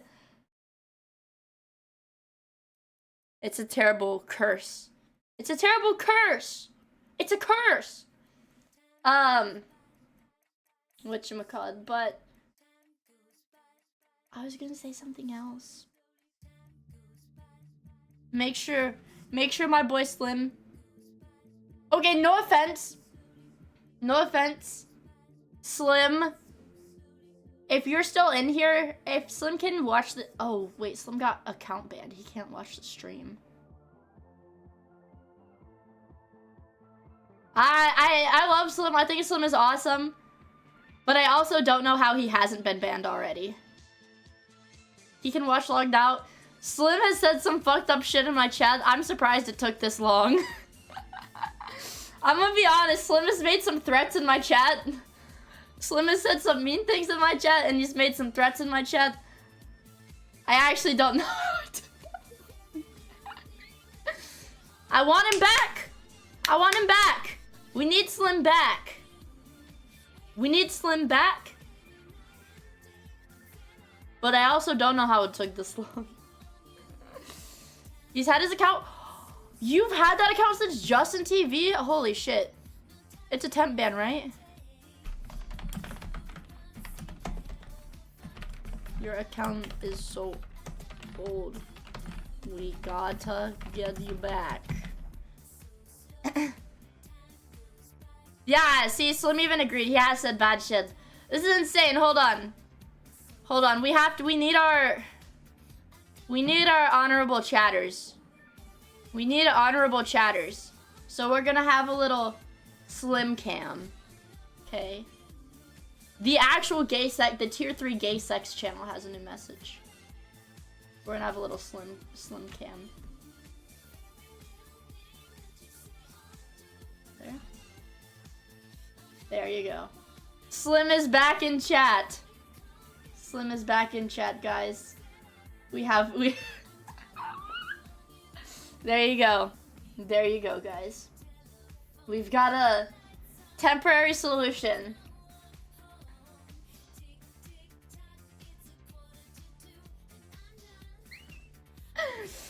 Dude, chat's on screen. Well, I want to...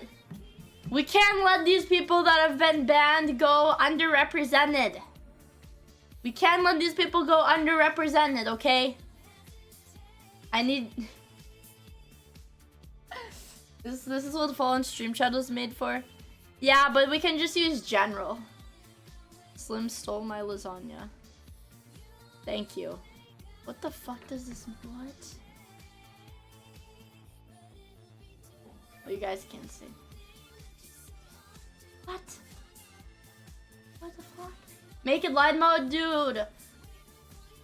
Dude, Maximus. Oh my god, you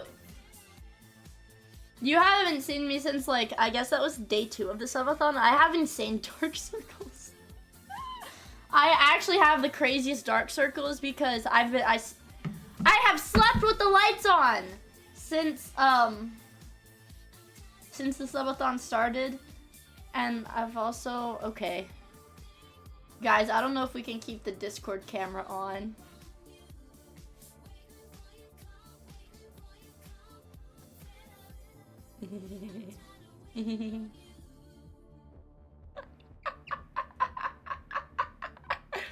That's gonna be me. That's gonna be me. But, anyways, before this terrible, terrible event has befallen our community, this terrible, terrible event, Slim. What the fuck? This terrible, terrible event. I was going to boot up Minecraft. Yeah. What the fuck? I would never suck my own cock. Me in my room an hour later. Stop posting weird. Oh my god. Oh my god. How many people have been banned now? If we could get an official count of temp and permaban, dude, shit. Mods, spin him around really fast until he gets dizzy.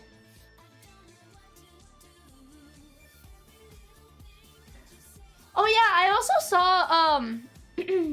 saw somewhere that now, speaking of, just because I know this song gets my VOD muted, there are the VODs don't actually tell you where they're muted anymore. It just shows a little bit at the beginning. Okay, my mother texted me. Guys, My mom said to bring the meat. My mom said to put the meat that's thawing on the counter into the fridge. My mom said to put the meat that's thawing on the counter into the fridge. Okay. I'll text my mom back a thumbs up. Thumbs up. Emoji. My mom said to put the meat on the counter in the fridge. Guys, I gotta go put the meat in the fridge. Don't do anything crazy while I'm gone. Don't do anything crazy while I'm gone. I'll be right back.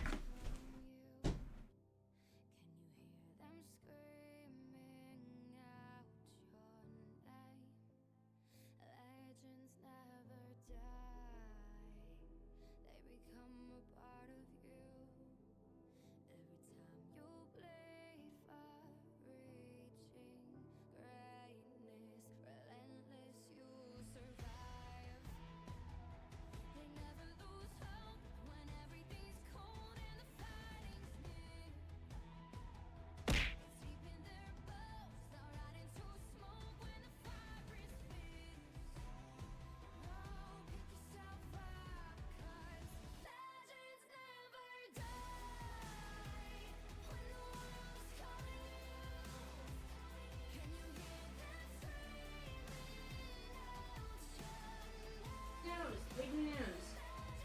Alright, chat. Big news. The meat is in the fridge. Meat has been put in the fridge. This message is an unsolicited sexual advance. What? What? What? They call me the meat mover. That's right. Hello, fellas. Fellas. Oh, guys, do you think I should tweet about the official stretch goals now or later? Should I tweet about them now or later? Now or later? Now? Tweet now? Okay. Give me a moment. We're gonna go to Twitter. Twitter.com. Alright, I've got messages. Uh-oh.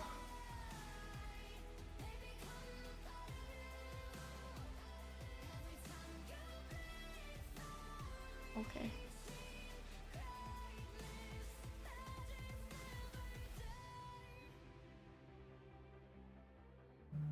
Oh my god! Okay. Alright, this is gonna sound cringe.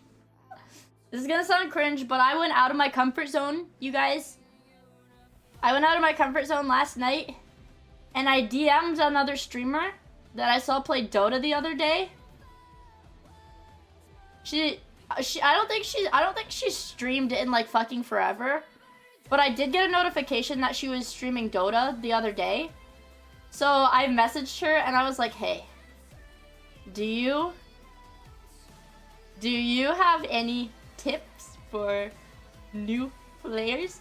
And she sent me some streamer names. Hey, I'm trying to get educated from everybody, okay? I'm trying to get multiple sources of education here, okay? But I was really worried. I was really worried that she was going to block me. I was genuinely worried that she was going to block me when I asked her, but she was super nice about it, so it made me happy. Why are we trying to riz a new girl? I'm not trying to riz anybody. I just wanted to ask about Dota. I'm like a very simple guy. I just wanted to ask about Dota. But I was super scared. I was like, yeah, I was like, we've never talked before. We have never. Dota was actually the main motivation. Just Dota. But I was like,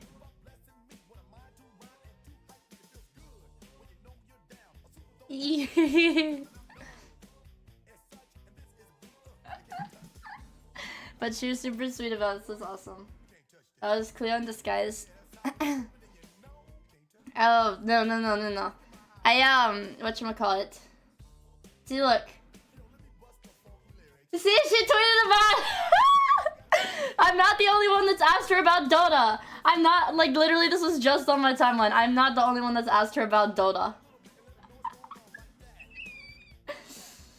But I just...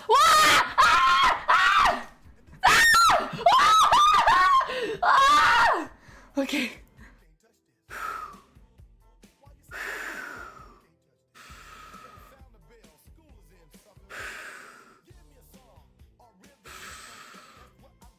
No more Twitter.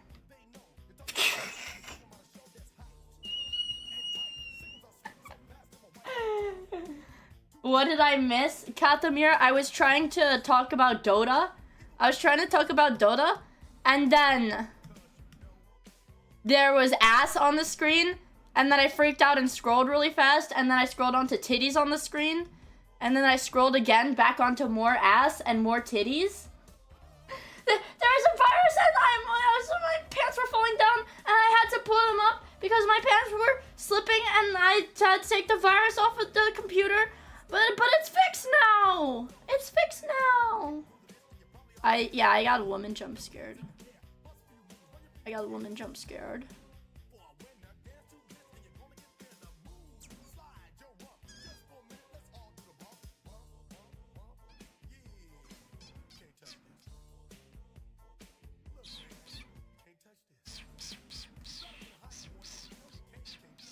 Goon Squad. I did actually. I saw it say fucking goon. I saw it say goon a ton. I leave the room for 1 minute and I hear screaming. Sorry, I had fucking... There were titties on my stream on accident, bros.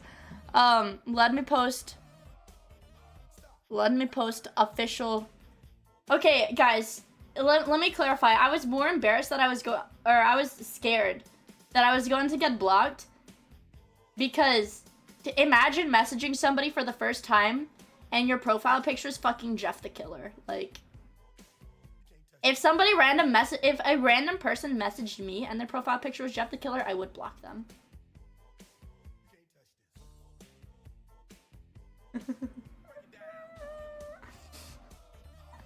But maybe that's me because I don't like Jeff the Killer. No one else is scared of Jeff the Killer? What the fuck? It's not a fixation, I'm just afraid of him. Now, guys, I'm gonna post. Okay. Boom, boom. Oh no. Oh no. After much delay, here are the official stretch goals for the Subathon.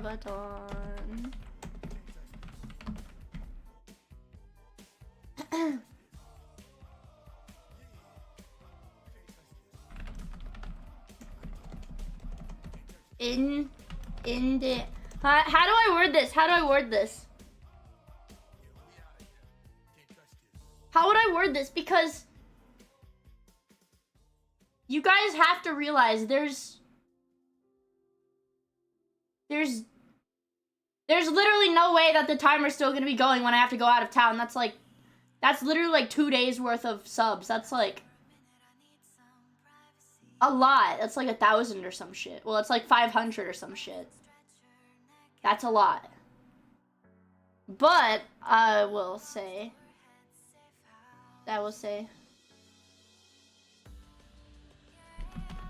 in the event the Subathon runs until I have to go out of town, the timer will be paused and resume when I get back home. Uncapped, baby!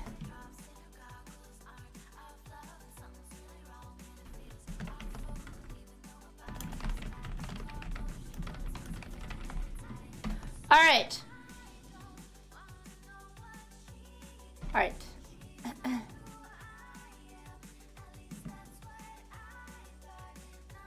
Post. Okie dokie, bros, here. I'll pin this. That is That is the tweet.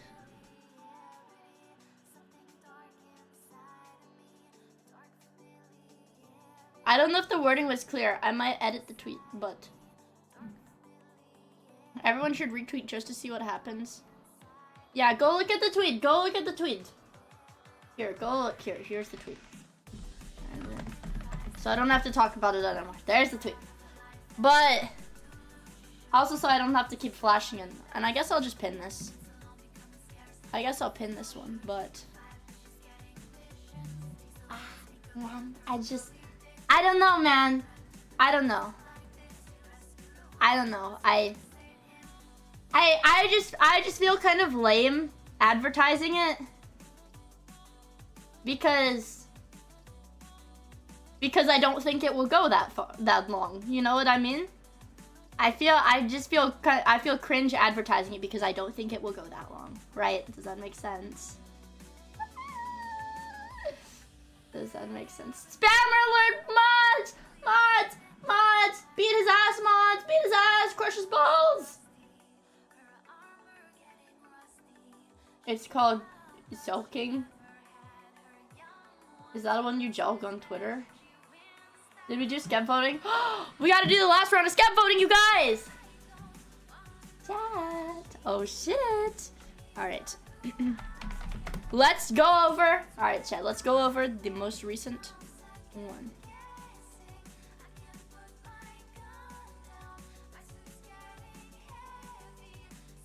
Okay, so we have round 1, 2, and 3. Now let's look. There's about 100 responses on this one. Let's see. We got a pie chart. All right. In first place so far is Miia and Mioid's Fucked Up and Weird. Then in second place is Goth Miia. Then in third place, Miia and Mioid's Wholesome. Tied for third place actually is also Maid Dress Miia. So,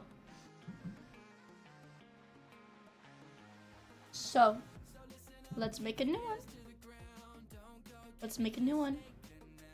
Make a copy. Miia, Subathon, Skeb Reward, Final Round. Make a copy. Oh boy, this is gonna be the last one. And I will leave this one open until the end of the Subathon. Delete this. Delete this. Gunnar and Wizard, unfortunately. Alright.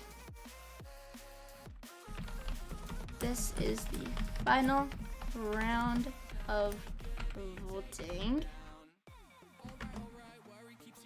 Alright, settings. Responses. Limit to 1 response. There we go. Alright, questions. And send. Send. Copy link. Shorten URL. Copy. Alright, everybody! Alright. Alright. Goth Miia was winning until sandpapering. I'll let you guys decide. No sandpaper threatening. Fair voting. We're gonna have everyone. Final round of Skeb voting. Let's make sure it links to the right thing. Yeah! Yeah! Yeah!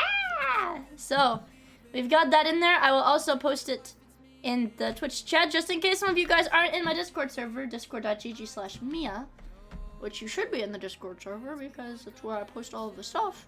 But there's also a link to fill out the form.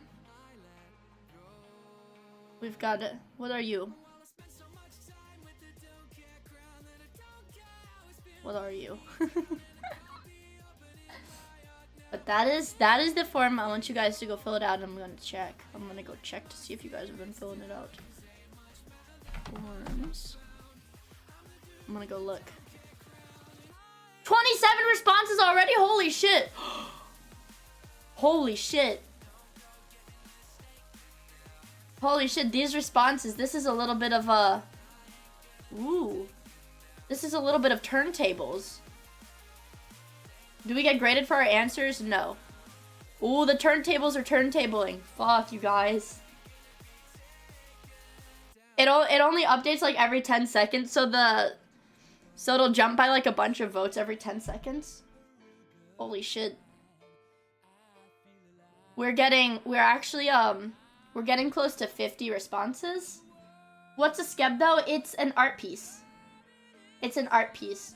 I pay the artist money and I tell them what I want them to draw, and then I wait like a week or so and then they give me the drawing. And the skeb is just gonna be what chat wants it to be. Maybe I shouldn't have said the no sandpapering thing, because I will say a lot of people want a goth girl. Holy shit. Clueless a week.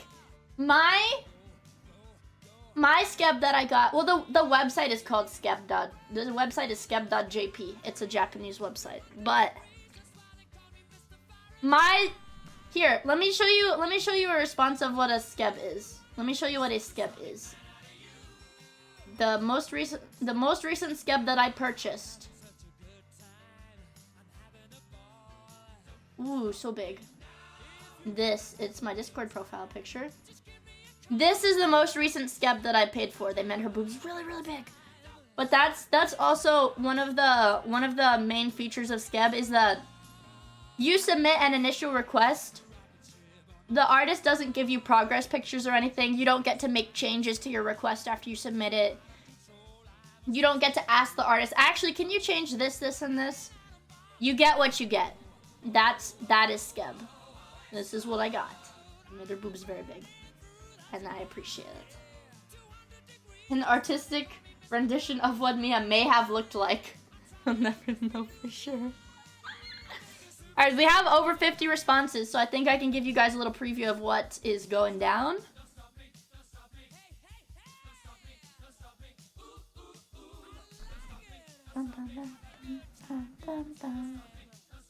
Oops, where is it? Where is it?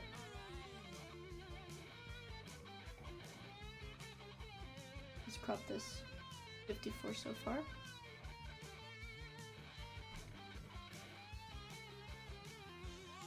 Oh man, you guys. This is not how the last one looked.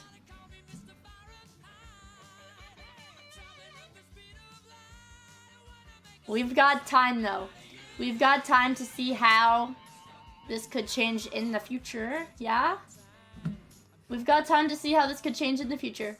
Yeah, baby! They want to, oh fuck. Oh fuck, the goth one is...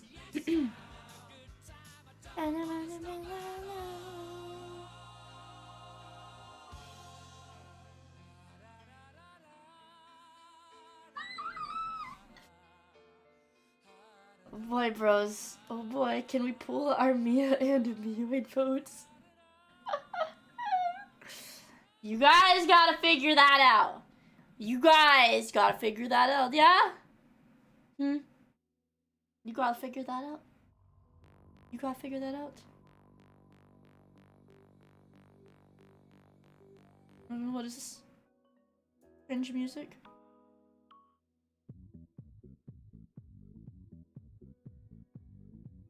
I love being able to do this with my model, you guys. Hold on. Shit is so...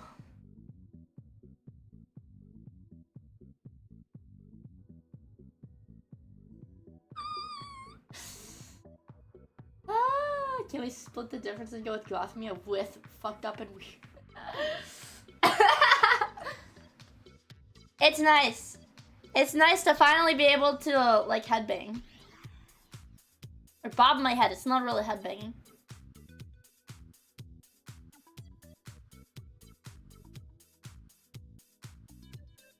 I missed this ability that I have actually never really had.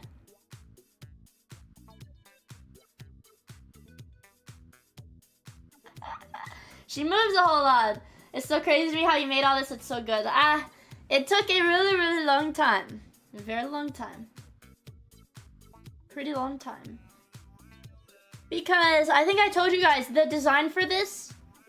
I was working on the design for this in July.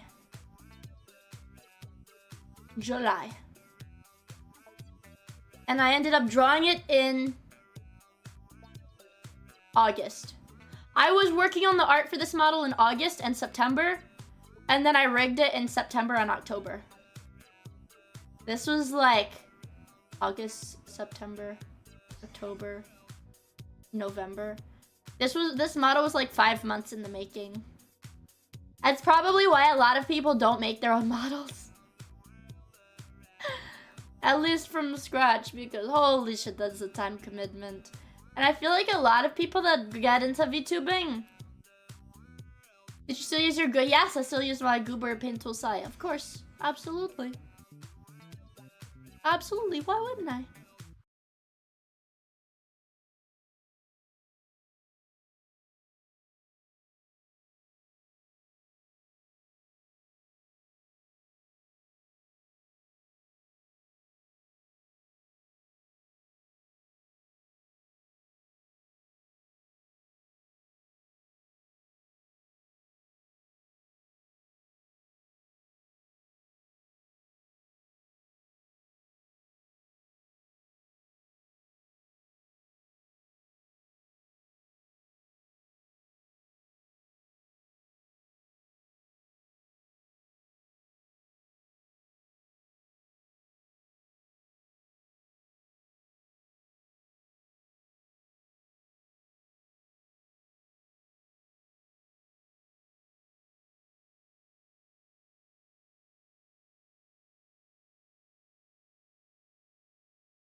The class has about 20 people in it. There were only 7 people because for my classes that I go to in person, it's funny. For my chemistry class, there were maybe about 20, 25 people that took the exam last time I was there for the exam. And then when I went for a normal class, there were like 7. I know 7 because it was a fucking single digit number. And in my art history class, when I went for the exam, there were about 40 people there. Like, it was like a full lecture. And then when I had gone for the class before that,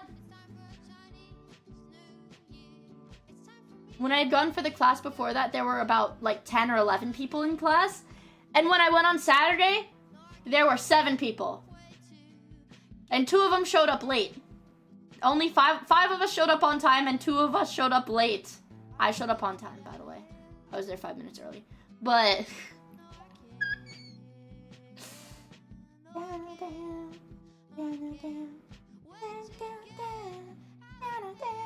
But yeah, they're not graded on attendance. It's really a matter of just showing up and doing the work. And I do the work. Yeah. I had a class that had a write your name pop quiz for 10% of your grade because no one was showing up. Attendance is not noted in the syllabus. For my environmental chemistry class. For my art history class, actually in the syllabus, if any Mioids remember from, I guess like August, September, I made a point every week, because my art history teacher said in the syllabus, I take attendance. Attendance is mandatory. I will take attendance. Every week I would go to class, and after class I would go up to her, and I'd be like, hey, I noticed you didn't take attendance. Was there an attendance form this class? And she said no every time. Until about a month into the semester, she finally told me, I'm not gonna take attendance. I'm not gonna take attendance, it's okay. I nagged her about it until I got verbal confirmation that I did not have to show up for class. And then I stopped showing up for class. It's not a passive-aggressive win, You can never be too careful. You can never be too careful. No.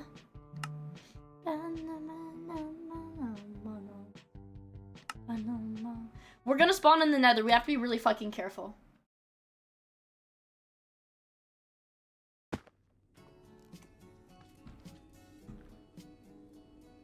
We're in the nether right now. We have to get that way. So we've got a lot of work to do. College teachers are just cool. One of my teachers made the final to go see the Avengers in theater. One of my I told you I have a very, very Chinese professor. One because I have multiple chemistry classes. One of my chemistry professors is very Chinese. He goes on tangents in our lectures to talk about China and how we should go to China to travel someday. And he said he would give us extra credit if we ate a century egg. Like a Chinese century egg. That sounds sus. No, he's very cool. He's very cool. I like this. This is the professor that doesn't, like, update the class for anything. Like, fucking at all. Alright, we've got this little platform over here. I'm gonna bridge over like this. Like this. I just have to make it very safe. The design is very human. Yeah, he is little. He's like... I don't know, he made... Oh yeah, and so he has like a very thick accent. He had like an incredibly thick accent, as in like some of the students can't understand him. I don't know, at my work, I would get a lot of Chinese patients, because I guess we just have a lot of Chinese people that live here. So I can understand him. I can understand him fine. But some of the other students have a lot of trouble understanding him. And he went on a tangent about like his accent one lecture. And he was like, like in very broken English, he was like, but my accent is good. It sounds nice, like singing, like music, like musical. He's funny. This motherfucker is very funny. I'll tell you guys that. Alright, let's keep moving. I think it'll be good. I can mine into this wall. Ah, didn't. Okay, we can mine from here a bit, I think.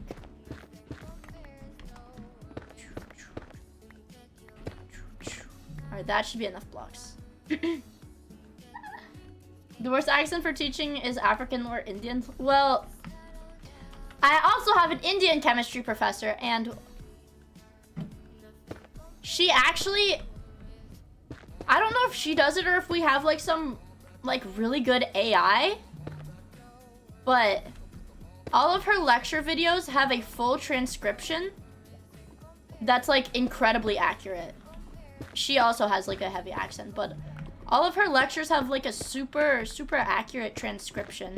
So sometimes I don't even need to watch the lecture videos. I can just read the transcription and take my notes based on that, which is nice. Okay, let's see. What are we working with over here?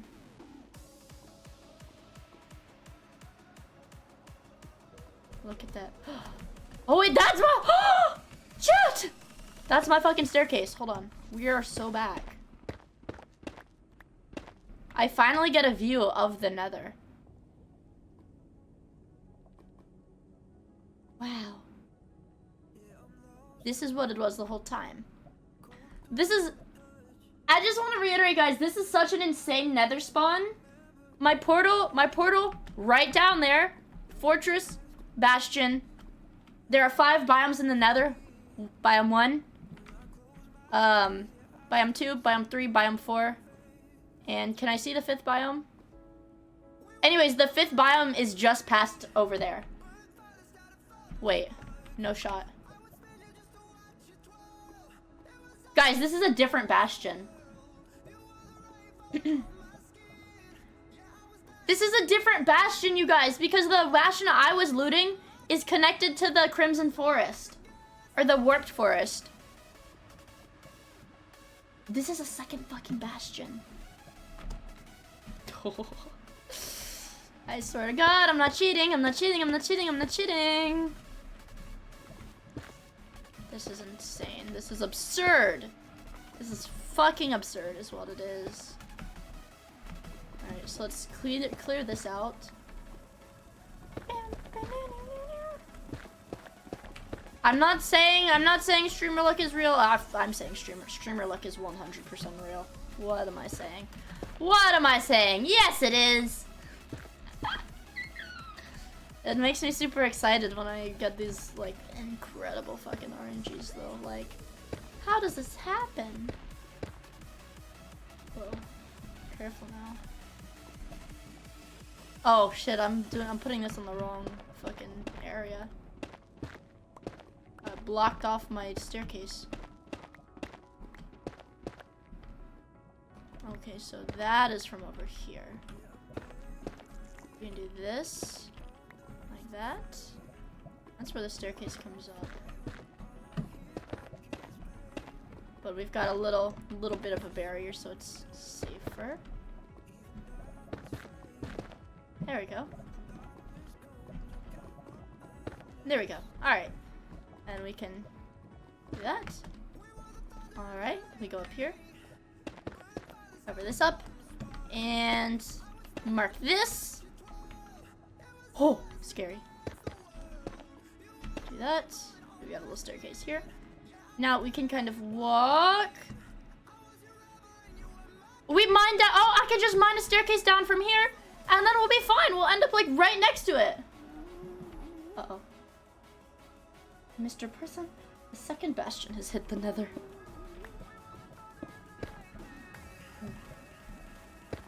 Do that. Do that. Do that.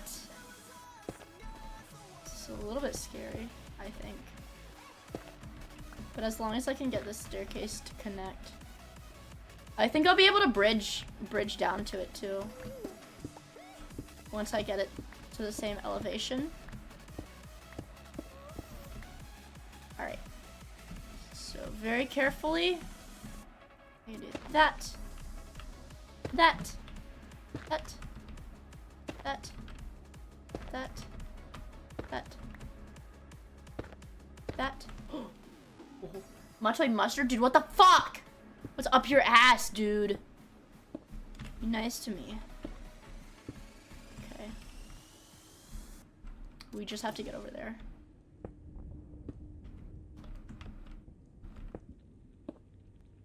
Alright. There.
Pretty bad at estimating distances.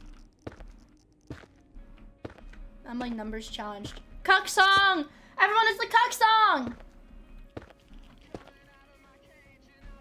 That's actually, it's like, this is more NTR than cuck, isn't it? Ooh, we went into a new chunk. It's still loading, I guess.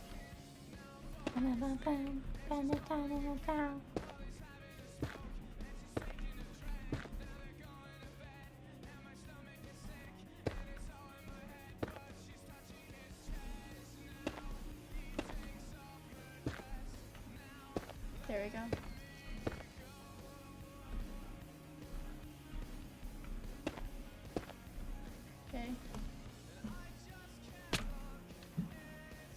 we go. We did it, bros. We fucking did it.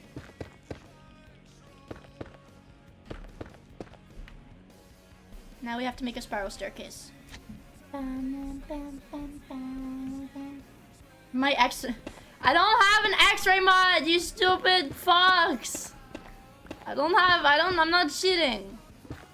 I'm not cheating. There's no... The only mod I have on my game is Optifine, and it's not even a real mod. It's not even the real mod, okay?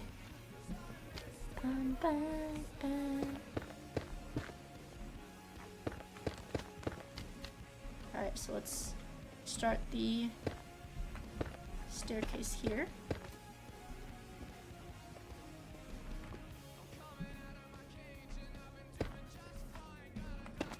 Two, three, four. 1, 2, 3, 4. 1, 2, 3. 1, 2, 3. Alright. Show us the game files, my toy.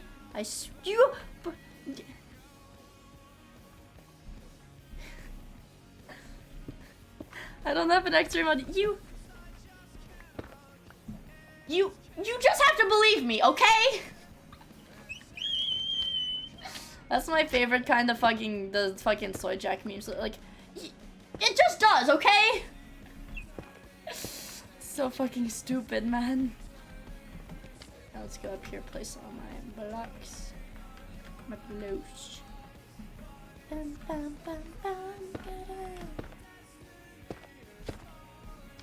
I think this is the right elevation. Hopefully.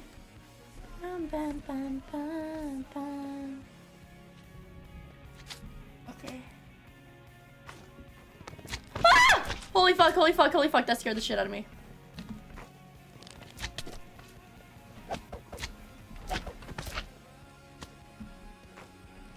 Get over here, fucker. Get over here. Give me the cream. I want the cream. I need the cream. I need the cream. I need the cream. I don't like how they just kind of look at me a lot.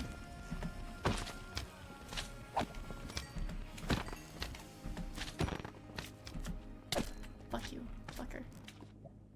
Fucker. We're gonna have an infinite magma cream though, I will tell you guys that. I thought this is so much.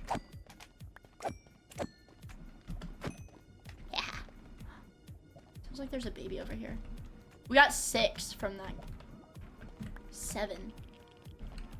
Looting 3 is insane. You need the cream. I love the cream. There's cream in my coffee.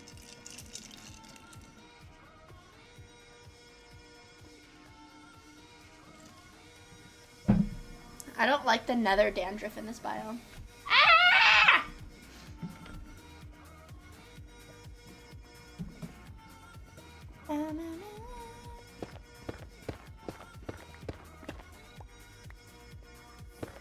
Ooh, scary.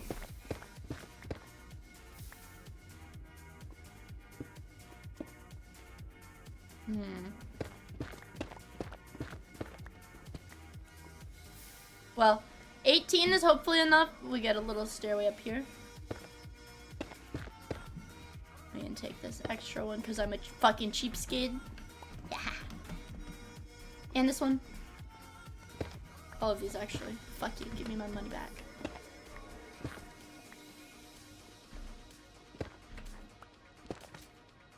Aha. Alright. 21. Enough.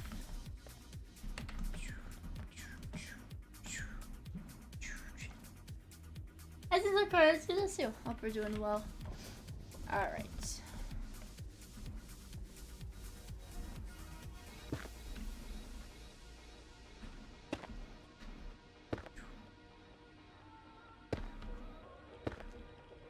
One, 2, 3, 4, 5, 6, 7, 8. 1, 2, 6, 7, 8. Perfect. I'm a genius. We've done it, guys. We connected My nether portal is now connected to my base. Or my end nether portal is now connected to my overworld base nether portal. So I can go back, grab all my shit, go home, finish enchanting my stuff. We're good. We are so fucking back. Okay, we go up here. Right, we go down here. I have to get the muscle memory of like the pathway. We do this, and we go back through here. And we go back through here. Uh-oh.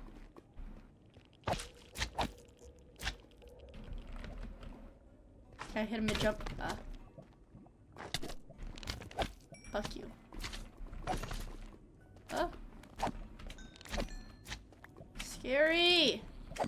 Get away from me!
Now I'll just take everything back.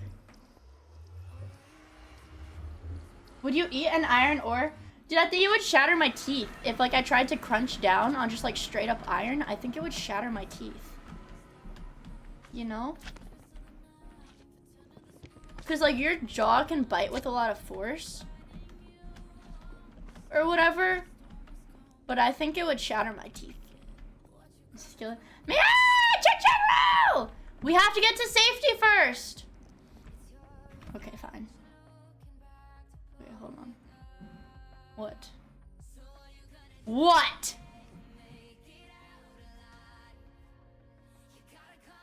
Oh, Dizzy just now saw it? No, dude, I feel bad.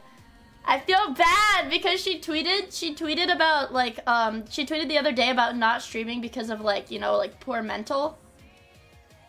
And that drawing is mean!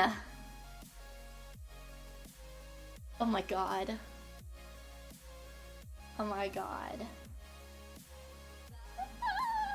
It's so over. Get fucked, dude. Limo's so mean. So mean. What the fuck? What the fuck? It's so over. It's so fucking over, you guys. So over. Alright, let's make our way back. We've got bigger fish to fry. Bigger fish to fry, brothers. Let's get back here. Boom, boom, boom, boom. Uh-oh. Babies. A very dangerous path right here. I don't think it's too dangerous, though. Okay,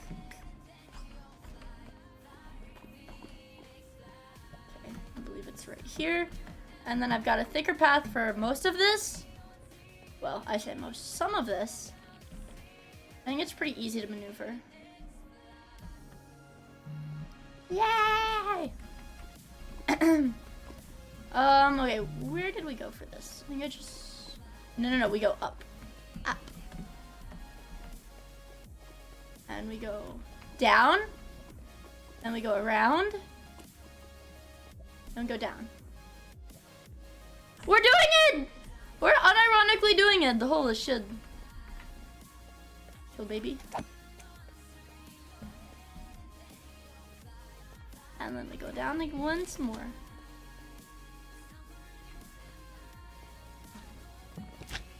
This could be very dangerous. Fuck you. Fucker. We're safe. We're safe. We go down here. And we go home! The RNG for finding a nether fortress is always a pain. I don't know. That's like perfect RNG for me. I don't know though. So. We've got some goods. Did I pause my Spotify? There. It was just quiet. And put all my fancy shit in here. Alright, what I'm gonna need to do is get take my gold. I'm gonna make all my gold into gold blocks because I have so fucking much of it. We have like almost a stack of magma cream.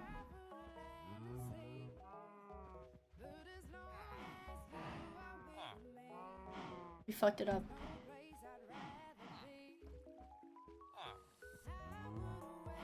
Okay. Do that. 14. There we go. A lot of gold. We have a shitload of gold. We're so rich!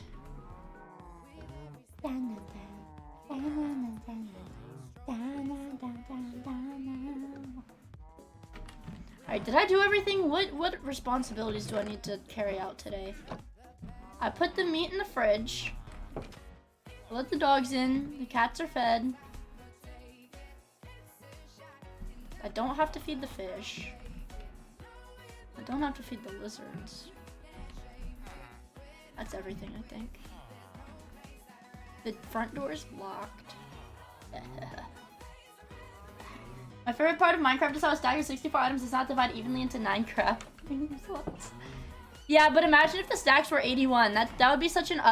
What if Minecraft was all like multiples of 3? That would be kind of ugly. Wouldn't it? Put these in here. We're gonna put this. I want to put this on my fishing rod.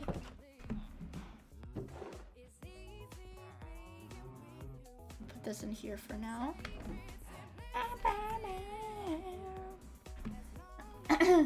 Why is 3 uglier? I don't know. I think 2. I think powers of 2 looks nicer. Plus, imagine like I don't know, man. I don't know. I don't know. I don't know, man. I don't know. Yeah. Actually, you know what? It is kind of confusing because chests have 27 slots, I think. Right? Don't chests have 27 slots?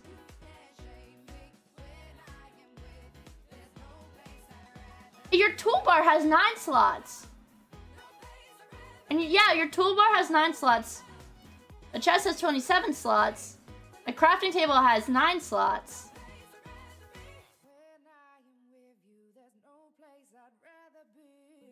But items stack.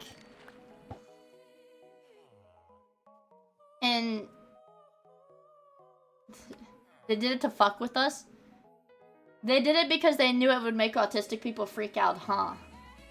Huh. They knew the autistic people wouldn't let that go. Hopefully I can... Oh shit, I have to put my... This... Oops. There we go. I need to do this so it mends my, pickaxe. Actually, I think I can smelt some ores. I think I can smelt ores. Has Minecraft ever increased inventory? I think it's always been like this. If anything cooking. I'm gonna need to smelt stuff so that I can get XP. Do I have any ores? I feel like I had iron ore at some point. I thought I had iron ore at least. Somewhere. If you smelt it, you dealt it. But I didn't smelt it. That's the issue. I needed to smelt it, but I didn't.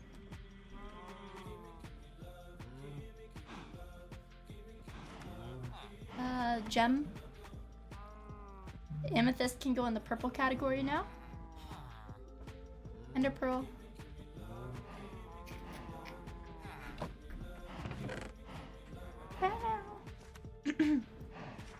Only have 5 ores. We might have to do the fucking cactus XP farm, you guys. I might have to. Actually, I have a lot of books, so let me get some gems. Let's do our fucking mending trades.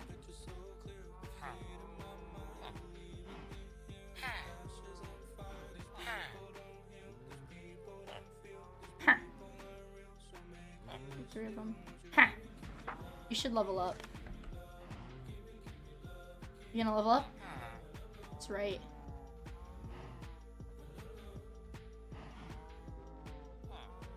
Oh fuck, this is cracked.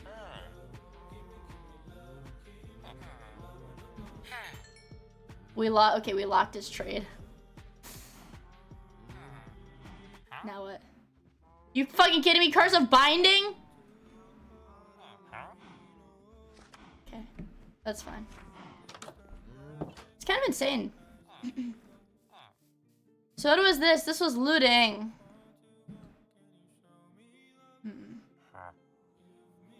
That was looting. I don't think we really need looting. Smelting kelp gives XP. Yeah, I know the cactus and kelp farms are what a lot of people use. They can, yeah, Jensen, they can give you curse books now. It's kind of weird. Okay. Also, it's 1 p.m. I think the boba place is open. So let me check. Let me see if I can DoorDash it.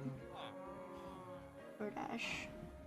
If Meat Scepter's still in here, I want you to know I'm like unironically been thinking about the fucking Vilon like consistently today.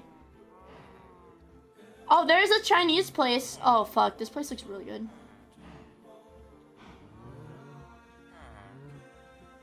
Can I just order Chinese food? That's for dinner. No, I've been on kind of, if I have like a full meal, I've been having like 1 meal a day. But if I have like tiny thing, like when my mom cooks and insists I eat, then sometimes I have too little. Okay, chat, you guys decide. Oh, never mind. You guys don't get to decide. I was gonna say you choose Boba Place 1 or 2, but one place has like literally 3,000 ratings, the other has like 10 ratings. So, and this has pictures too. Let's see. Fuck, this looks so good. The last time I got this place, I had a strawberry matcha tea, and it was really good.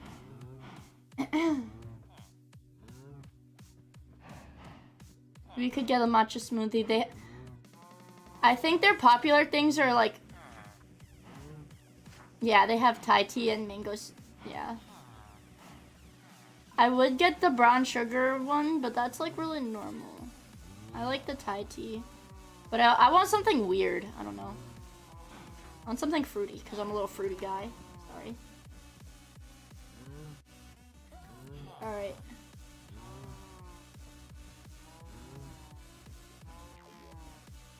Alright, guys. You guys get to choose. I want something that's gonna be good for my throat. So they have a honey green tea. Honey green tea. Or... Okay, honey green tea. Or...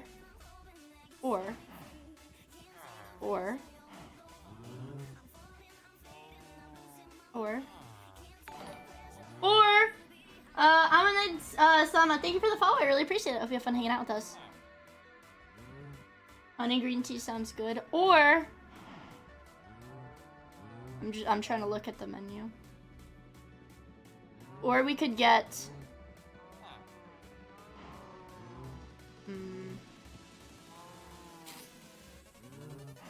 hold on. No coffee. I already had coffee today. Yeah, let's go with the let's just go with the green tea then. Let's go with the green tea. It's been a minute since I've ordered recently. Let's get half sugar. I never trust this place because I've had to order with like, let's get a big one.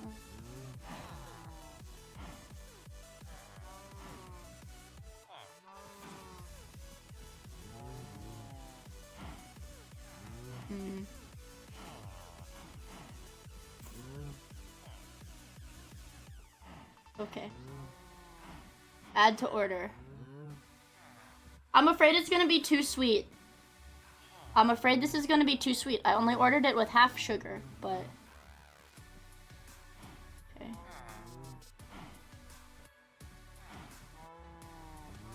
Alright, it's like 15 bucks to DoorDash this. Jesus Christ. Well, better than leaving my house. I hate leaving my house. We get green tea today. We get green tea today. Oh, I gotta redo my tracking thing, I think. Alright, give me just a second. Give me just a second to fix my tracking.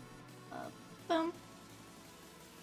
Don't freak out. She's gonna be right back. She's gonna be right back, you guys. Don't freak out. Don't freak out. Don't freak out. Don't freak out. Don't freak out. Chat, don't freak out.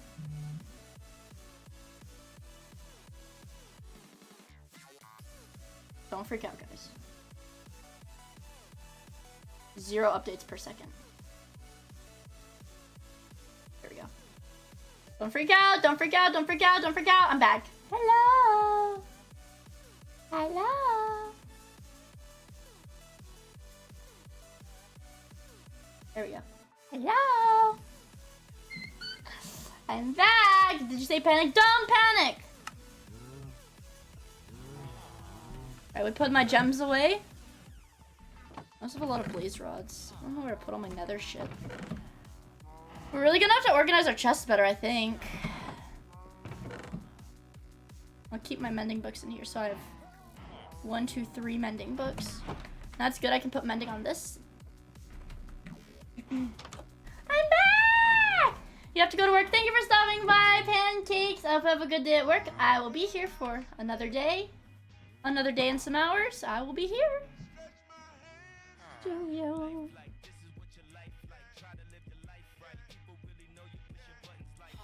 Okay, my brightness is down. There we go. We'll close this. Let's go fishing. Just a little bit of fishing. Only so that I can repair my pickaxe a tiny bit, because I used it a lot more than I thought I was going to when I was in the nether.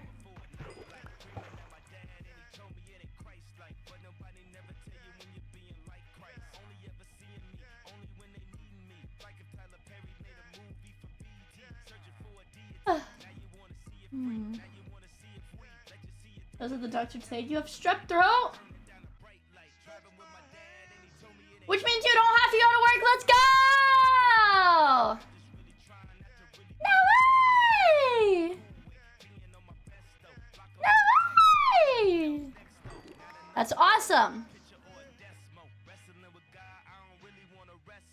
Dun, dun, dun, dun, dun.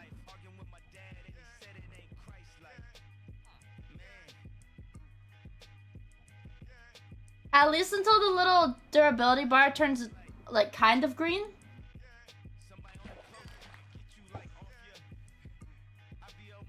Wait, Link said starting? Question mark? What does that mean? What?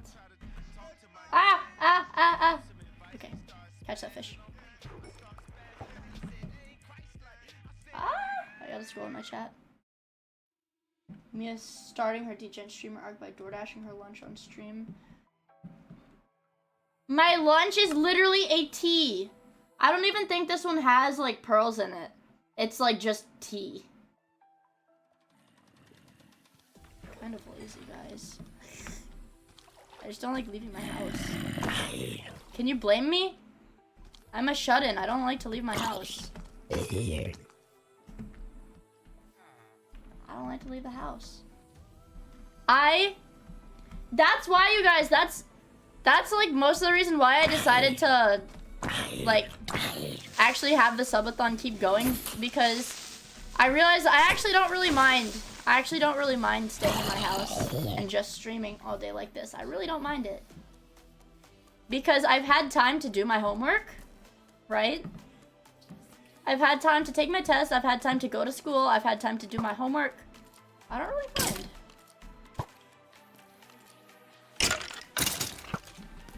Ooh, you think you're sneaky? Try it. Ow. Killing these guys should give me money. No job, no kids, no bitch wife, just me. That's right. That's how I live. No job. I actually got a text from my boss asking if I could like cover a shift or something. I didn't open it. I'll be honest with you guys, I didn't open it. I'm not gonna open any more texts from my boss. Because I'm still employed. I'm still employed until like the end of this month. And if I don't work any shift by the end of this month, then I actually am no longer employed there. What is this? This is some pirate. I don't like the way he laughs at me.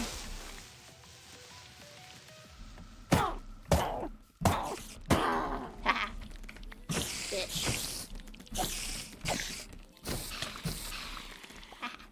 My pickaxe should fix itself soon. I did put my 2 weeks in a month ago, but I worked that pay period. I worked after I put my 2 weeks in. So I have to go 2 full pay periods without working. Like without clocking in at all. And I clocked in. So I have to wait a month. Yeah. Because they want me so bad. They want me so bad. Alright, everything else is prepared.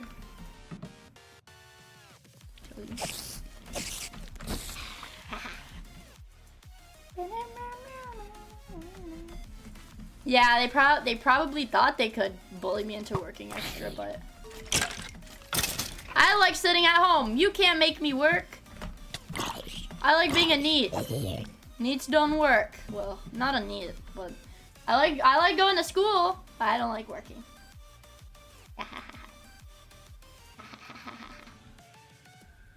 They can hire new people. I don't give a shit.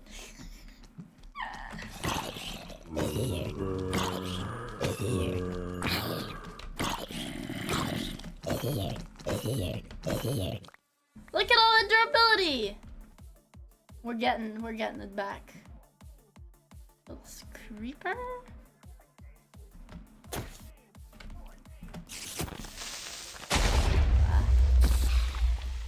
I have so many creeper holes near my base, man. It's disgusting.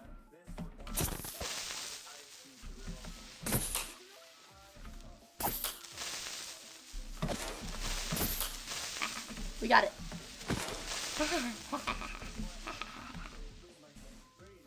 Lucian, go to school forever. This is totally what grad school is, right? I have to go to, well, I could probably get some kind of job with my degree. But I probably will have to go to grad school, man. I I probably will have to. Man. That's fun. I like being in school though. I like learning. I'm a little knowledge-pilled student cell. Sorry. Wait.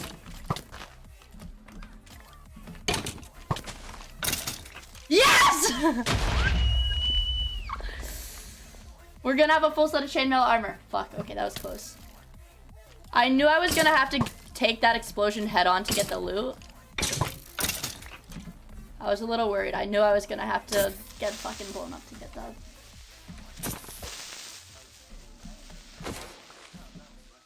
Alright. I wanna put mending on my chainmail armor. Ah! I totally forgot to like actually attack him.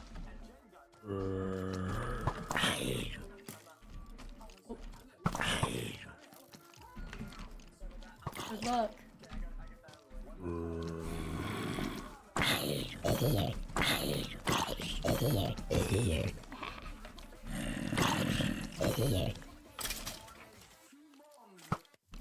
I need to get a...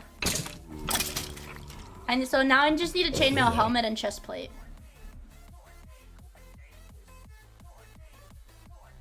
I think chainmail is the same. Yeah, chainmail does not give you a lot of armor. But I think it looks cool. And the only way you can get it is from looting it off of a monster. I think...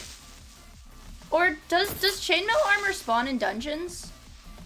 I can't remember. I don't think it does. I think you can only get it from monsters. I always thought... Hold on. He's aiming at me. That skeleton's gonna fucking die.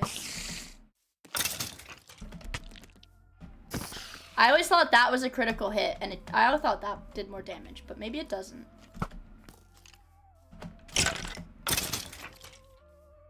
I thought it does spawn in dungeons? Attacking while falling does extra damage. Yeah. I like doing my critical hits. Yeah! Alright. Let's keep moving.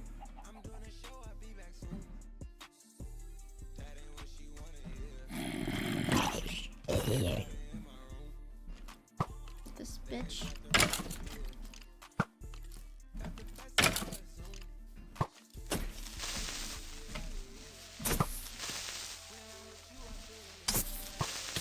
Yeah, let's get a music disc from him. Shit.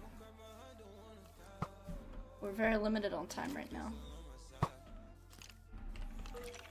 Actually, I believe the skeleton AI will... A blue one! It's purple! Oh, that must be Maul. Yay. Yay.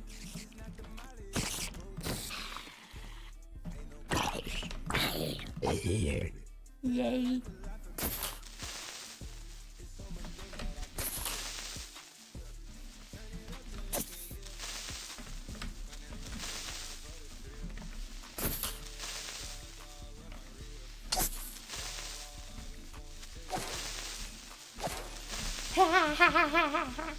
That was a little bit scary.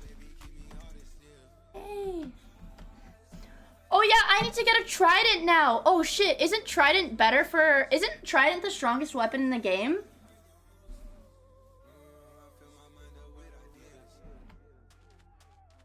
It is, isn't it?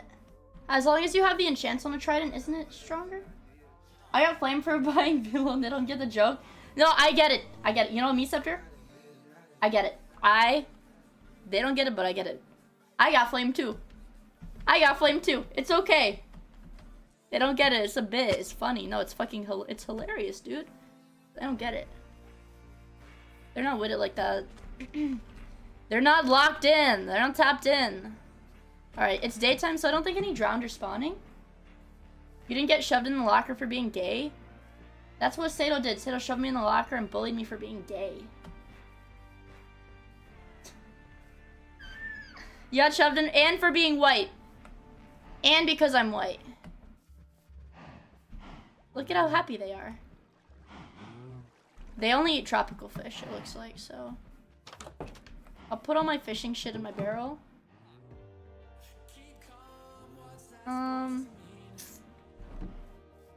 Do a tiny bit of fishing. Based? What the fuck? What do you mean based? That's true. Sal would be the last person to shove me in the locker for being gay. He would definitely do it for me being white, though. You don't like white people.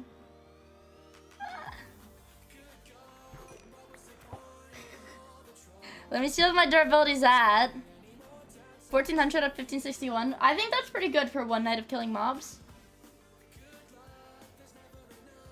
But I won't accumulate XP until my tool is completely mended.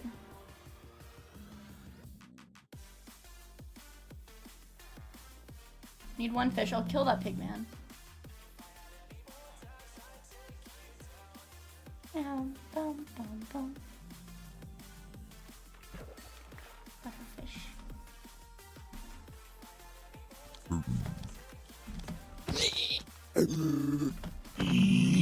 Yay! Sword! How much did that give me? 1416. Ah! Whatever. Whatever. I'll put my music disc in my chest with the discs. We need to get a jukebox soon. Actually, I really want a jukebox. Drop the Excalibur. There we go.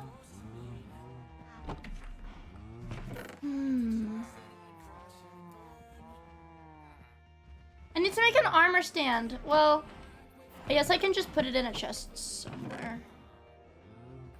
My chest is kind of full, though.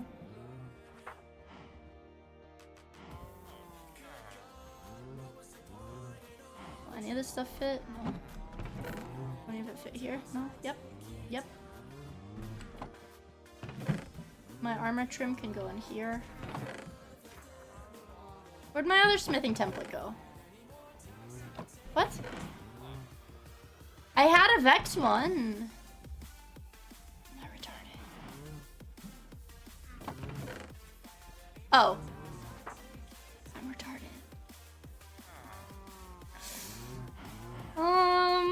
Put some redstone in there.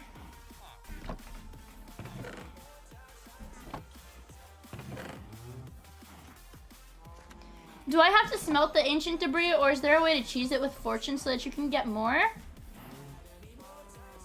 Or is this, like, this is it?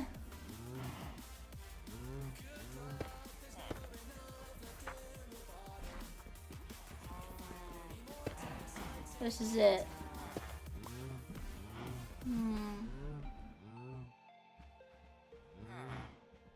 I guess it's it.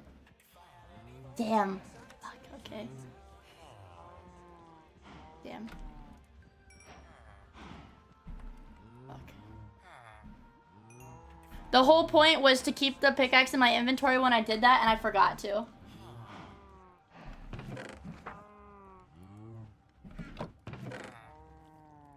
Alright, well, I'll keep that in there. I feel like I should go tame a horse, honestly. We have a little battle horse.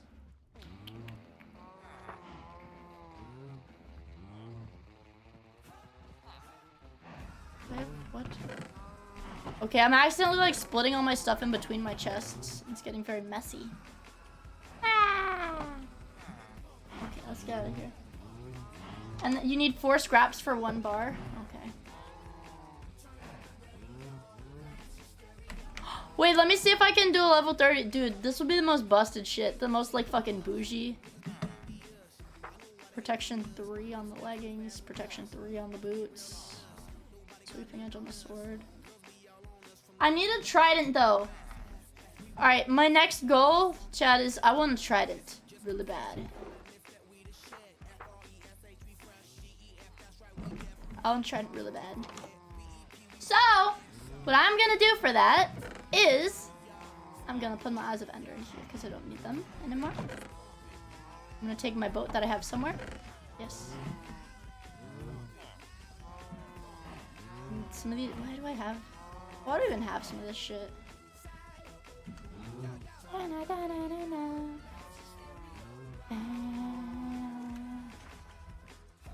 1 torch. Yeah, I guess I'll take that with me.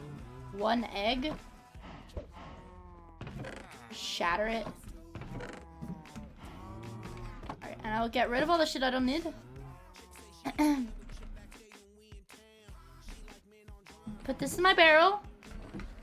Get rid of this too. And then I'm gonna make another shield just because I think I should have one just in case. Okay, 1 ingot. I'm gonna need 1 more plank. Perfect!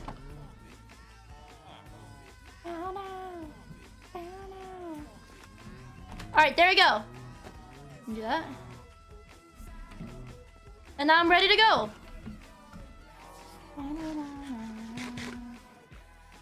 I know, I can't. That was like the happiest day of my little fucking child life when I saw, when the enchants only take your level down to level 27 now. But it was so much more rewarding to have to work extra hard to get the enchants. I can't remember which way I should be going. Alright, I think this way.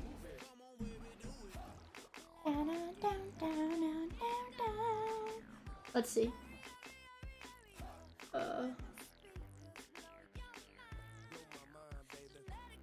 Okay, I gotta make sure I don't have to like check my door. I would have just told the driver to ring my doorbell, but my pets get anxious. They get anxious when strangers ring the doorbell. One of my cats actually hisses at the UPS delivery person when they come to the door to like make like my mom sign for a package. She growls and hisses at the delivery driver like a dog.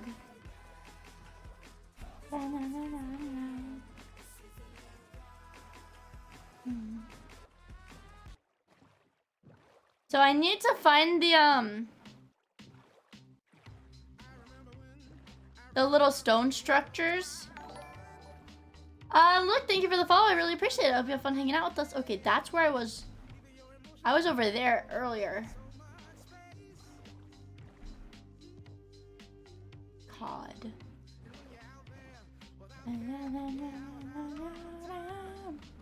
So what is this? This is a lukewarm ocean. But lukewarm ocean doesn't mean shit. Warm oceans are the ones that spawn with coral. Yeah, she defends. She's like a guard dog. So I'll keep boating through the river here.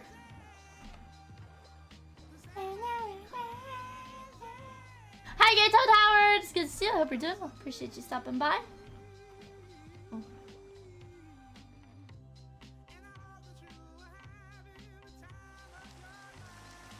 Okay, there we go. I gotta make sure my phone doesn't die while I'm tracking with it.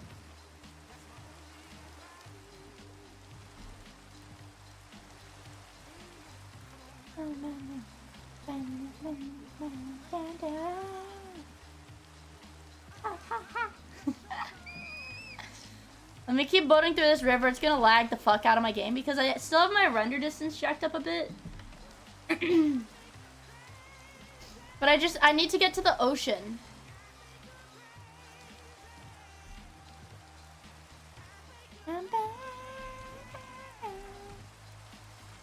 Ah! What's happening? Begins. Okay. Ah! Woman driver. It's like my Minecraft guy is going in and out of consciousness. Everything's getting fucked up. Oh yeah. I don't want you guys to have to look at the fucking 1 FPS Minecraft, so at my 30 chunk render distance. Let's keep the render distance at 6 chunks. That's crazy. This is how normal Minecraft is. I need to see at least 30 chunks, dude. I can't do this. I feel so nearsighted.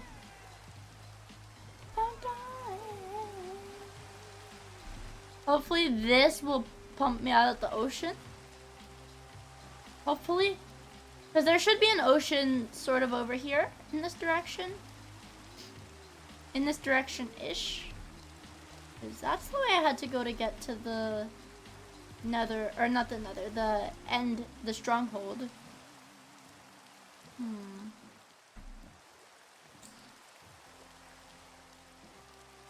No. So, Link, it lags a lot because... It lags a lot because I like to keep...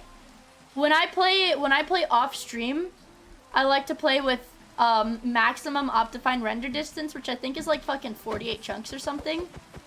But when I play on stream, I like to play with like 32 chunks. And I think default Minecraft only goes up to like 16 chunks.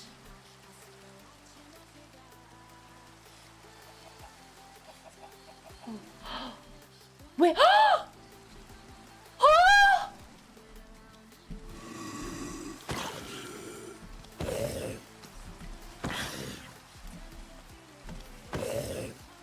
Oh! Mesa!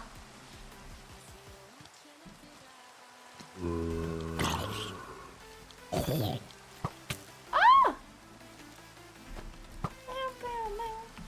Mesa!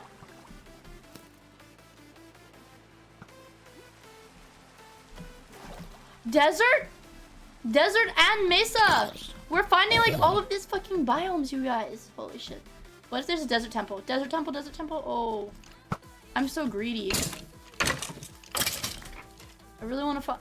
Cactus! Cactus? Or 64 is the Optifine max, I think. Oh my god. Give me this fucking shit. Dude, this is sick! And the sand is red and stuff. Oh, it's so awesome, man. You guys, look at that, man. Oh my god. An actual mesa, like mesa plateau. Let me see if the biome changes, just for my...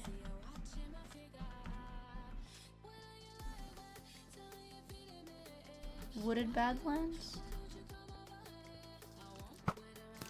Desert... Because I have to unlock, like, Desert Hills and Desert Mountain. Oh my god! Whoa! Oh, it's an azalea tree. That's an azalea tree, right?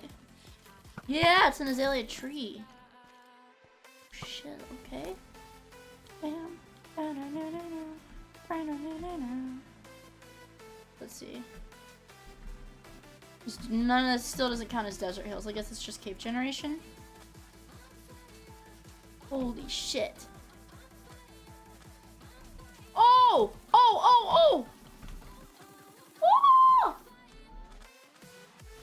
Bow, bow, bow. Wow. Oh! Let's leave. See, I like to have a higher render distance so that I don't have to walk around as much to see if there's any structures generated. So I might turn it back up. We'll keep it at 24. Gonna re-render the world really quick. Okay. That's good. I think it's the boat. Like, the boat moves faster than it can, like, continuously render or something. Oh, man. No structures? Oh. Let's see. More mesa? Jungle on top? Jungle on top of mesa! Fuck.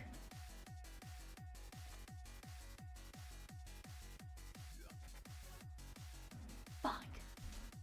I think we have to go to the water. Dude. See, there's just so much stuff. It's like rendering, there's so much stuff.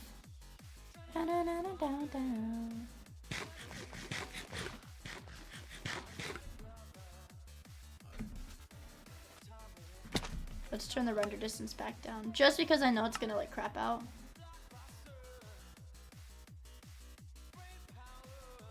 We'll keep it at 12. 12 chunks.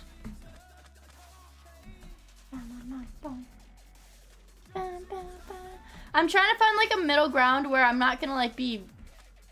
Oh! I knew there had to be a structure in the desert. There had to be.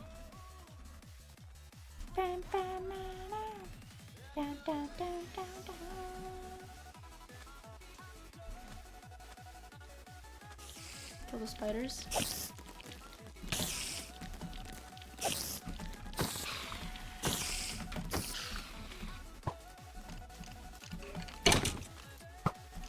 You're gonna die, buddy. Yeah. Alright. Let's go mine out the shit in this portal. Black void. Yeah. Where's the chest? Chest? Chest? Chest? Ah. Usually the chest is on this level somewhere. So let's not aggro any of those guys. Chest. Chest. Chest.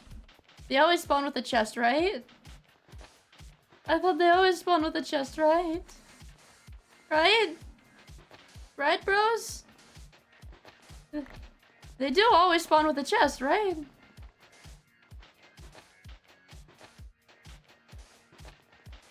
Right?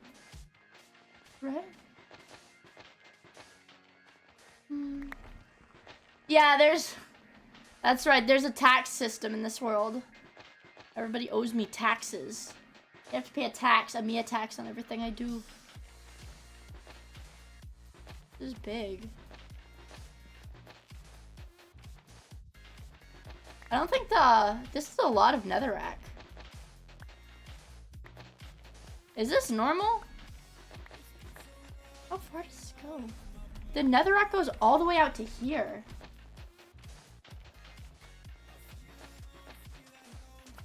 Maybe I can have the creeper blow it up.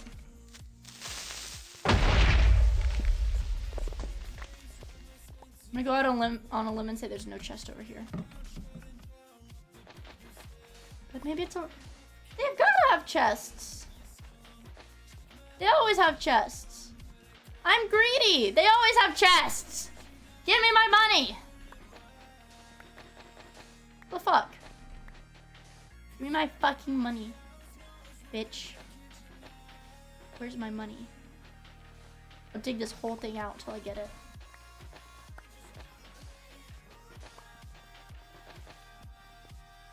Do they always have chests?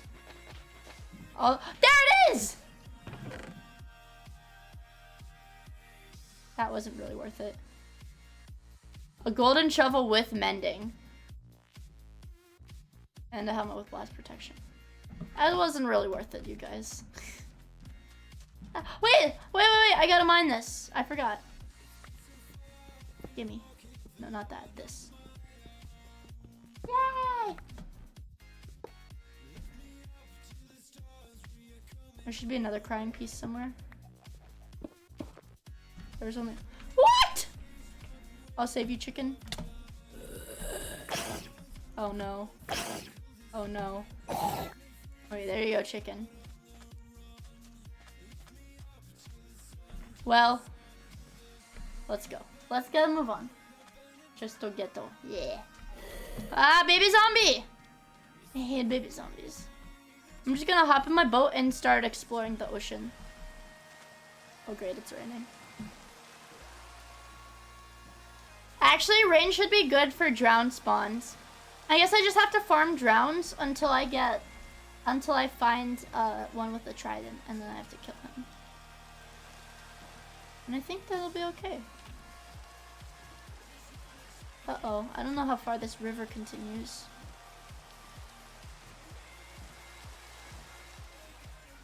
Hopefully far enough. Hopefully far enough.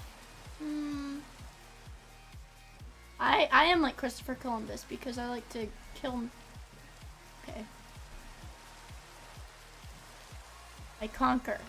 I'm a conqueror.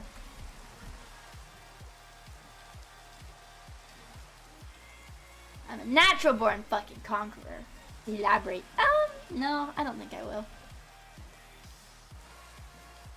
Gonna freak out a bit while I render all this. I like being a little explorer. Wait, this looks like the end of the river? No? Well, it continues for a tiny bit. Alright. Let's keep moving along. Alright, this has got to be the end of it, though.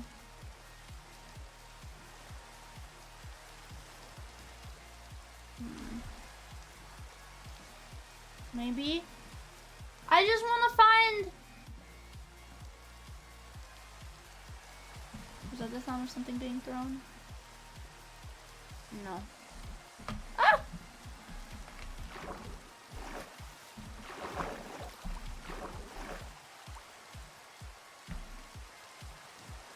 There you go.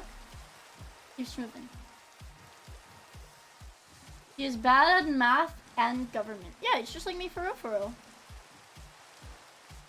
Just like me for real, on God. Okay, let's see. That's a lake. The river goes... Alright, we reached the end of the river.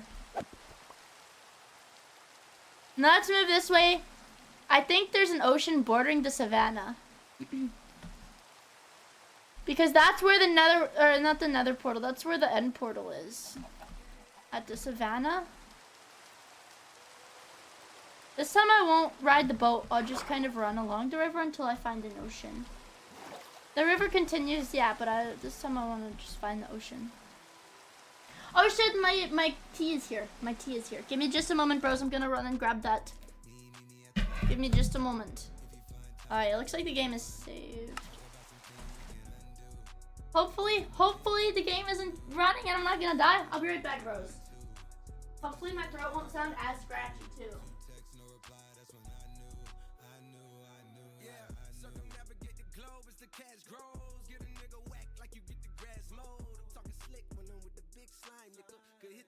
You can never hit mine, nigga. In my DM, they electric slide, nigga. No catfishing, this is not a fish fry, nigga. Never switch sides on my dog. Catch a contact, hit your ride, go to Mars. Everybody say, how could you come about your face and say I ain't the hardest nigga you'd have never heard? I left off like a rapper's dead and bird. A verse for me is like 11 birds. Just did the math, it's like $2,000 every word. I'm on the purge. Alright. Package secured. Ugh. My little drinky. My little drinky drink. It's got a tiny bit of ice in it. And I just have to make sure everything's like separated in it.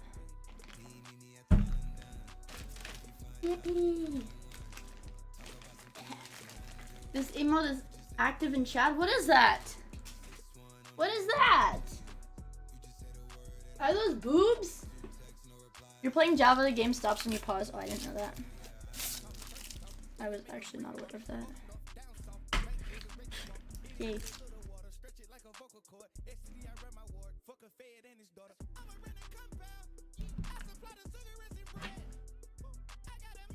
This is good.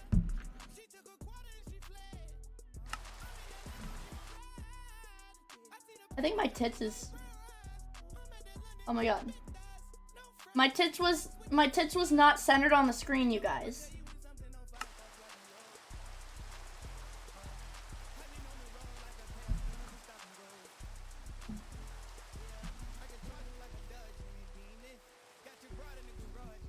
What I really want to find is a mushroom.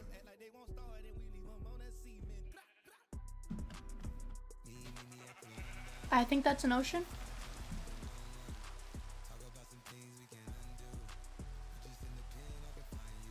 I think that might be the ocean, but I'm not totally sure.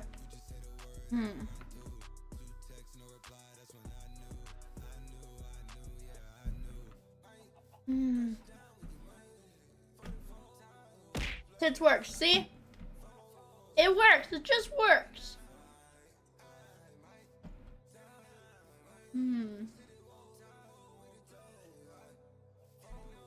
Damn it, it's just a lake.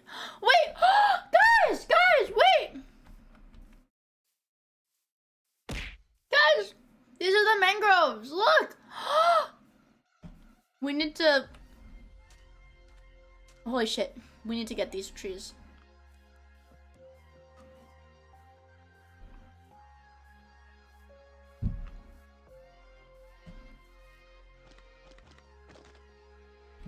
What is this shit? What is this shit, guys?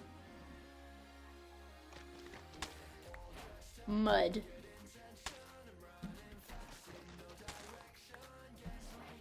Muddy roots.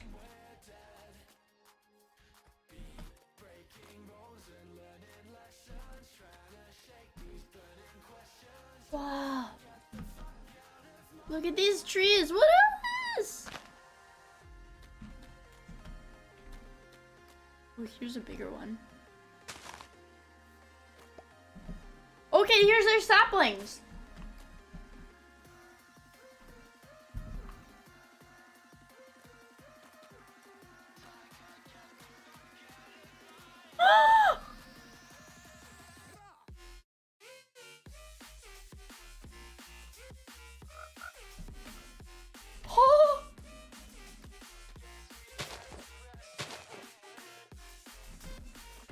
We have important business to attend to.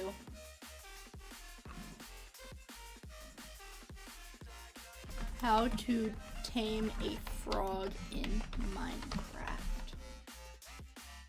Well, they're a tadpole.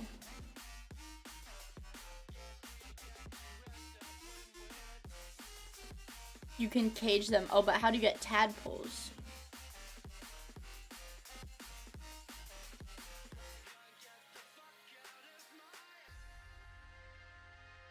We need to find water so we can steal their tadpoles. I think is how it works. I guess we use a bucket to get...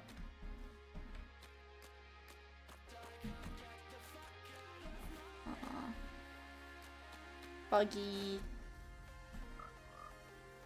Oh man, I need these frogs. I don't really know how this works. I've never seen this biome before. You can't tame the frog, but I think you can catch the tadpoles in a bucket. I think there's an advancement for that.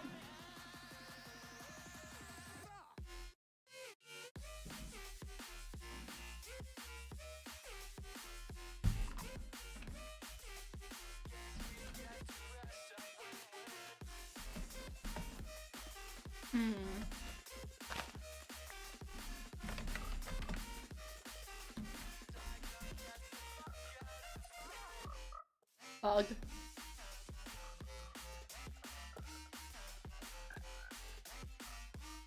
Oh, it's muddy. Oh, go in the water. I want to see the frog go in the water. Go in the water. He swims! We just have to figure out where there's tropical fish! Wait, we have to kill some tropical fish because that's what the axolotls eat. And that's how we breed them.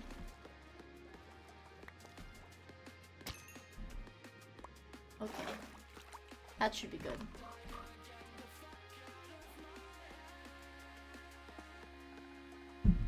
We need slime.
Alright. Not worth it. They don't have shit here. What the fuck? Oh!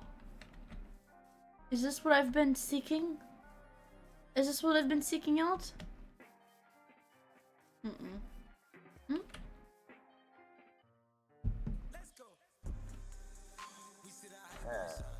Ah!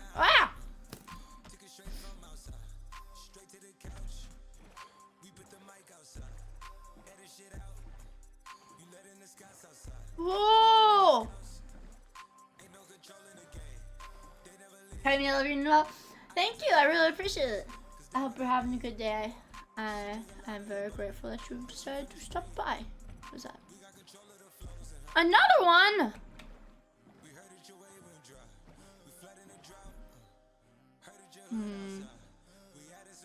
Oh, there's a drowned. We just need to find one with a trident. But I know the spawn rate of the trident drowned is pretty low. So it might take a while. Check F3 looks like Bog River. Yeah, it is. Damn it.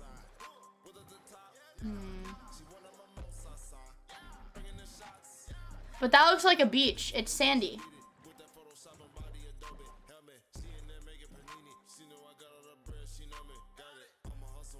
Usually the rivers don't have sandy shores, but the beaches do.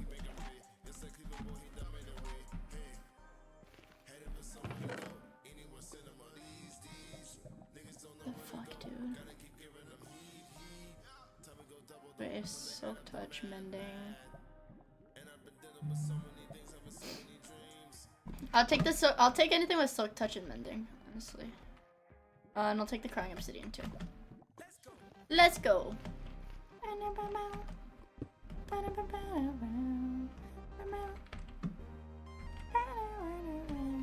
Okay.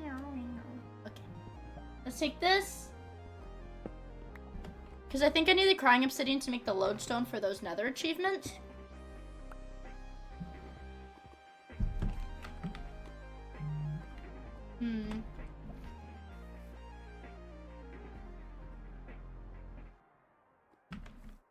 Don't see nothing. I don't really need the gold.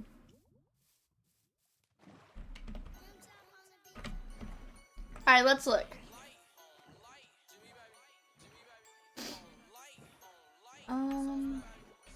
Cross my fingers, maybe? Pretty please? An ocean. We did it. We did it! An ocean! A sunken ship! Yay!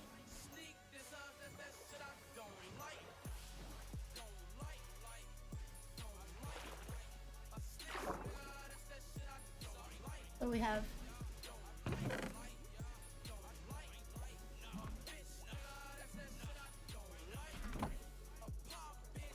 Okay.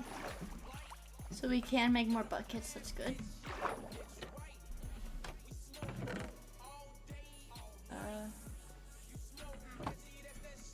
There should be another one. There's the treasure map. We don't need this shit. I'll take a clock because I think it would look pretty in my house. I don't need that either. Don't need this. Don't need this. Where's the treasure map? Here's the treasure map. Yay, treasure. Oh, another one! Guys, there's another one here too. I'm so lucky. Jesus. Oh man.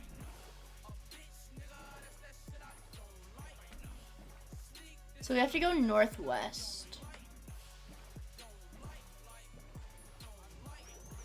I believe it is this way. Don't like. There's some guys over here.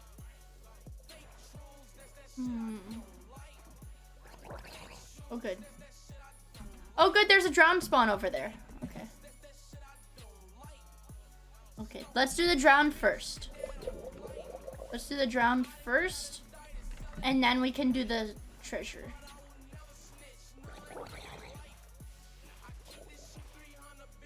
Hop out of my boat and look at everything.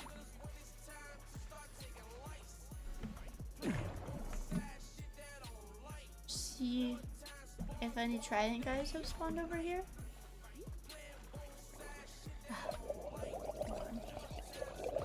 What are the chances none of them have no tridents?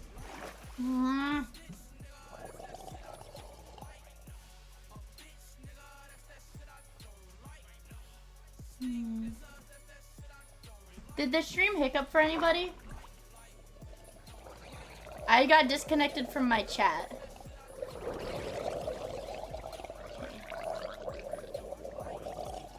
No, it was just my widget fucked up.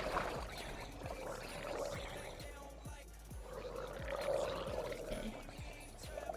I guess I just have to check here every night. I'm not sure if this is a one-time spawn or if I... Come on, dude, there's so many of them. Let me just check this last building over here one more time.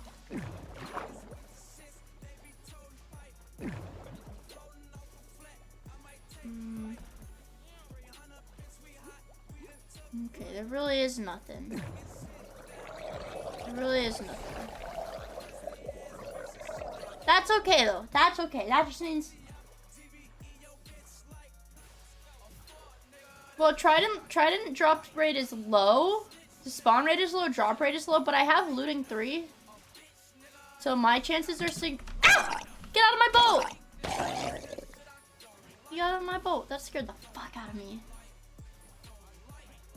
Let's check this one too.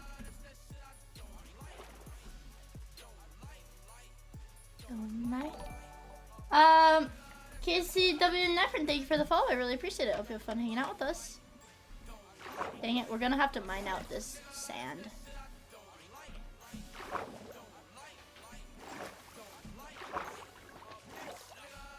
Shit I don't like.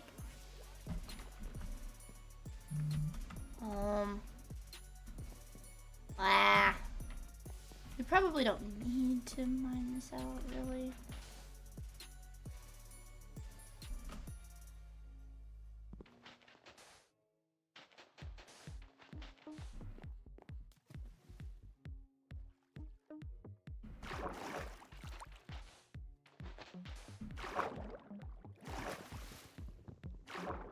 I just have to get this one piece of sand.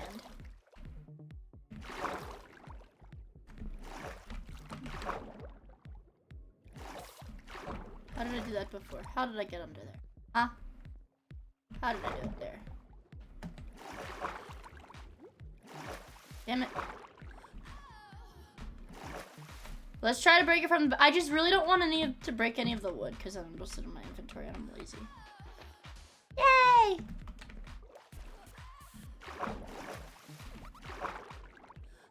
Open it? No, I have to actually swim over there. Just do this.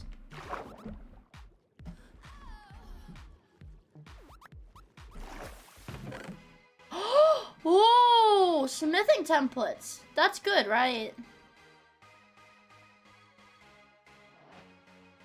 I'll take some of these. I'll leave the gold though, because I don't really want that. I'm lazy.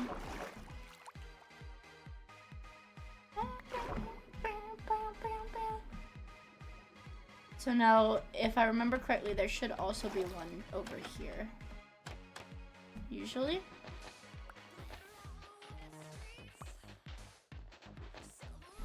So I know some of them have like only one chest, but some of them have more than one, I think. Yeah.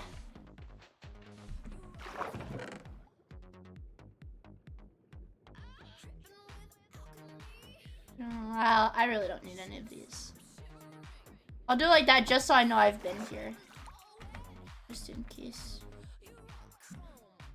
Alright, let's go back in the boat. We gotta look for more drowns.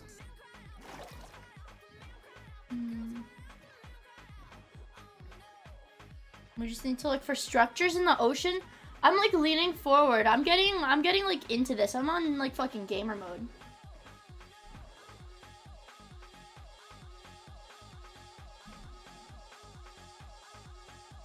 6% chance to spawn, 11% drop when looting. That's honestly not as... That spawn rate is higher than I thought it was.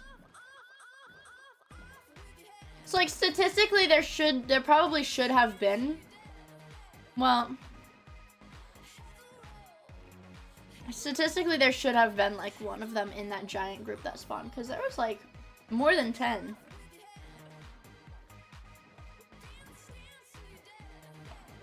Bangers!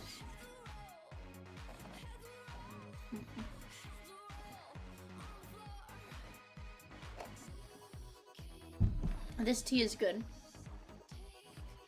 I probably should have gotten it with lower sugar though. I thought half sugar would be okay, but it's still really sweet. Not really sweet, but... Oh good, here's one.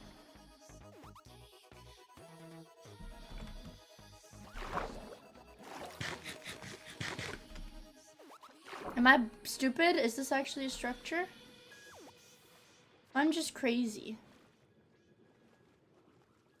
I'm seeing things. I'm crazy. I'm crazy.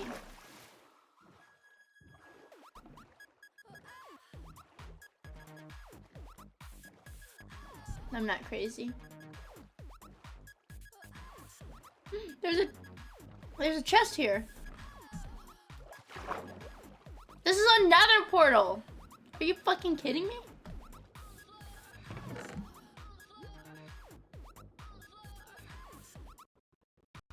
Oh! I'm drowning.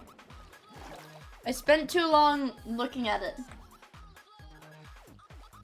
Let's get back to the boat.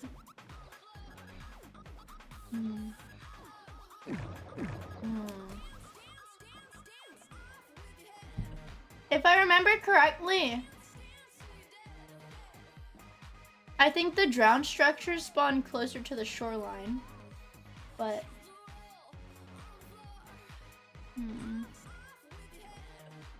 I'm not entirely sure.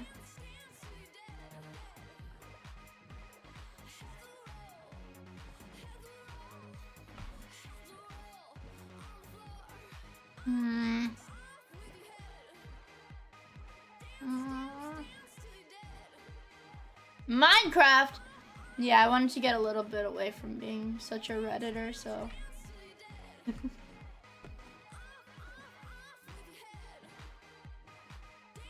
I'm trying to find a drown so I can... I'm trying to find a drown that spawns with a trident so I can get a trident. I'm not gonna pick up that lapis. Is this a river?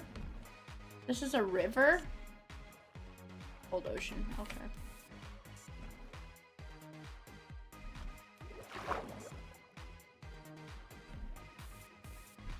What have we got?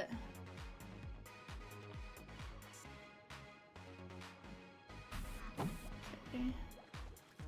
Now let's check the other chest.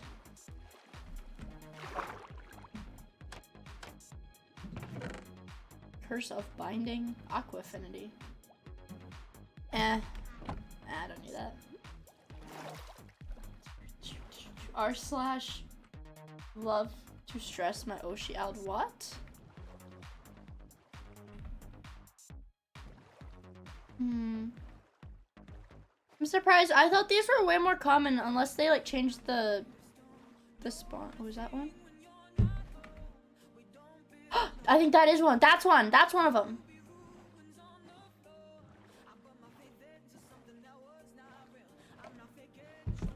Wait. That's a fucking ocean temple!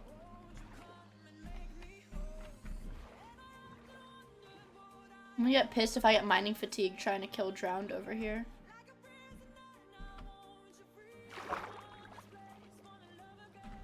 Okay, let's see. Tridents. Tridents, anyone? Trident? Oh, beautiful. Trident today? It's not. It won't let me open the chest. Uh-oh. Oh! The baby. He's got a fucking fishing rod. Drops pepper. Well, he spawned with a fishing rod, but none of these guys have tridents, it looks like.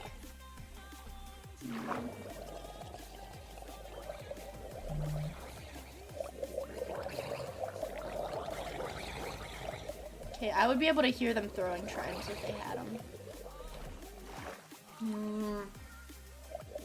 Family Guy.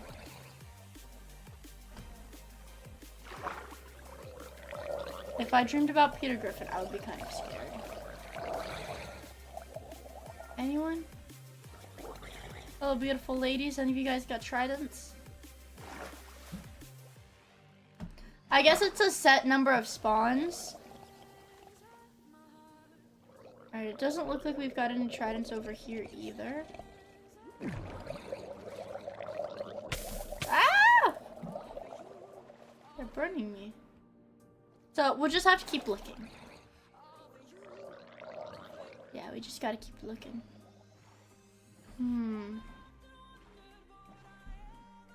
But I do think these are, like, relatively common. At least they have been for me.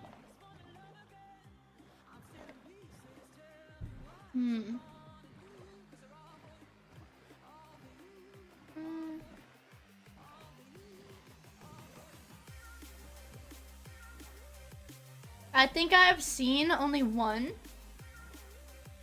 trident drowned in this world so far, so...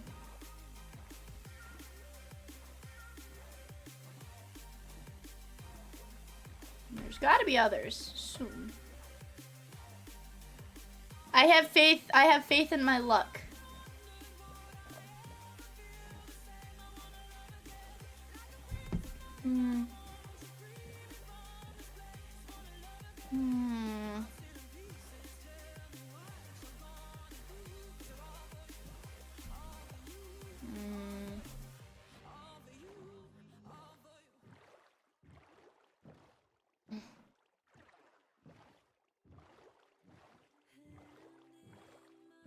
I'm not sure.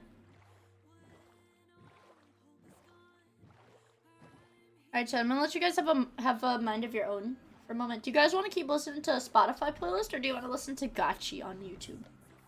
It's up to you guys. I know it is a little bit early in the day for Gotchi, so I'm gonna give you guys a choice, okay?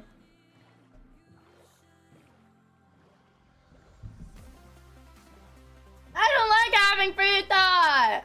No, too bad! Whoa.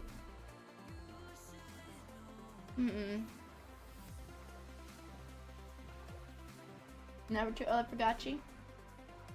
As long as it's not K-pop.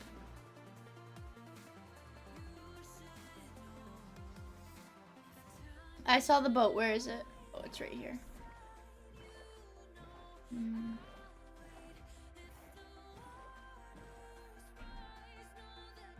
Yay, boat! Boat.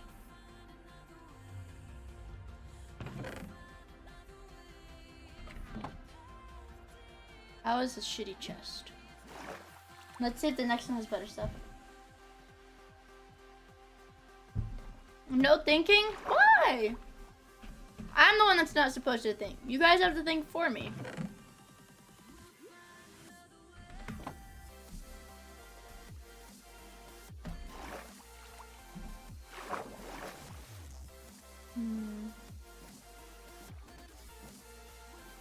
Maybe I'll get better drown spawns if I'm boating around while it's nighttime. Maybe they'll be better now because it's night.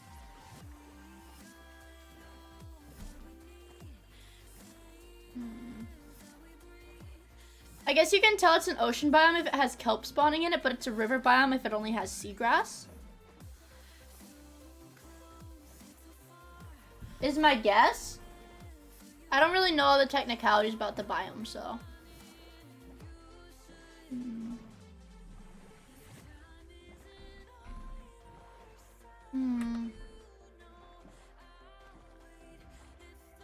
My schizo, yeah. Ah, no, I'm not.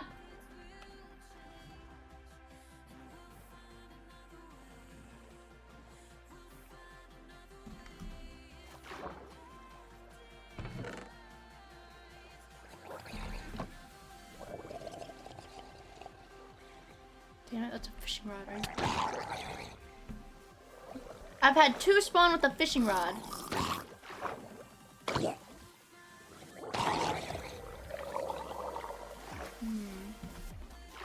Alright, let's wait for the rest of them to get in here. Get over here.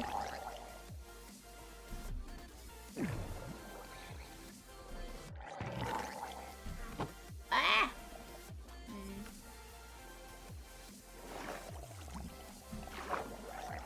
I guess I would be able to tell if any of them have tridents because I would see the bubbles from it. Okay, there's a chest in this one too.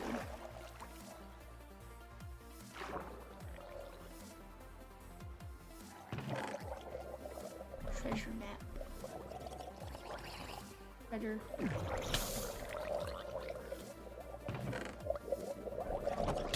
Ah!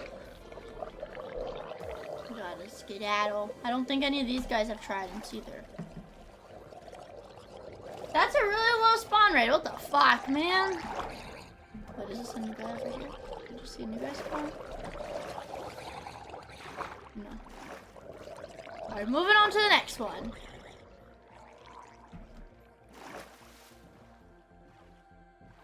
That's alright. We just move on to the next one. Hopefully I can hit a second one while it's still nighttime.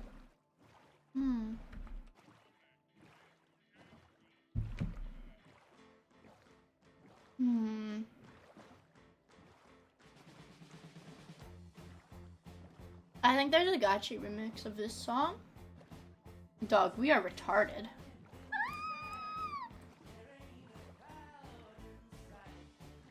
The first step to solving a problem is acknowledging it. That's what I was thinking!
I like this one, the tall pink coral. Oh my god, it's different. The brain coral is not the same as the fan. So horn tube bubble. What's the difference? We'll just grab a shit ton and see what goes in my inventory and see what doesn't. I think that's probably the best way to figure this out.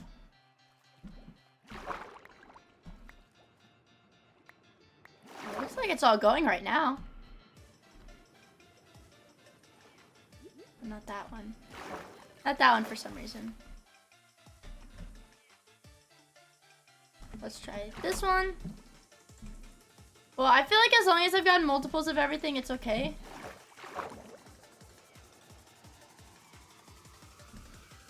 Also, the durability doesn't go down when I silk touch this stuff, which is cool.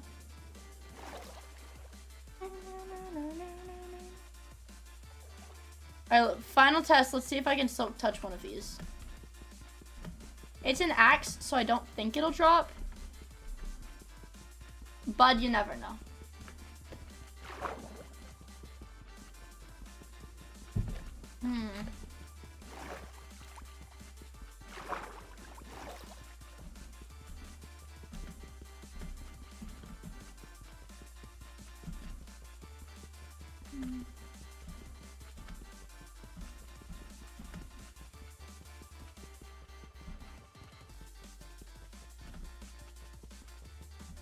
Let's see.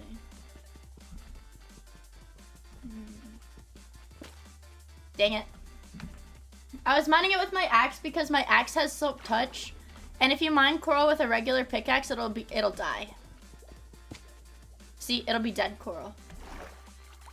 So I don't really need this axe. It doesn't work for that. Let's go over to this village. I want to see what's going on in the village.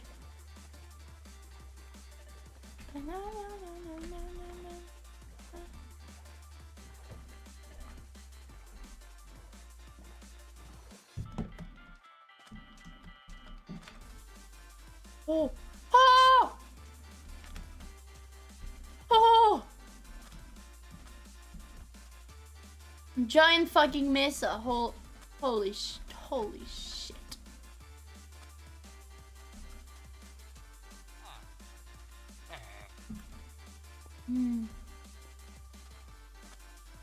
There's so much stuff here, dude. Okay. Oh! Damn it, I didn't bring a saddle. I want that camel, dude. Oh, there's a blacksmith here. Camel just fucking growled at me.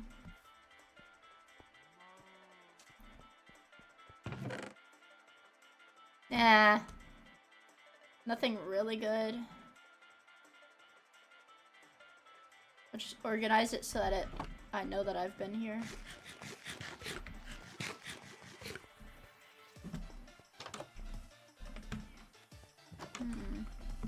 Any chests? Any chests? Any chests? Ooh, a smoker. I want to see if there's a desert temple in this desert. I've got a dream. I've got a hope that there's a desert temple.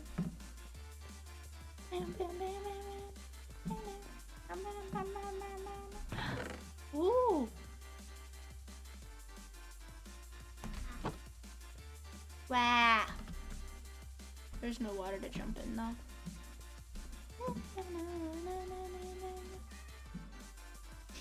Alright, so was that all the buildings? Did I already go through all the buildings? No, I didn't. Kitty. I only have tropical fish. I'm sorry, kitty. Dream?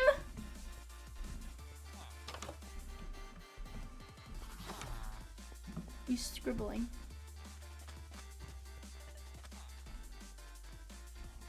Alright, so I'm gonna grab my boat. I'm gonna grab my boat and then I'm gonna explore the desert because I feel like there's gotta be something in here. Yeah, there's gotta be something worthwhile in here, you know? First I'll peek at like this side of the desert.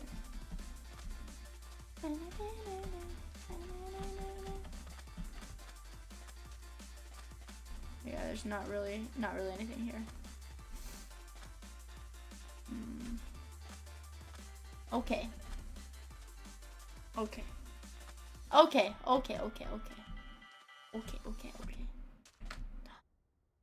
It's a yellowfish.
Wait.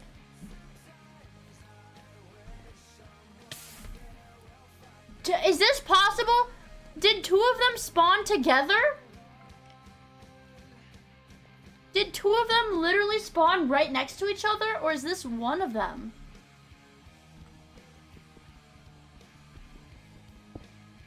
So there should be two chests, is what I'm hearing. What I'm hearing is that there should be two chests.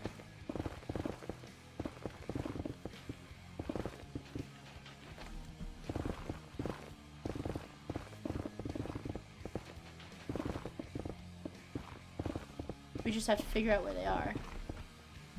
All this. Ah! What the hell? Ew. Prick. There's a gold block there. There have to be chests, though. And I thought usually a chest will like stop falling sand, won't it?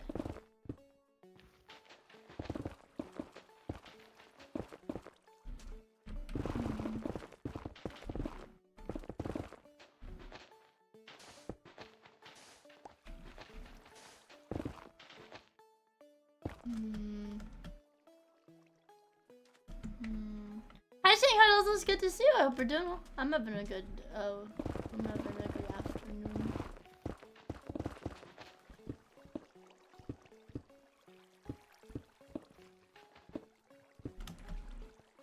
Ah, shit. I'm not sure where I'm gonna have to. It always spawns with a chest. I know that for a fact. It always does.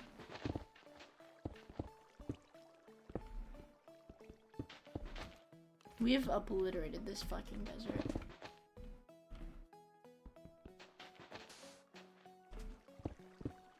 There it is.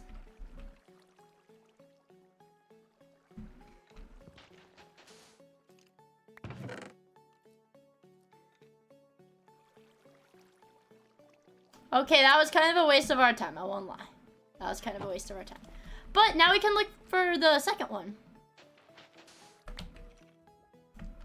And I'll just get a shitload of crying obsidian. Ah. Yeah. Oh shit. Take this one. And I'll take this one. And once we get through this, then I have to go through the desert temple still. Holy shit, guys. We have insane luck. You guys know that. Our luck is actually cracked as fuck.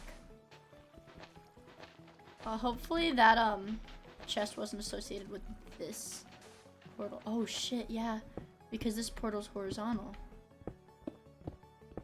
Wait. This one went like this. This one went like this. Okay, that's just like a loose... Just like a loose obsidian.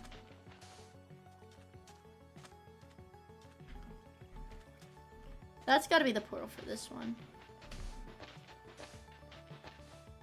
Right. There's like no fucking shot.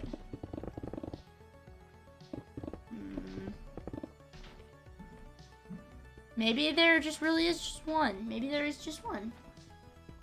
So lucky it feels like a dream. Dream?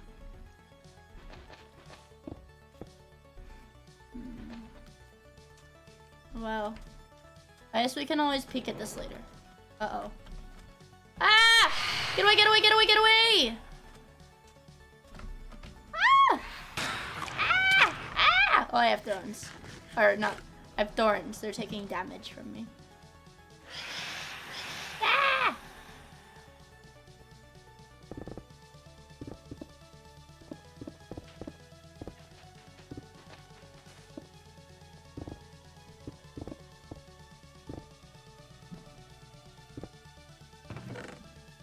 Ooh. Ah, shit. This is what black. Okay, I don't fucking need that at all. We'll take that away. We can take one of these. We can throw this way. Take one of these. Ooh. That away. Take this. Take this. I probably don't need the nuggets if I already have like a full stack of ingots. Channeling. That's just for tridents. I'll still take it just in case. We can get rid of the clock. That's normal.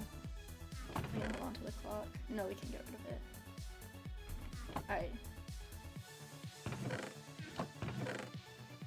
Take the golden apple. Alright, there we go. We're done.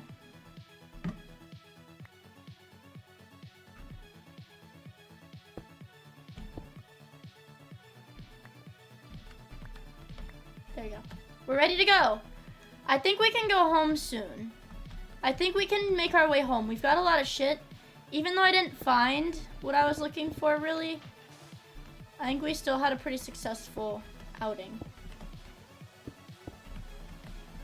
We got 4 golden apples. Ish.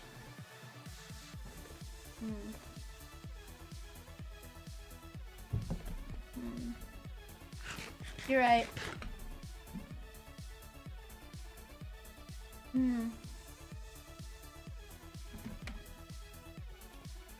Ah! They're here for me. I knew I wasn't gonna get away with it much longer. Alright. This is the way back home. Ah! This is the way back home. We just gotta get through this desert.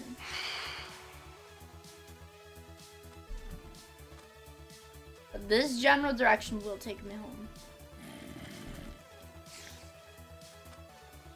Who knows? Maybe there's gonna be another temple on the way.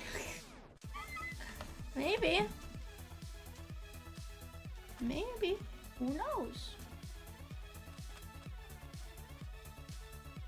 This is a really big freaking desert, though. Like, a really big. What is that? I'm gonna check that out. That might have just been a monster, but it looked kind of like a block. I want to see what's up with it. Oh, it's just a lava pool. Okay. Oh.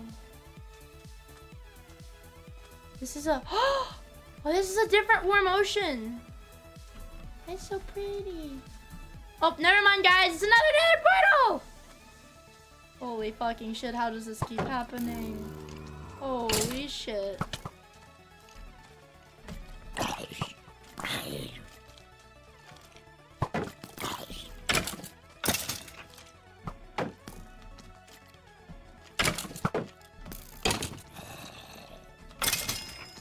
Baby!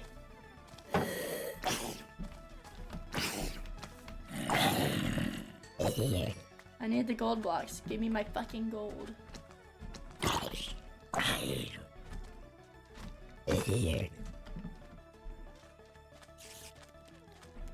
My fucking gold, bitch. Ah! So there should be a chest here. Haha! Very funny! Very funny. Haha, very funny. Very funny.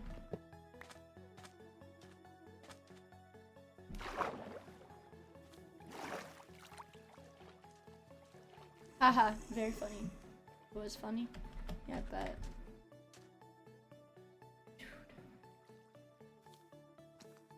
So pretty. It's so pretty and colorful, man. Takesha! Mattelum evil hype tax. Hype tax? What the fuck is a hype tax? Oh, for the fucking hype chat. Oh my god. That's right. That's right. You're gonna have to. That's right. You're gonna have to pay a tax. You're gonna have to. Yep. Yep. You're gonna have to pay a tax. Everybody's gonna have to pay a tax now. I came up with it. That's right. That was a joke! What the fuck? My child widget just disconnected again. What the fuck? Smart Your Potato, thank you for the gift sub, dude. I really appreciate it. What the fuck? What the hell? No, wait! It's a fucking joke. It's because sound alerts don't register on the hype thing. That was something I said like when it started. Wait, chat. This is big. Also, what the fuck? Lunified, thank you for the 200 bits as well. You don't have to pay the tax because you don't do the sound alerts.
Thank you so much.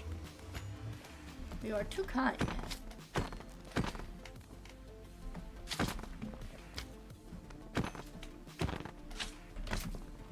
Holy fuck. Alright, we're gonna kill all of these guys. This is gonna be a lot of magma cream. Can I keep a slime as a pet? I can. Holy shit, we've got him. Oh, I just hit him. Shit. Oh my god, 2 of them! 2 of them! I have 2 babies. Oh, oh my fucking god, I just killed them all. Well. You win some, you lose some. I killed them all. Ah! A big guy. Oh, no, no, come here, come here, come here. Come here, come here, come here. We can fence him in. I'll make him live with the villagers.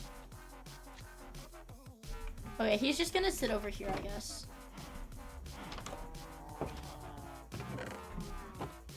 So, I can put sea pickles in the pond now. This was all just so that I could have the axolotls have a nicer house. There you go. Now, I thought you bred them with tropical fish. Dude. What the fuck? This is bullshit. We gotta Google how to breed them.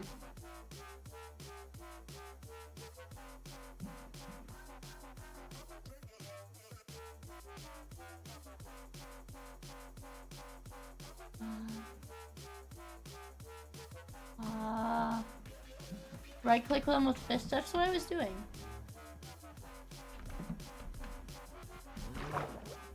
I tried doing it with regular fish, but it didn't work.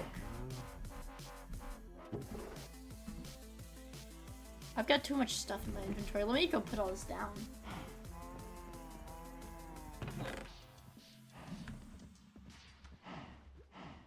We've got gems, saddles.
have a full stack of magma cream? Really?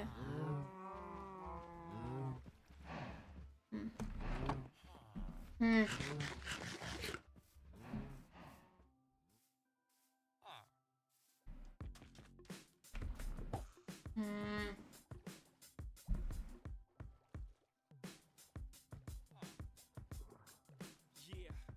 Yeah.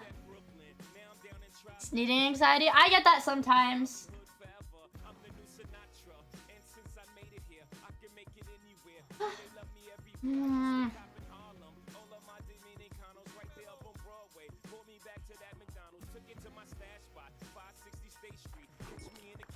I really just want to fish up another bow. I just need something that's got infinity on it, and then I can just combine everything in the anvil. I don't really care. Maybe it might be worthwhile to give the fishing rod luck of the C3. Because I think I have a luck of the C2 book. Are you eating right now? No? What? No?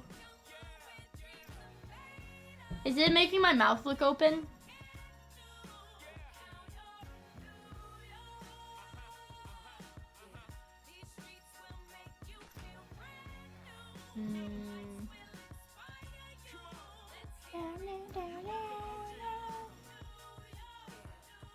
Really, lure would be nice on this just because it takes so long to catch the fish too. It's a little bit annoying, just a little bit, just a little tiny bit.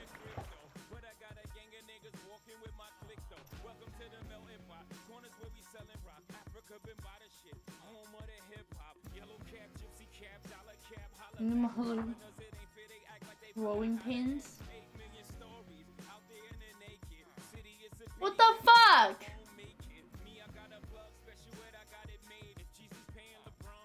I got all the growing pains in my boobs because my boobs on the model got so big. They got huge. I thought it would be funny. And my balls. You're gonna die!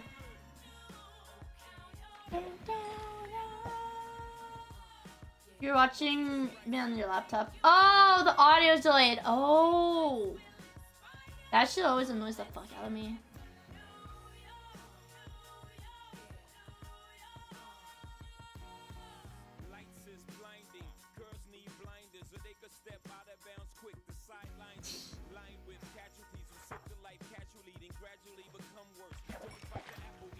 Yay.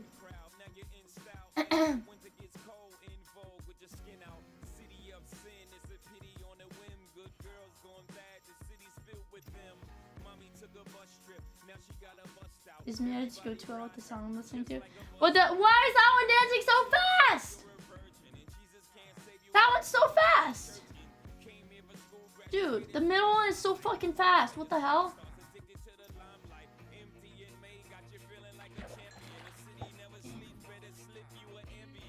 I think I will have to kill mobs at the next night. The next nightfall, just so that I can get enough XP to mostly repair my...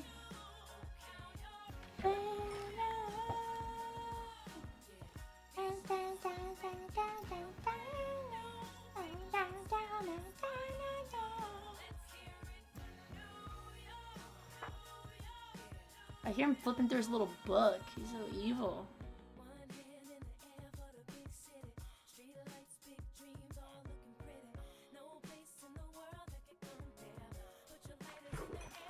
A bowl? You gotta be fucking kidding me. Fuck this shit.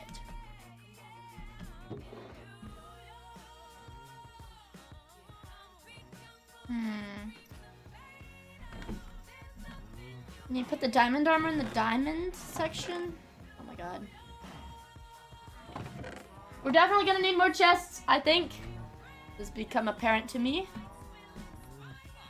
So I think I can make like a basement. I'm gonna make a chest basement.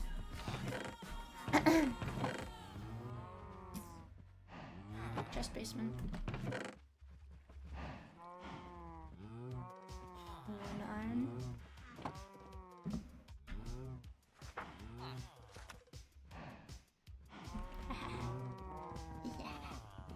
Bigger house? Fuck no, no bigger house. Bigger house, cringe. We're just gonna... I'm gonna make it compact. The basement's gonna be pretty big though. I think the basement's gonna be the biggest room in the house.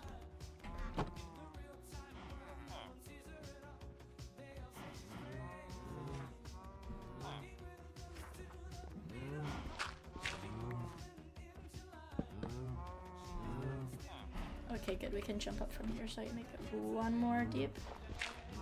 For now.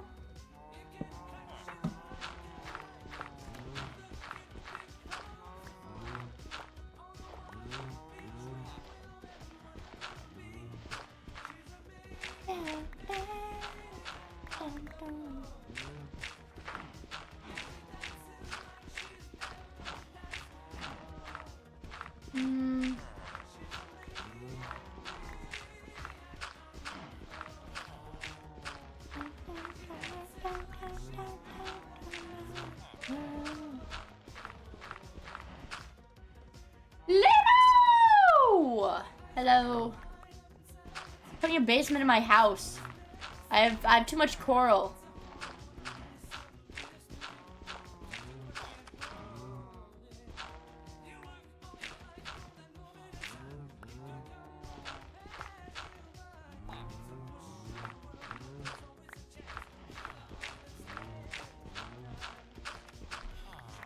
Alright, here's my basement.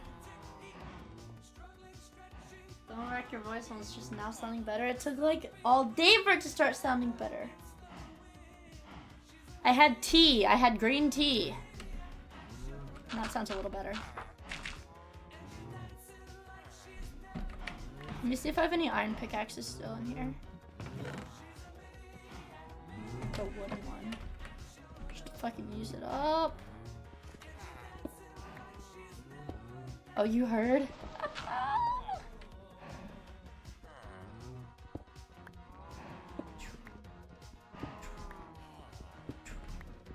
We're gonna have a lot of space for chests. That's a very important feature of my basement. But I think I also need a torch. I think I might have a torch in one of my chests. Maybe. No. Oh, but I actually have coal in here. I'm gonna take one coal and do this. That.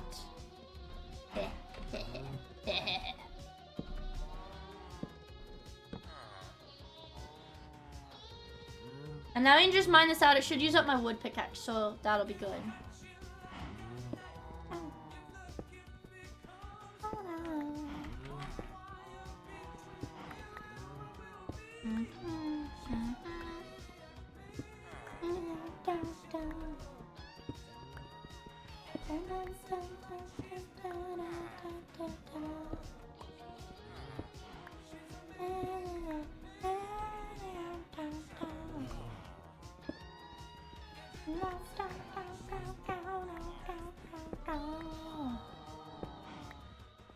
Oh yeah, did I tell you guys my dad was lecturing me?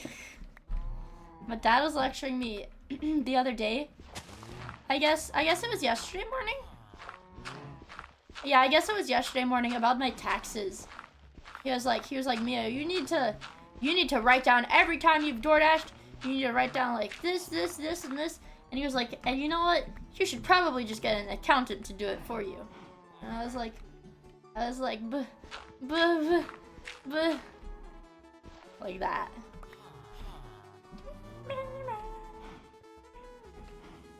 I think I can put furnaces here. Is what I'll do. Dax, what the fuck? You guys agree? What? He's right. What the fuck? I scammed myself to estimated taxes. Oh. Fuck. I also need... I need a smoker and a blast furnace. I thought I had those down here, but I guess not. Yeah, throwback to when I did my taxes on stream. My taxes are literally, dude. That was that was a really fun stream because I didn't know that you had to. It was like I had no concept of the idea that if you self-report income like that, you have to pay like. I think I had to pay almost $200 to file my taxes in the first place. I had to pay money to have the government tell me I have to pay them money. That was a new experience for me. You need to pay in the, yes. Yeah, of course. What? You think they would just do that for free? For free? No free handouts, dude. What the fuck? Okay. Yeah, it's only easy to do taxes if you're a wagey. Exactly. We've got a shitload of dirt now. I guess? Telling people what they owe is basically Social Security, and that's communism!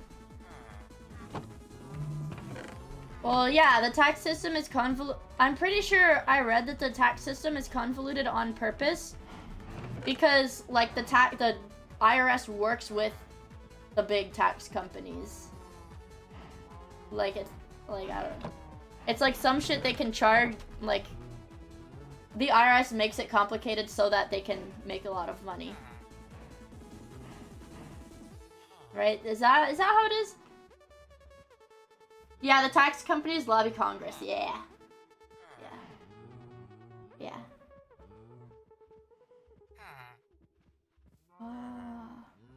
Yeah. I think it's stupid. I think it's fucking stupid. Okay, guys, give me just a moment. I'm gonna go grab water because I finished my tea. I don't know if you can hear that cup. I finished my tea, and now I kind of want to. I told you guys it was kind of a little bit too sweet, so I don't want to wash it down. So I'm gonna grab some water. Mi agua. Dehydrate. My cup's totally empty. Not water. Let me put my little text thingy up. So nobody's like, where the fuck is Mia? Where's Mia? Where's Mia? Properties. I get water.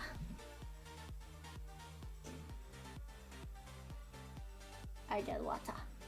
Oh yeah, give me just a second, Shell. I'll be right back.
Don't worry.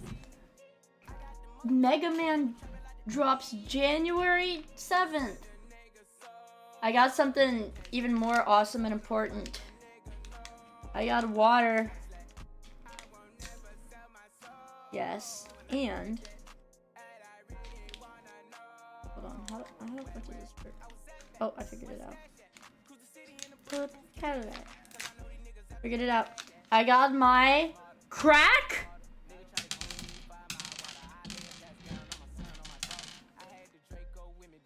No. My tummy hort pills.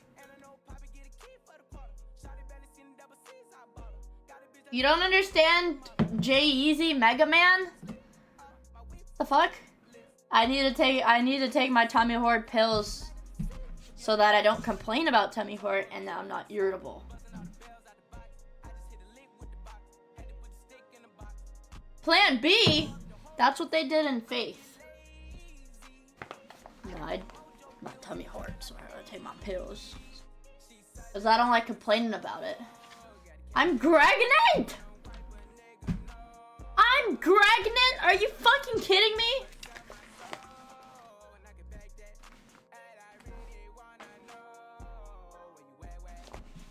So I just need to wait for my pills to kick in. It's not wearing no shoes in my house. And then traffic. I can only take no hands with it. We can throw this away. I don't fucking need this.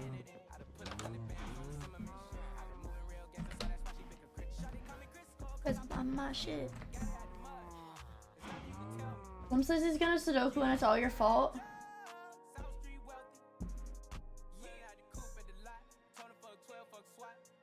Oh, fuck.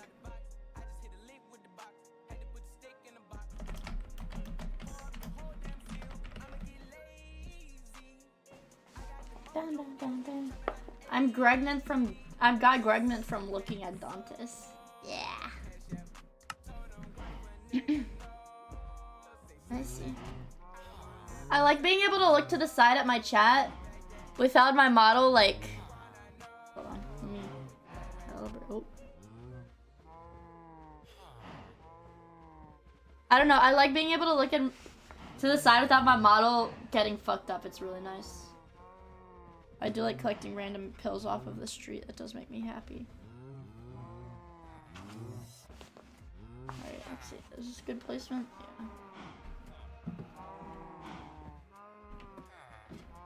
Yeah. I think I'm gonna need to mine out the flooring too. Me as a horrible person. Let's go! Where are my chests? Where my dick at?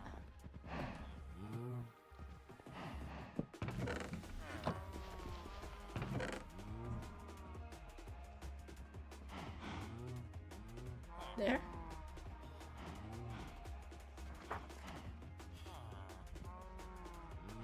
There we go.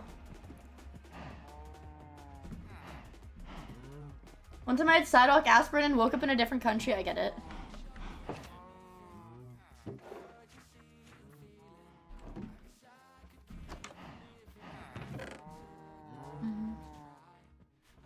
I think I should. This doesn't go in here. This isn't valuable. That valuable.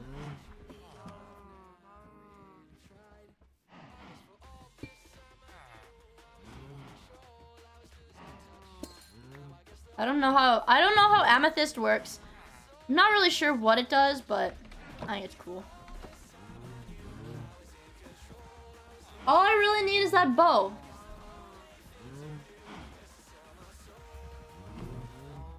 All I need is the bow.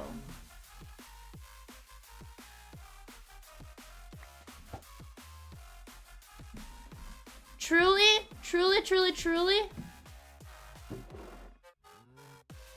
If I can get lure 3 on a fishing rod and just combine them.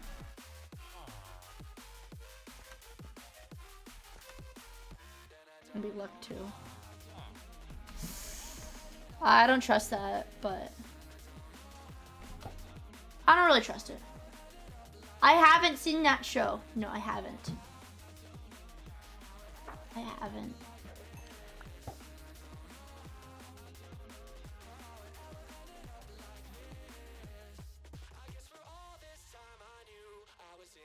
I feel like there's a lot of shows that I haven't seen though. I'm not like, even like big shows, especially with anime, I haven't watched a lot.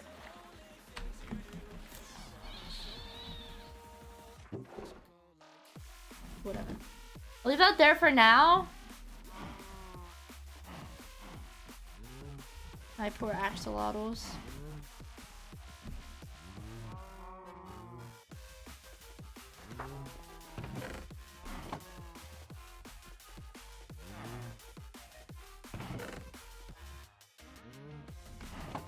Dude, I'm still on the Miss Village arc because I haven't had a chance to watch anymore.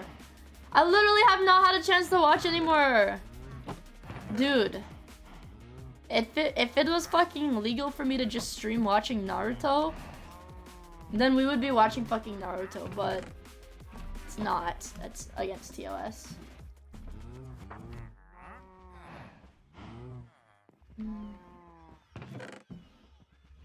Let's get a horse. Huh?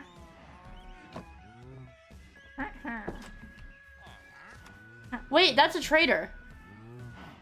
Right? I fucking knew it. Let's kill him.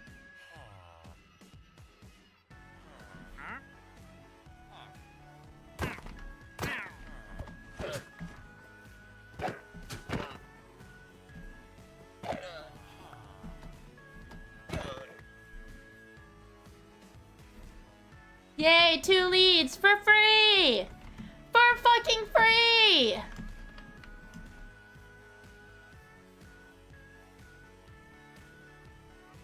Didn't XQC do it on stream? XQC has also gotten like... I'm pretty sure XQC has gotten like fucking cease and desist or whatever from watching copyrighted stuff on stream. I'm pretty sure he got in trouble. Yeah, he has. Yeah, XQC doesn't give a shit about copyright laws because he has enough money. That's why I think he got like his Kick contract and then like literally violated it on his first stream by watching like a Batman movie. Do you guys remember that? That shit was kind of funny, I won't lie. It's like literally his first stream. I want a cool horse. These ones are kind of lame. We'll find a cooler one. He's kind of real for that, I won't lie. Imagine being literally one of the most successful Twitch streamers and having a smaller company be like, hey, we'll give you this much money if you do some of that on our platform, and then just like not give a shit and just do the most like lazy ass pull thing that you could think of. Kind of quote on smaller platform, not company. Kick is founded on like a huge gambling company, isn't it? I retract my good morning. People who kill innocent llamas don't deserve a good morning. Oh. Yeah, steak, yeah. We need to find cooler horses.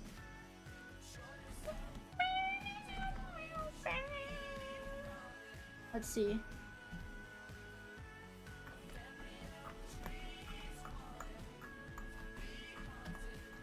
Hey. Wait, come here. Come here!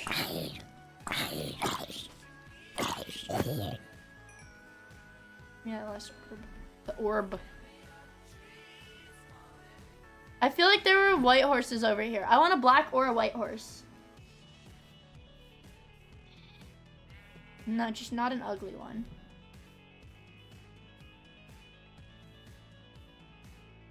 Or I like the ones that are red with a, like, light mane. Like, it's a dark horse and a light mane. But I think I killed all of those. Remember? A couple days ago, I think I killed all of those. Cows. These ones. These ones.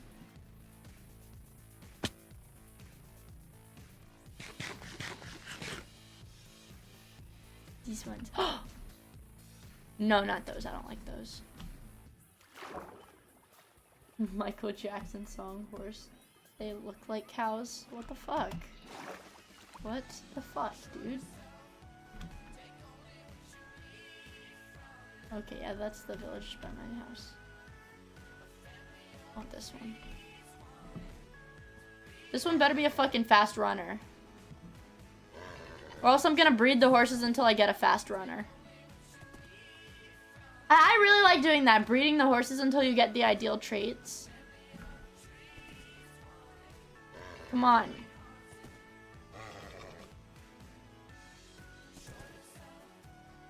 Your steeds are overweight. Not his fault, dude. He's a little chubby. It's fine. He'll be better off in the winter.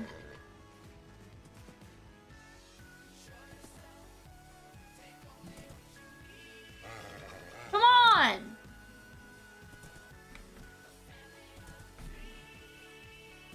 This one's prick. There we go. Okay. I think, okay, this is a high jumper. But he's not that fast, it looks like. Or he might be fast, who knows? That's ugly armor.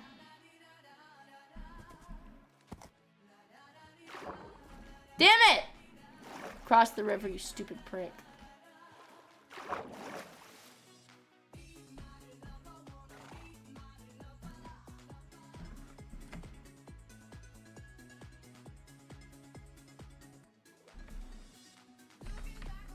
Go, go, go, go, go, go, go. Oops.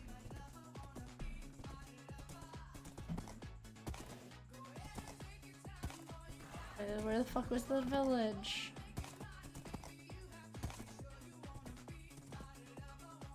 I didn't go the wrong way, did I? No, I think this is the way. This is the way home, I think.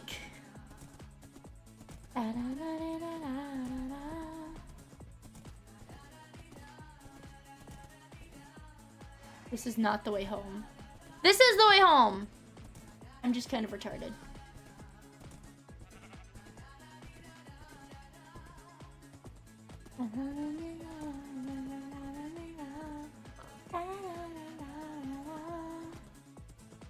Let's see.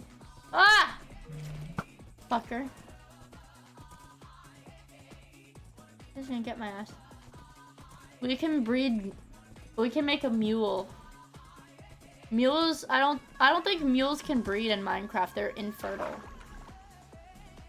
Dude, you're going to the wrong. Why does he always want to go to the wrong side? He's not really smart, but I think we can deal with that eventually. Cool. Cool. Mules can't breed in real life. Oh, so just like in Minecraft.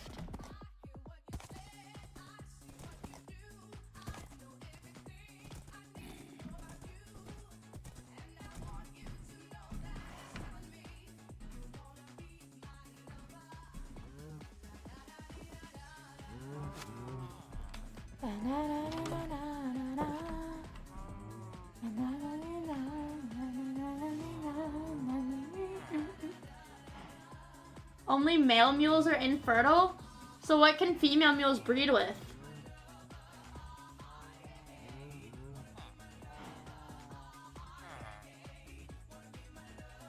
What other creatures can't breed? Zonkies. The zebra donkey hybrids are infertile.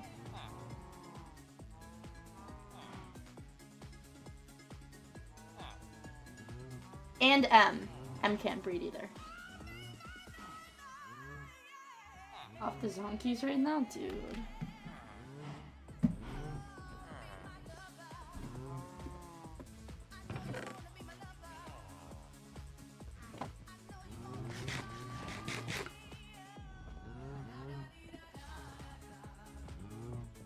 Yeah, well, there's zonkies, but they can't breed. Like, the zonkey can't breed.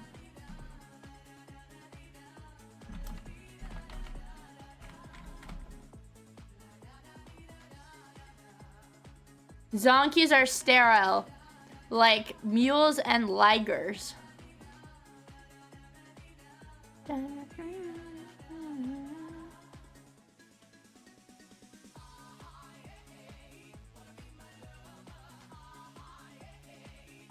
it's because the offspring are infertile because you're combining species with 2 different numbers of chromosomes.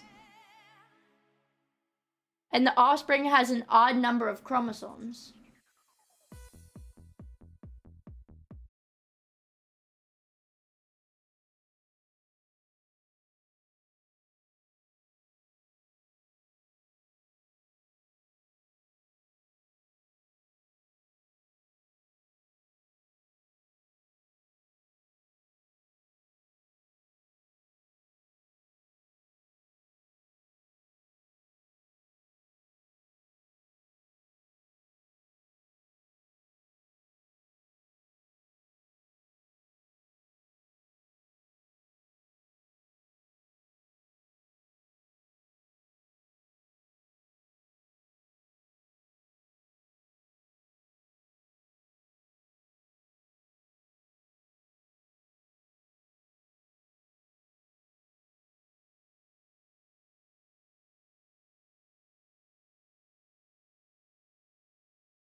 AKA Pizzly Bear, but I guess people don't want to call it a Pizzly Bear.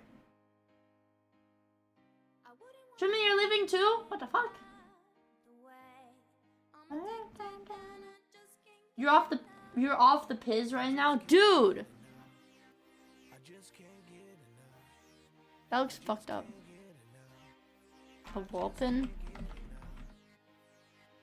That's so ugly. A whale dolphin? That sounds dangerous, like a hybrid of a whale and a dolphin. So then it would fuck and kill.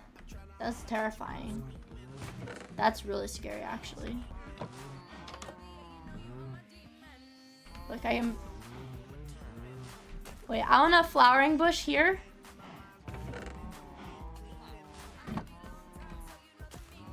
Yeah, sounds like a human. I don't like that.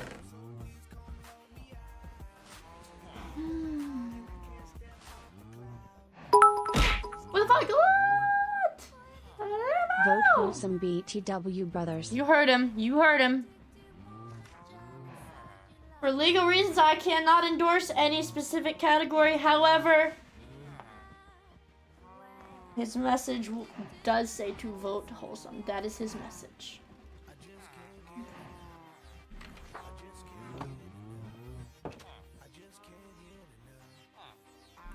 Let's fish for a second.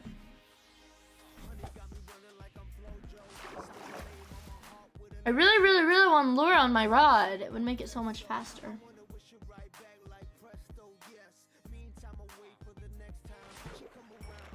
Yeah, the final round of voting for the scab is in the announcements channel of the Discord.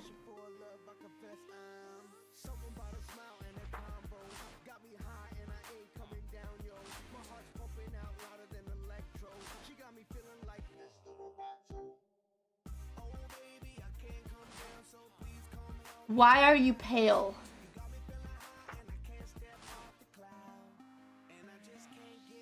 I'm white.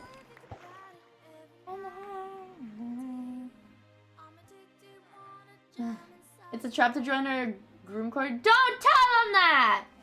You're spoiling the surprise.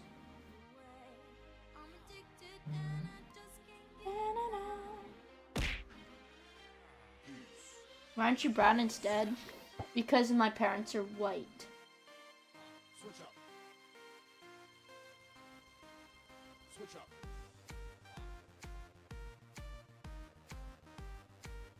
Minecraft, I feel like fishing is still OP, it's just not as good. I have noticed that the books that I feel like the books that I've been getting, the enchanted books I've been getting from fishing haven't been as good as they used to be. But I feel like they're still like max level enchants.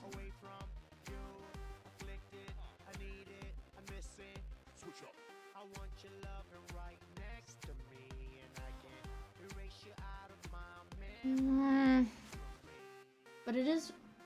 Oh, the drop pool... Actually, the drop pool is bigger. Because now there's the Nautilus stuff. There's more trash you can get. I know you can make an automatic fishing farm, but I have to still be logged into the game to do that.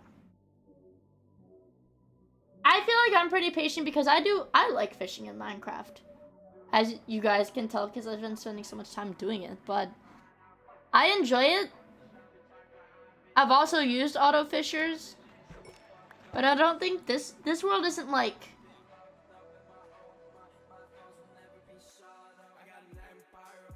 I don't know, man. Yeah, I'm looking to get an enchanted bow. I'm looking for a bow with infinity on it.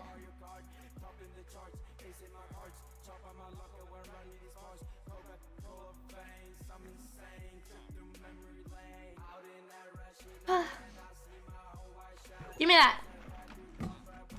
Plus, fishing also repairs my pickaxe. I'm gonna... Oh, shit. I have looting 3 now. I forgot.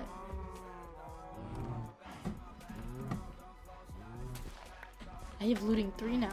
2, 3, 4, 5, 6, 7, 8. I think that's more than enough. Hopefully.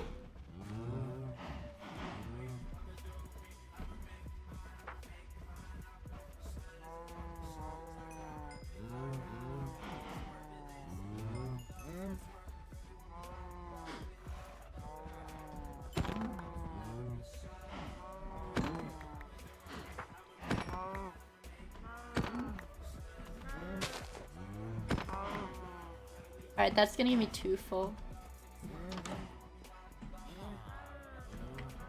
Yay! And I have a horse now. It's Miia Monday! Oh my god, it's Miia Monday. Check art general. It's Miia fucking Monday. You know what that means. You guys know what that means.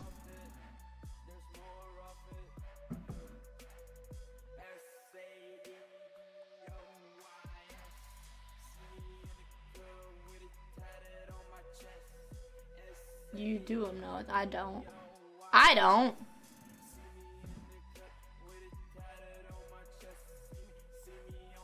Guys, look at our general on the Discord server. Look at what made Scepter True. That's what I look like, kind of fucked up. With dark circles. I have messy hair and dark circles. My hair is messy, but it's soft because I'm showering. But it's messy because I'm not brushing it. Wow.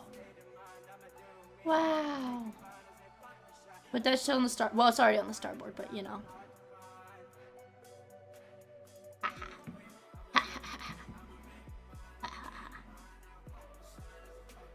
You can have no pigtails. See, now the hair is messy.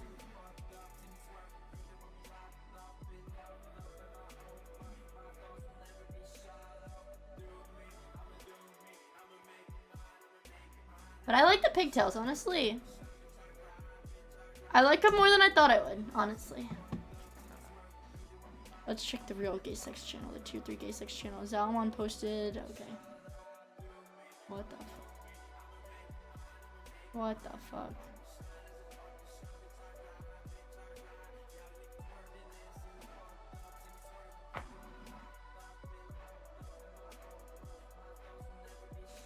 The real gay sex channel, you know.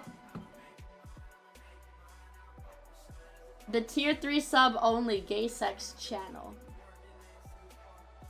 Uchiha Demon, thank you for the follow. I really appreciate it. I hope you have fun hanging out with us. We're just chilling. Playing a little bit of Minecraft. Chilling.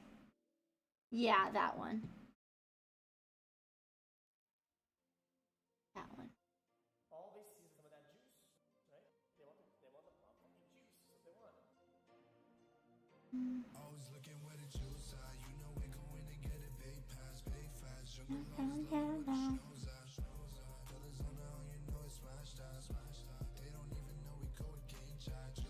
Yeah, I don't know. Any juicers?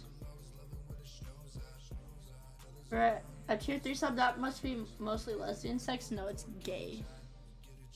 There's gay TF2, gay One Piece, gay Among Us.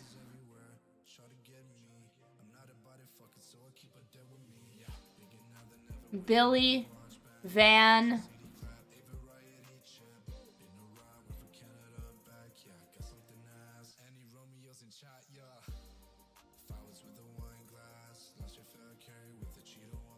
It's on. What the fuck? Me on Tuesday? What the hell? Good night, ball sack. I think it's time to Hope you have a good night. Twitch died? What?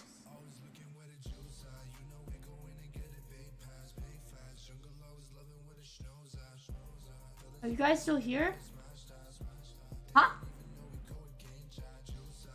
I hope the stream is still up. Okay. It's just you, bro. Rip. What the fuck? You can't have happiness without pain. You need a little. Hi, Bojan. It's good to see you. I hope you're doing well. I appreciate you stopping by. Hope you're having a good day. I'm missing a lot of messages.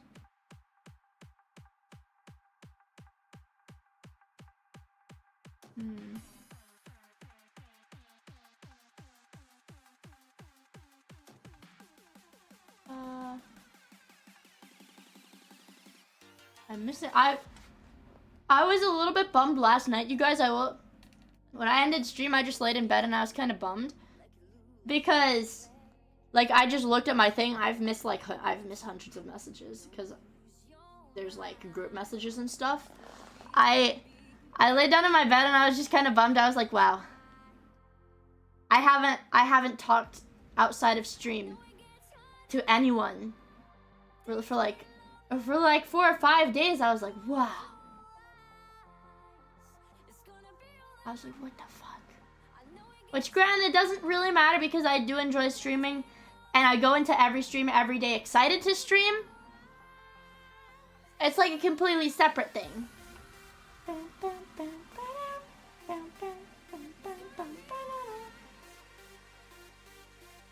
How many mods are running? 0 mods!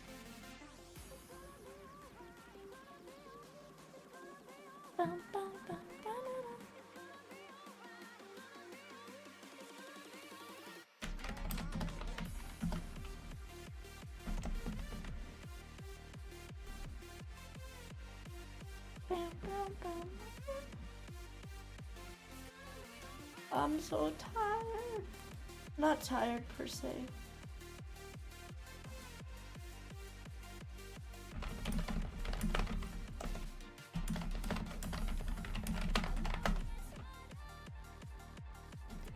Also, do you guys, I want your guys' opinion. This is like again totally separate. Do you guys think I should change my Twitch icon to the same one as my Discord? That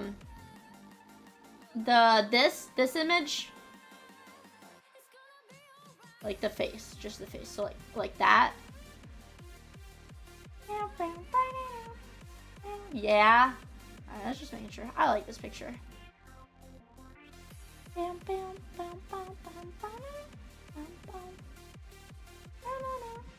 Oh shit, we can also turn on Gotcha. I forgot. I asked like an hour ago. And then I forgot to fucking say anything.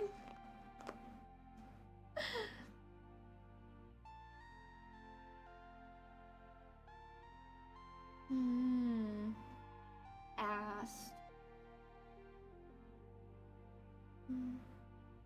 Only downside is it may attract Coomers. I think one of the unique things about Coomers is that they can get attracted by anything. You know?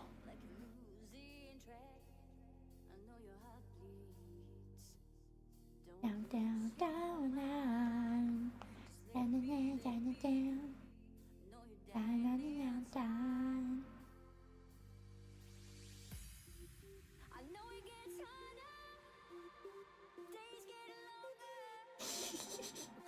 Let's see. Read the wrong way and you get them. Exactly. That's what I mean. Yeah. Also, I hate going on Twitter because I click on a tweet and the little tiny reply icon is Jeff the Killer. I need this subathon to end so I can change my profile picture off of Jeff the Killer. I don't like it. They're gonna give me my fucking blue check mark back for the Jeff the Killer picture.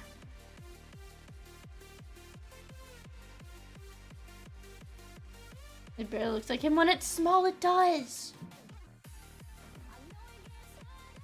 When it's smaller, it does.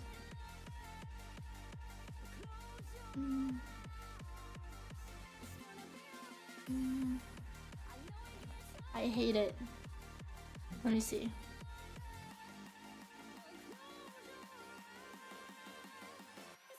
YouTube. We gotta get that fucking gotcha.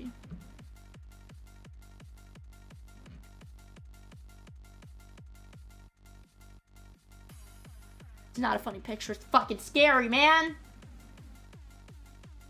Playlist. Pause my Spotify.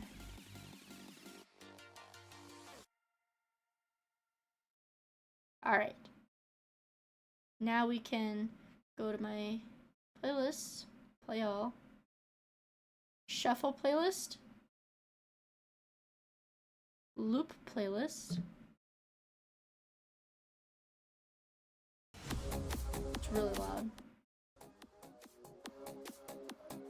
Our video game music. Video game music! Oh, gotcha next. I'm just shuffling through the playlist, so it'll be gotcha eventually. Hold on, let me look up what level ancient debris are on, and we can mine for that so I can get some netherite. What level are ancient cities? Deep dark biomes?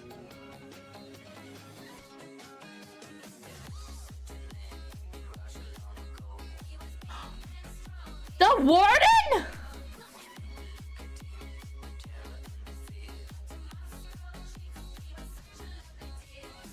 Hold on. Pause for a fucking moment.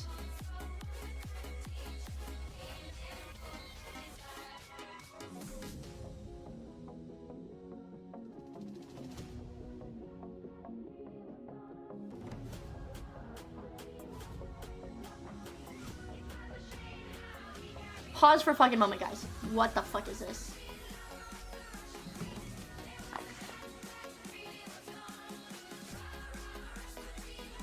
What the fuck is this? This is big.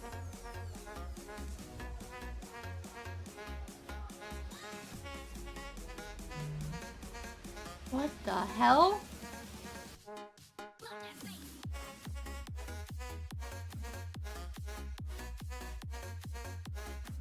It's got redstone.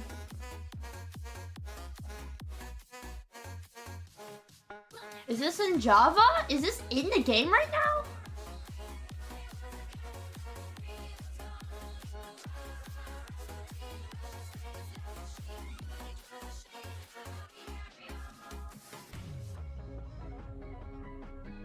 What? Skulk.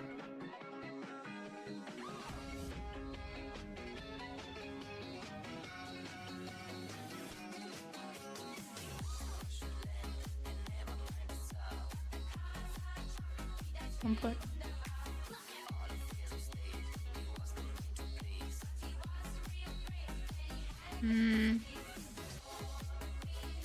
What the hell? This is Bedrock Edition, but... Okay, let me see. We're in 1.20.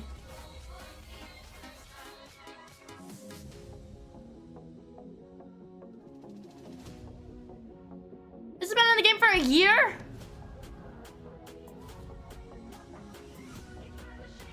What?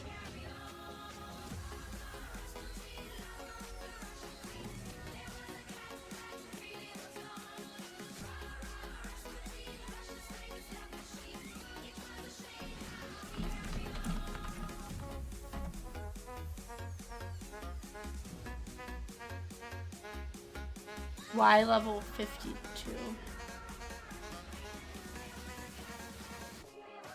Y level 52?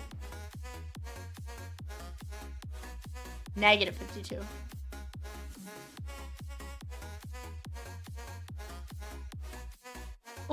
So what's a deep dark biome?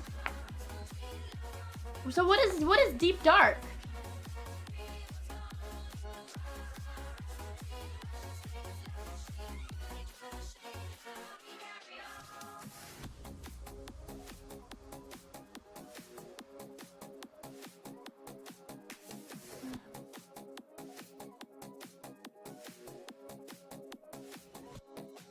What?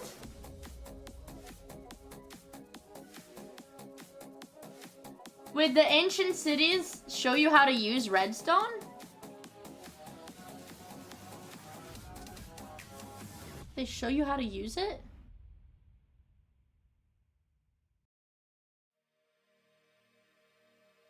Oh.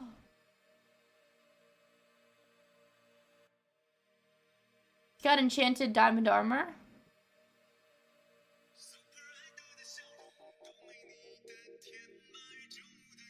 Huh. Oh, the clicky mob that you can't make sound near, right?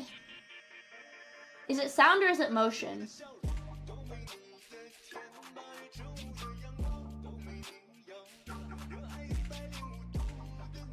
Sound. Back up your game. I'm going to hack you. Why? The fuck? I did not know that.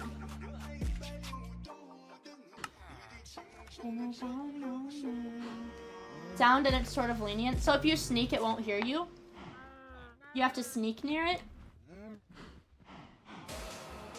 It's blind, so it'll hunt via sound and it'll smell you. But if it smells you, then it will always know where I am. If it can smell you.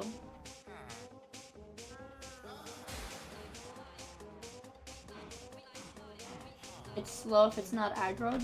Oh. I want to find a deep dark. I got sidetracked. I meant to look up where ancient debris are. Ancient debris. Y level 14 in the nether.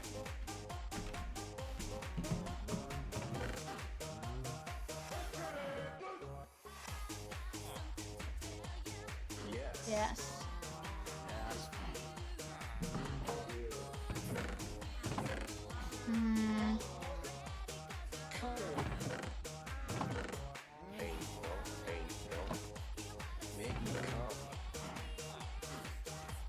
Where's my wood?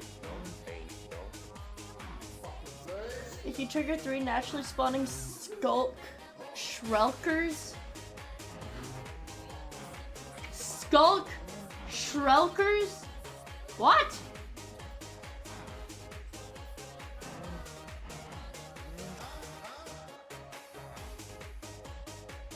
Oh, shriekers.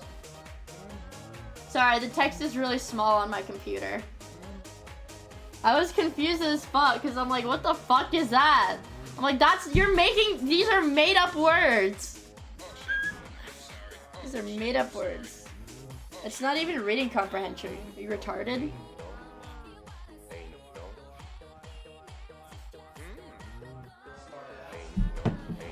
Okay. Let's get some wood.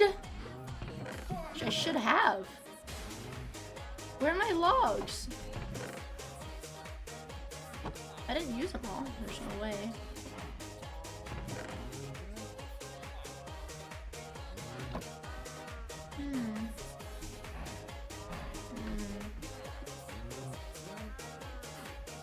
I don't know where my wood is. Where's my dick at?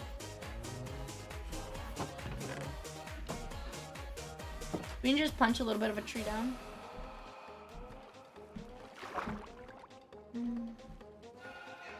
Oh no, he said the thing.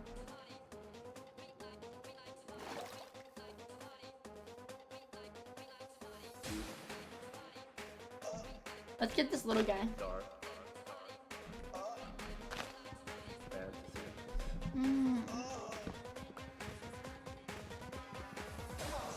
Boy next door.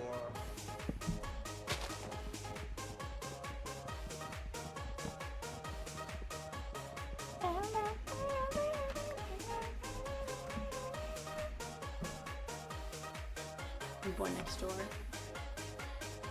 Oh yeah, I have a god apple.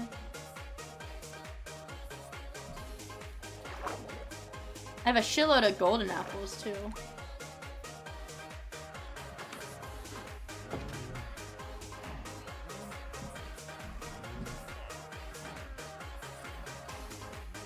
Ah! Brothers, it's time. It's time.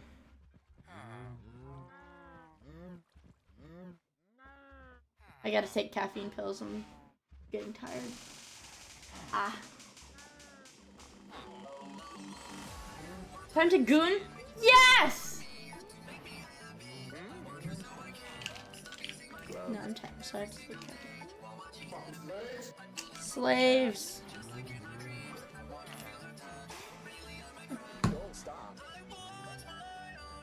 Goon sesh.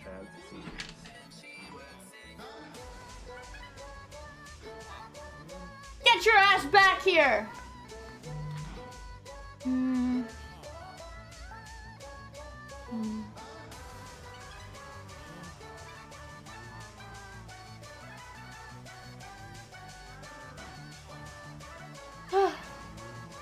don't want to take pills.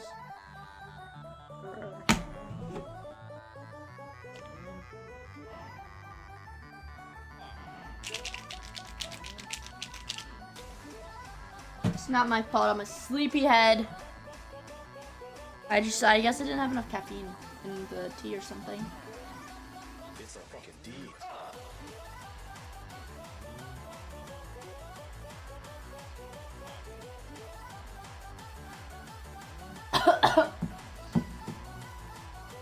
Some of all these pills, I keep choking on them.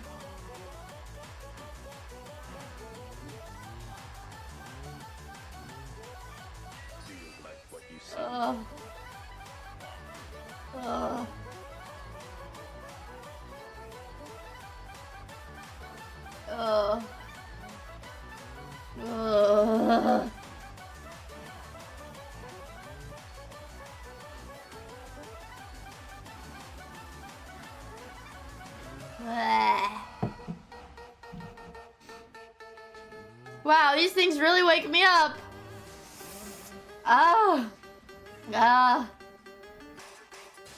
They really wake me up because I keep choking on them.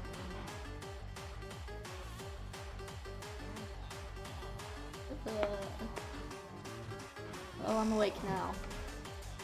Blech. So gross.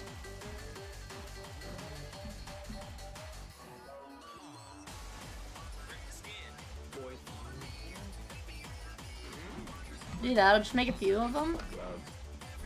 I should have food. Unironically, that woke me up because I fucking choked like a freak on it.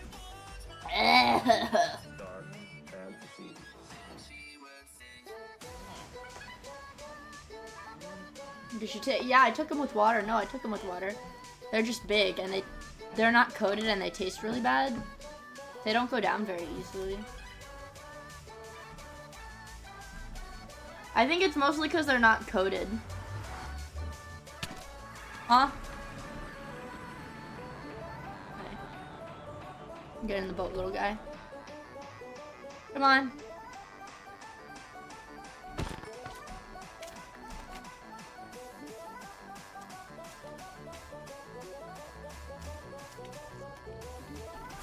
Careful, careful, man. One of them went into the fucking portal.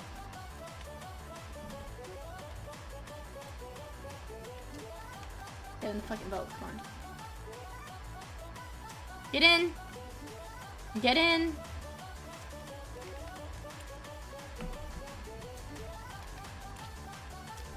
What the hell? He's not in the boat.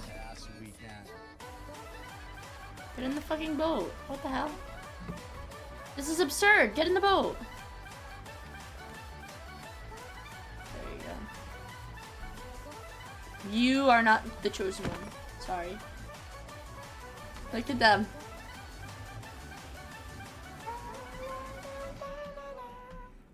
So you have to get to y equals 14 in the nether. You have to get to y14 in the nether and get 2 of them. 2 more, I mean. Right now we are at 42.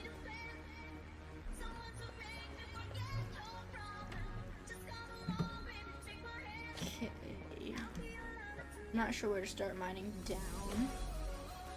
I guess we can do it right here.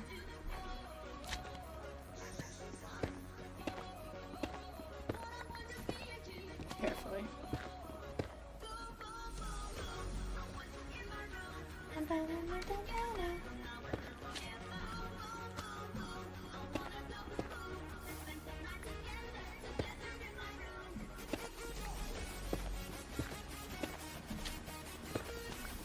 Oh!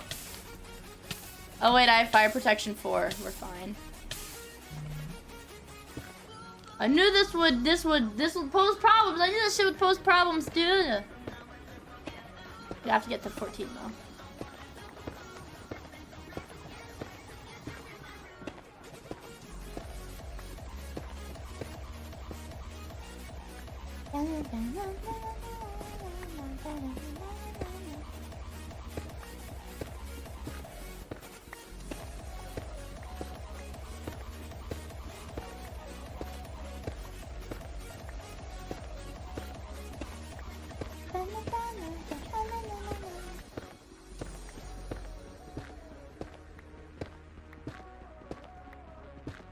Alright, we are at 18, 15, 14, 13, 12.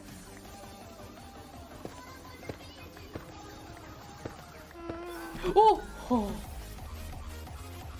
Scary. This shit is scary, you guys. Wait, there's more.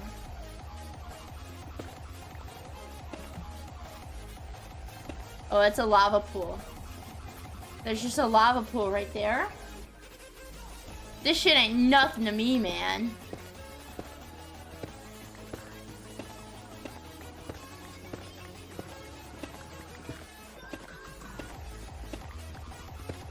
Ooh.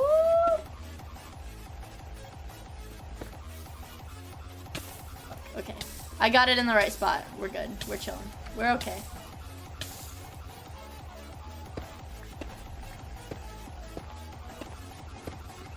This is a really weird way to mine, though. I'm not a fan. I guess we can just go as far in one distance as possible and then have it fork off. Just to cover the most ground.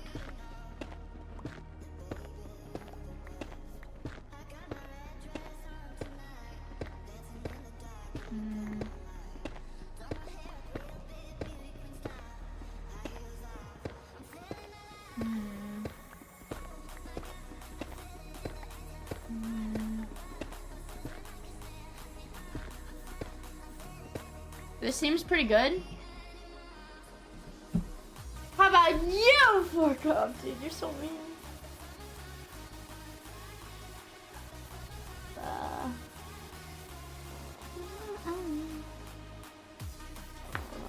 Trying to fix place on the face. There we go. I think that's gonna work. There. Alright, there we go. Kind of like this.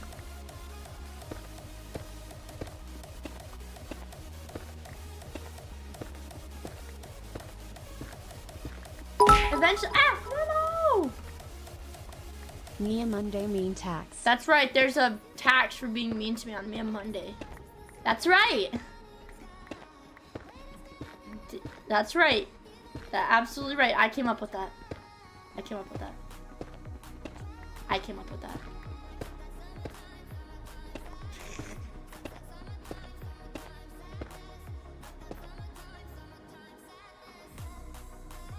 The timer's definitely not going up at all. We'll hit 24 hours before before we start the next day. Or before I have to restart stream. We'll have less than a day, it'll be fine. Oh, oh, oh, oh. Okay, we gotta cut it off there.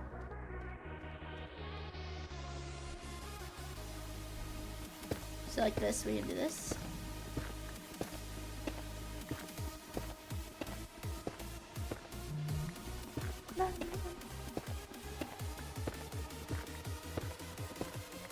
I think it'll be okay. Oh, my fucking.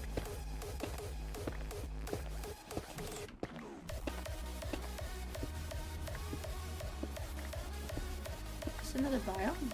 Oh no.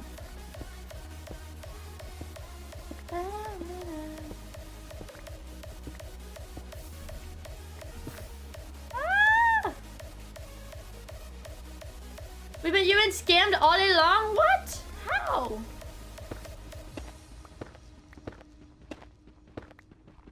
How?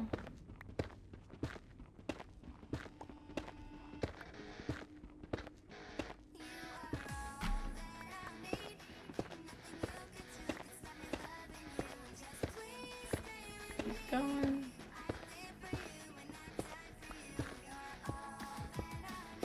Okay, this is right where the level is. The last one.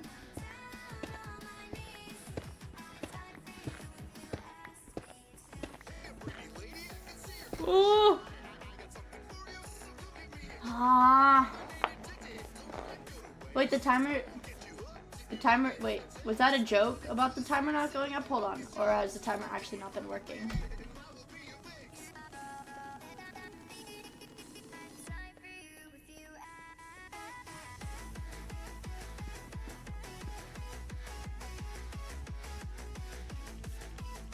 Is Jork or is actually not working? I watched it. You watched it when Limo donated? Oh shit. Here, I'll reset it for you. Then I'll reset it.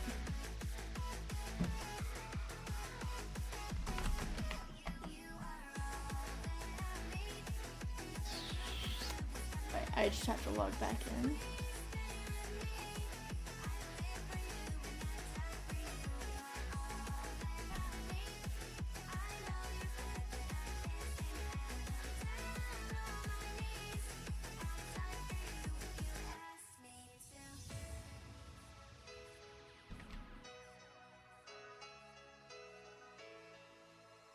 Okay, I just restarted the timer. I guess keep an eye on it next time somebody donates.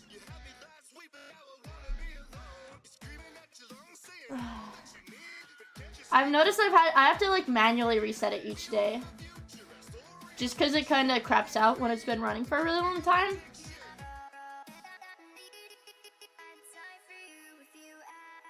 I'll put more time on it.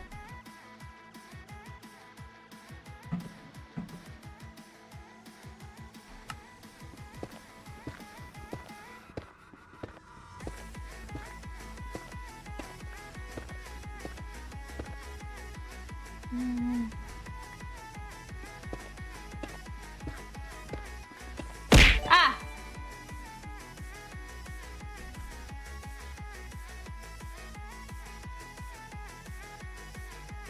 Oh shit, what the fuck? It's not working! That's okay. Sometimes I have to reset every part of it. Let's save settings.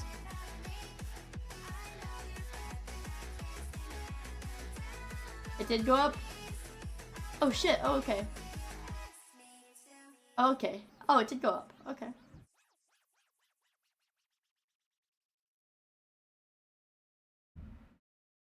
Okay, well that's good then.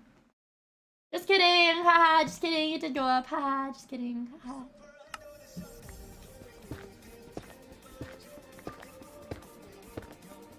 Ancient debris, ancient debris.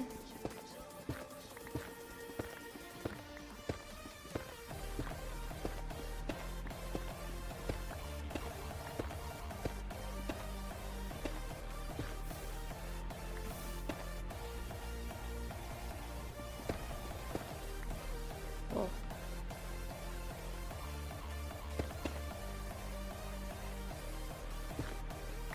Go here. And we gotta mine out over here.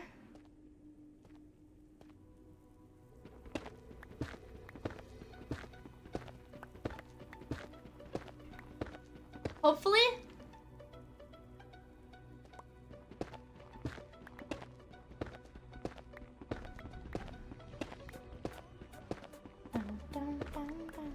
I'll hydrate in just a second.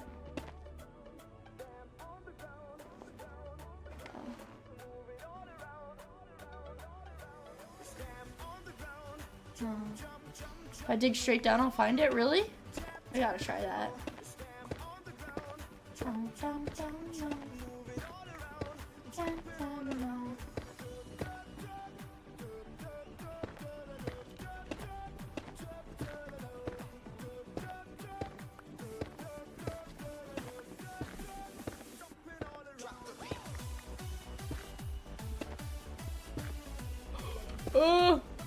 Oh, we did it.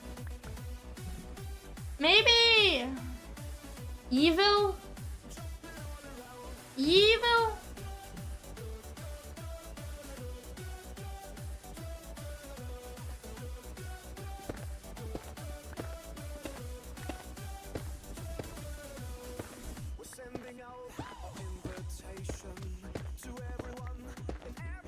I can hear the slimes. You are evil? Yes. So true, sister. So true, sister. Let's see. Put mine here.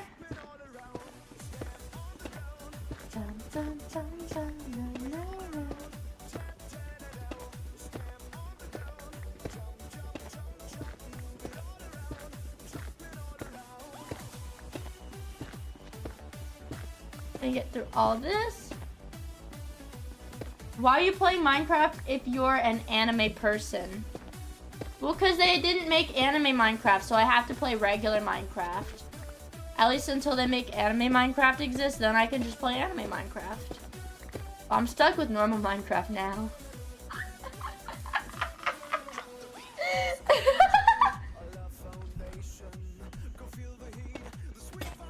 But, yeah, it makes sense, yeah. I get it. Keep going here. Hopefully I'll find at least one piece. One piece?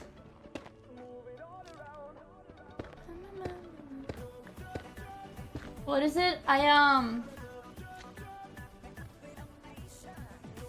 What is it? I think ancient debris only spawns in bins of 1 to 3.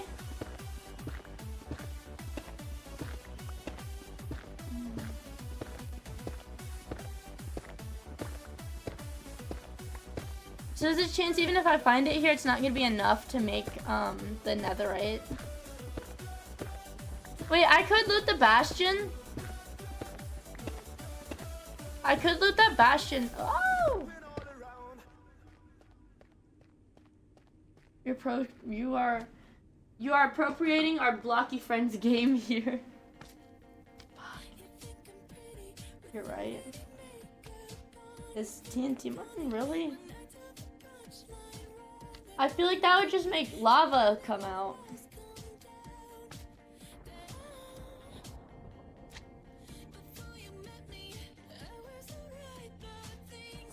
Bed mining.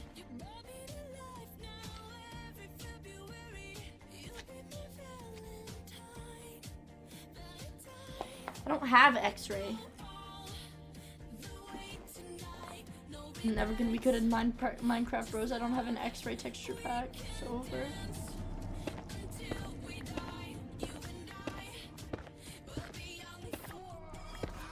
There's another right here. What if it doesn't even spawn in this biome?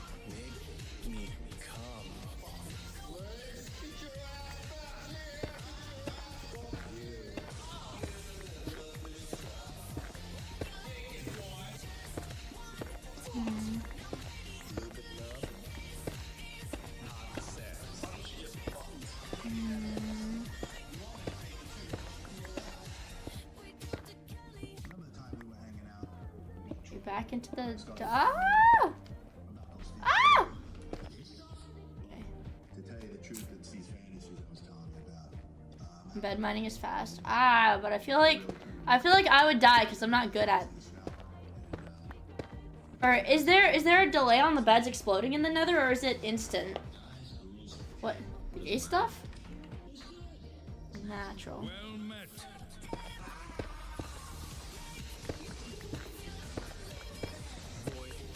It is instant. Yeah, I'm not good at the timing with the bed stuff.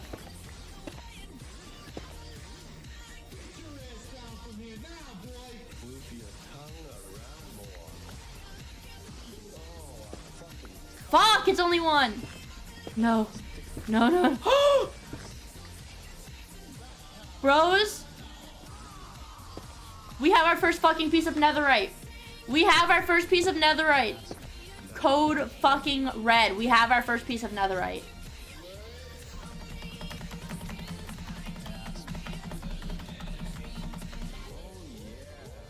See, I told you. I'm not cheating, guys. I'm not cheating. I'm not cheating. I'm not cheating. Clueless.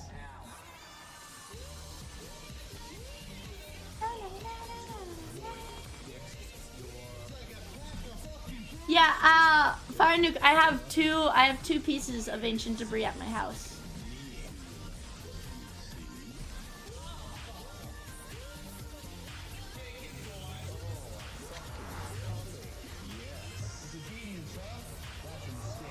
Yeah, it's like 1 vein per chunk. It's insane. 4 scraps and 4. Oh, hello. I wanted to jump into the water.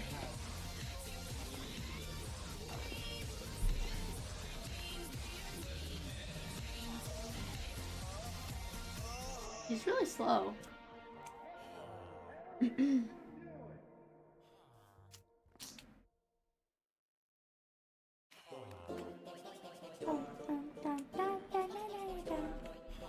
He's taking a long time. Don't care.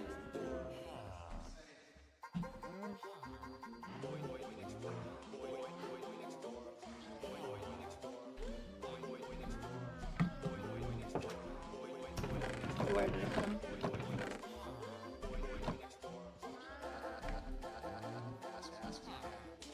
Yeah!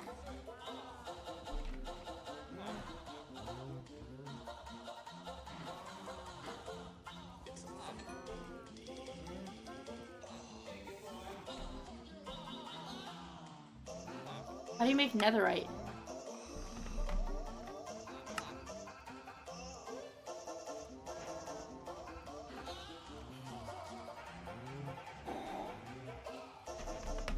We have netherite. We have netherite.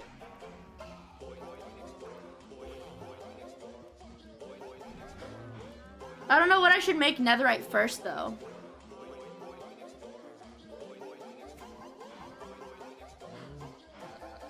My armor's not that great.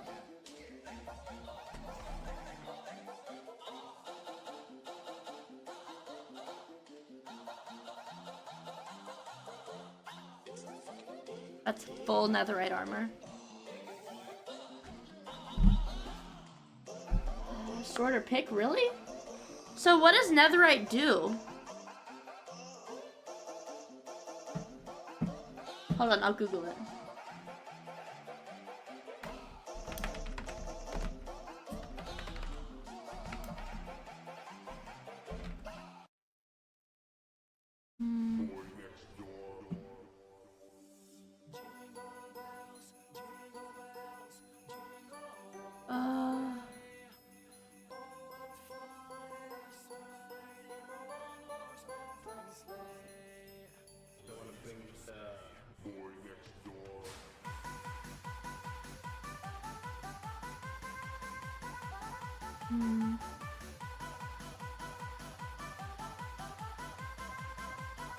Okay.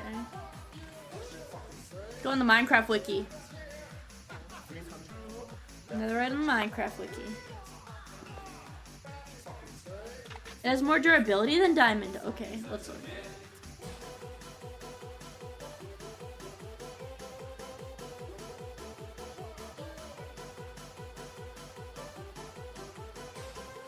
Oh yeah, I know it doesn't burn in lava, but I thought that was it.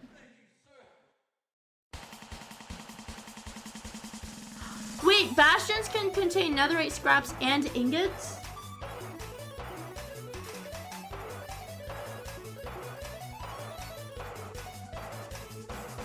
And we need the netherite upgrade in order to use it. Ah! Bro, my tummy hurts, dude. I'm trying to...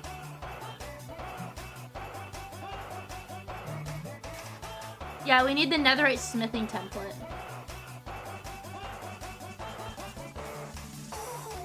So we need to loot another bastion to find it, I think.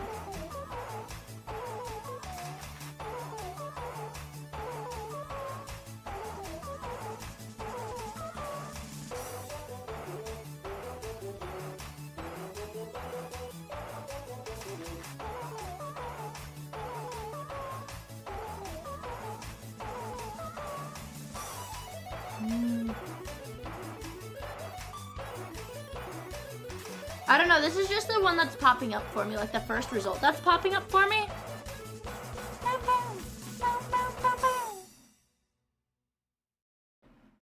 Thank you, sir.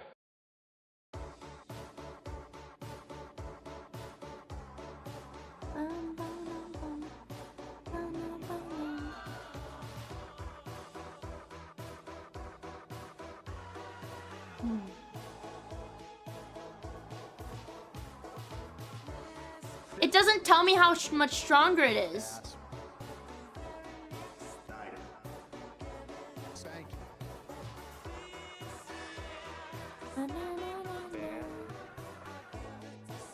Boy next door. Dungeon. Dick. Pulling it so hard, you rip the skin. Taught me a few things too, like Oh shit, okay, netherite is like objectively stronger. Okay.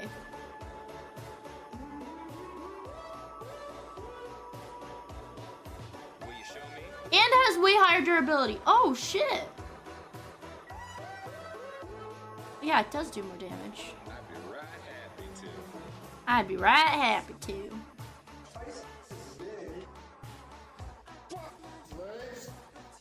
Yeah, netherite stuff doesn't get destroyed by lava either. Yeah. Master. Look at the pickaxe.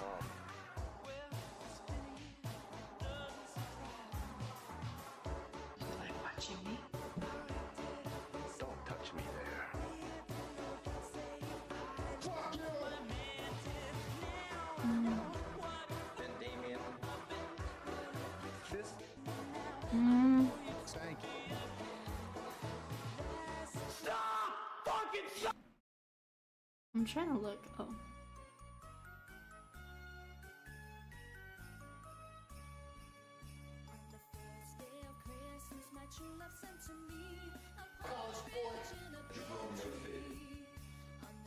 Netherite pickaxes do a lot of damage. Fat cocks.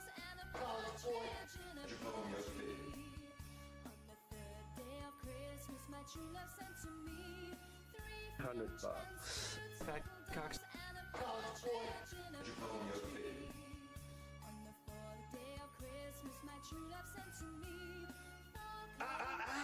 $100. Wait, netherite's faster than diamond?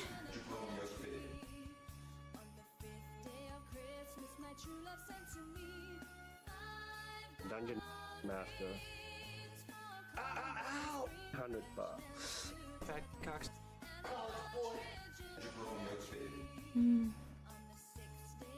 It's just objectively better. Damn, okay. Dungeon Master. $100. Fat cocks. Damn. I want to look at the armor though.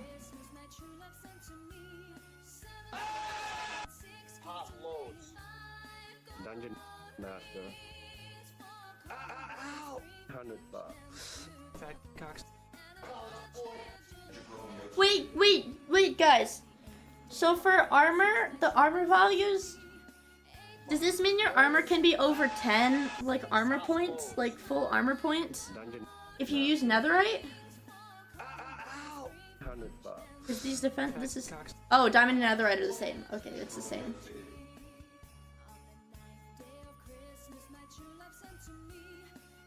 Powerful spankings.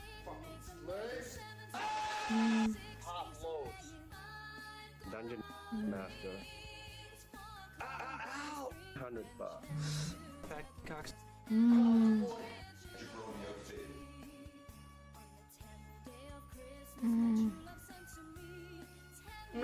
More durable and inherent knockback resist. I see. Dungeon Master. $100. Fat cocks. Okay.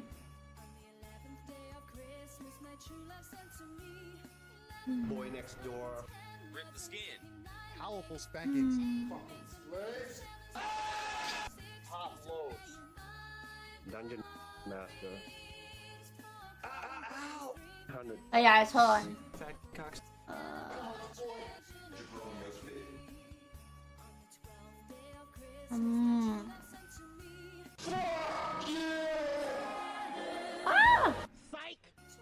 Fantasies. Boy next door. Oh yeah, guys, do you Powerful spankings. I just realized we're kind of close to the 48 hours. Do you guys want me to restart the stream earlier or later? Fat cocks. Because I might need to lay down for like 15 minutes. Because my tummy hurts. My tummy hurts. I need to take more meds. Unironically, I think I need to take more meds whenever I do reset the stream. Might as well reset it now. That's what I figured. It'll probably be like... It's up to you guys. I can restart it now. I can either turn it off, take my meds, let my meds start working, restart it, or wait a little bit, then turn it off, take my meds, and restart it. I don't want to. No. I don't need a nap. I just need to have. I just need my meds to start working. Because it hurts. I can't focus on my video, man. I can't focus on my video. Full dungeon in the house.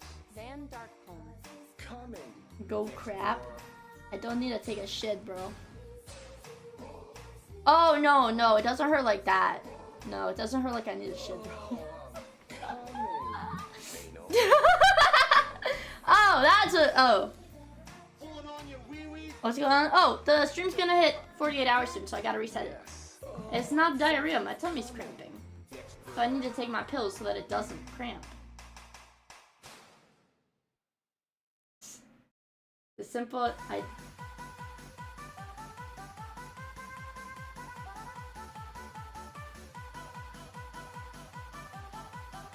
What? Yeah, I gotta eat something. I have to eat. Oh fuck, you guys! I know what it is. Wait, I know what it is. I haven't had fucking. I haven't had solid food.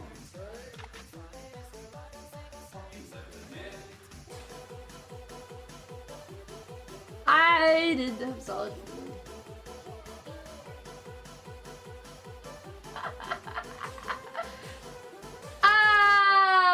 Okay. I figured it out, you guys. I know what it is. Okay. If you guys give me like, I don't know, like fucking like 20 or 30. Oh, wait, if I can start it back at 5. It's 4:30. I can just start the stream back at 5. I bailed that today. Yeah, no lie. Yeah, so give me just a second. Let me at least save my game. We can play Skyrim when I come back, okay? Skyrim when I come back. Miss, I only need tea for breakfast. That's probably why I feel sick. Because I had a fucking cup of tea for breakfast. I'll stop the timer at 24. Damn it! We're still not below 24 hours. I'll pause the timer at 24:56 for you guys, okay? 24:56. I'll write that down. Alright, bros. I just wrote down the time. Timer will be updated. But what I will do for you guys is when I turn the stream off, I will process and upload the VOD. And then I'll go get a little something to eat. Ah! Okay, well now I have to up the timer, don't I? I literally just fucked with the timer, dude. I just fucked with the timer.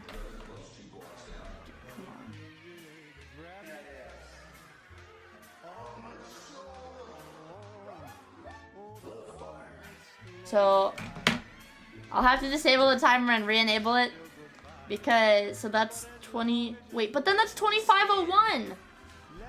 But then the timer's gonna go to 25:01.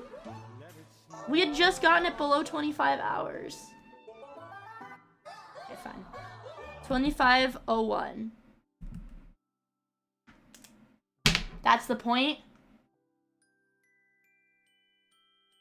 Okay. Alright, Chad. I am going to turn off the stream. I will turn it back on in 30 minutes, 5 p.m. And the timer will be at 25:01 when we start the stream again, okay? I'm not Dramix, I have to go eat. Dramix, were you here like 5 minutes ago? Dude, I was like, man, my tummy really hurts. I feel kind of sick. I'm gonna restart. I was like, I'm gonna restart the stream early at right now instead of 7. And then everybody was like, go take a shit, whatever. And I'm like, no, I don't have to shit. I don't know what it is. My tummy just really, like, it's cramping. It just really hurts. I haven't eaten today, dude. And I was like, oh, fuck. That's why it hurts. Go shit, girly. I have to eat. That's why it hurts, because I haven't eaten, man. Dramix, I was too focused on playing fucking Minecraft. I was too busy playing Minecraft. So I was fucking simming. But yeah, guys. I'm gonna go ahead, turn off the stream. Don't freak out. If you stay on the page. If you stay on my Twitch page, stream will go back up in a little while. And I'll put the VOD up too. Okay? Okay, bros, don't get scared. I'm still here. You're gonna make it, okay? You're gonna be okay. I will be back at 5. Just be patient, okay? Okay? Yeah! Just be patient. Guys, it'll be okay. It'll be okay. It'll be okay. It'll be okay. It'll be okay. It'll be okay. Okay? Okay? Okay? It'll be okay.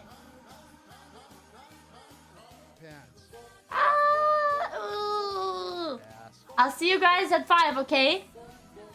I'm gonna end the stream. I'm gonna upload the VOD. I'll see you guys at 5, okay? Okay? Bye. I'll see you at 5. 30 minutes, less than 30 minutes. You can do it. You guys are strong. I'll be back really soon, okay? Okay. Okay? Okay. I'll see you guys